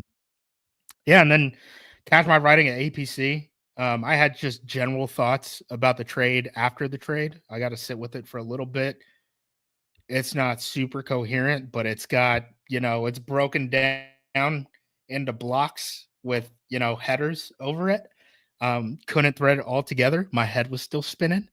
I'm certain there's going to be more fallout of this that we're going to look at. I'll probably tomorrow morning, so Friday, I'll have kind of like an outline of like what Jerry Jones said that you guys can go read up on that if you don't want to sit through his long-winded stories over 48 minutes. I'm not joking. We timed it. He got asked one question. He talked for 11 minutes straight. It was nuts. I was like, I had to sit back and I was like, this isn't like an opening statement, right? Like someone asked a question. Yeah. I was like, that's crazy. He just turned it into an opening statement, basically. I don't know, were you watching it on NFL Network or where were you watching it? I was watching it on YouTube. So okay. I just popped it up on YouTube because I was babysitting. I was like, Addie, you got to take care of the kid for a little bit. I don't know what to tell you. Jerry Jones put the kid to sleep anyway. But no, NFL Network had it. And like 30 minutes in, like Pelissero just came on and he's like, we're cutting this off now because knowing Jerry Jones, he might talk for another 7 hours. So he's like, we literally came back and he like cut it off and then they kind of broke down what he had said already, but he was going for probably 30, 40 minutes and they're like, all right, that's probably enough. And they literally just kind of cut it. I'm guessing Matt, Goot, Micah put together is going to be less runtime than Jerry Jones's presser.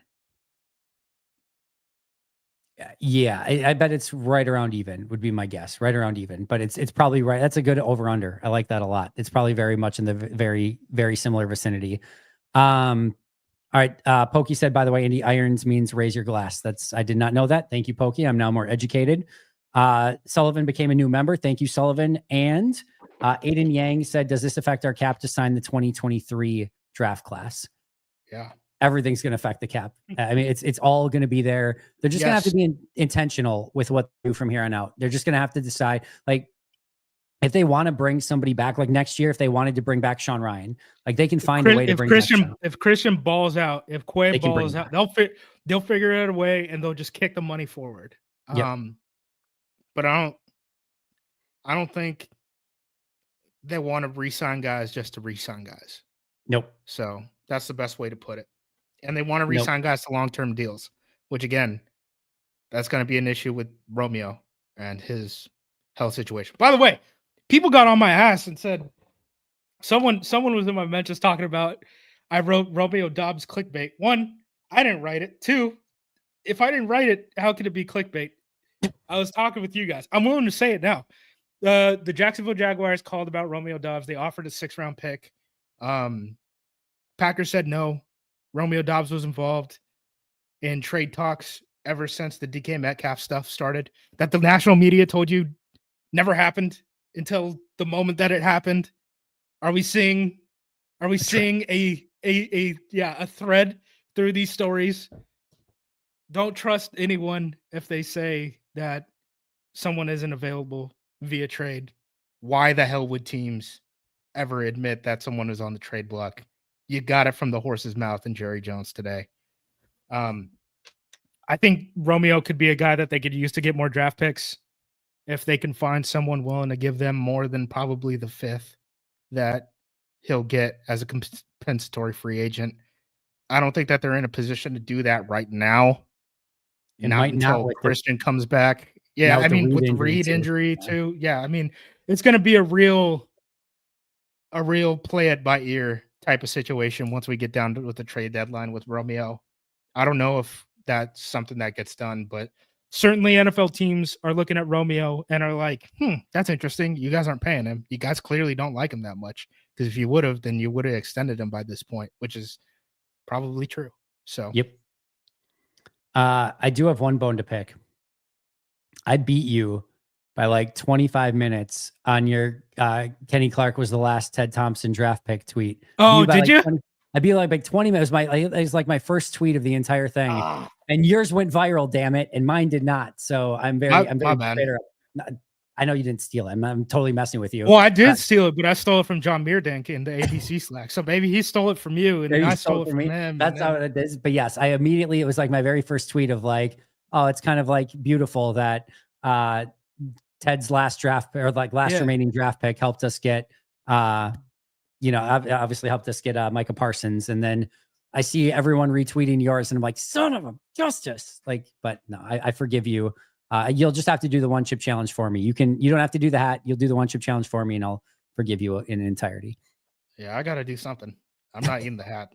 So I feel like you got a reprieve. You're down before the opening week, before the first game, you're down to 5 defensive tackles.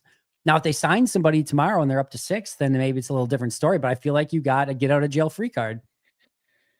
I think I got oh man, here, let me look at the Packers roster right now. Because I think I got the roster numbers by position right.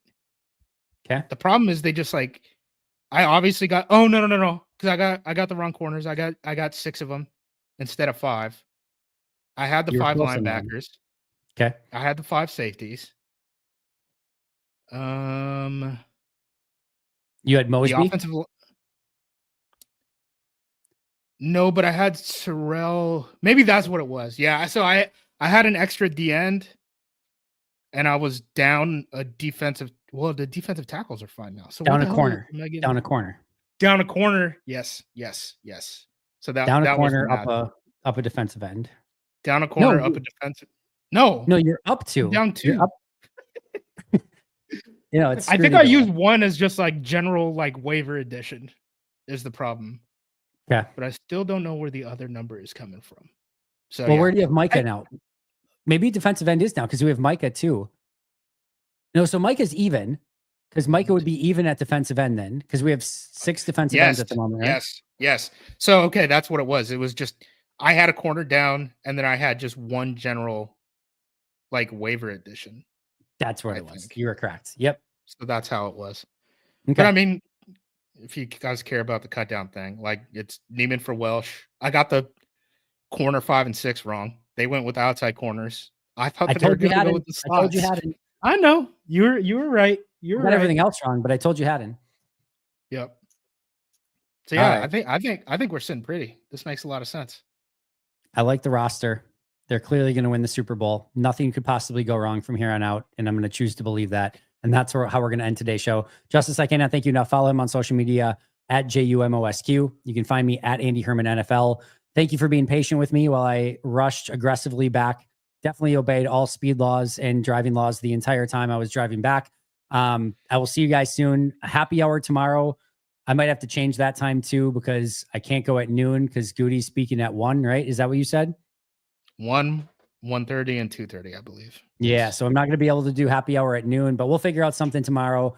I'll see you guys all very, very soon. Until next time. And as always, go Pack, go.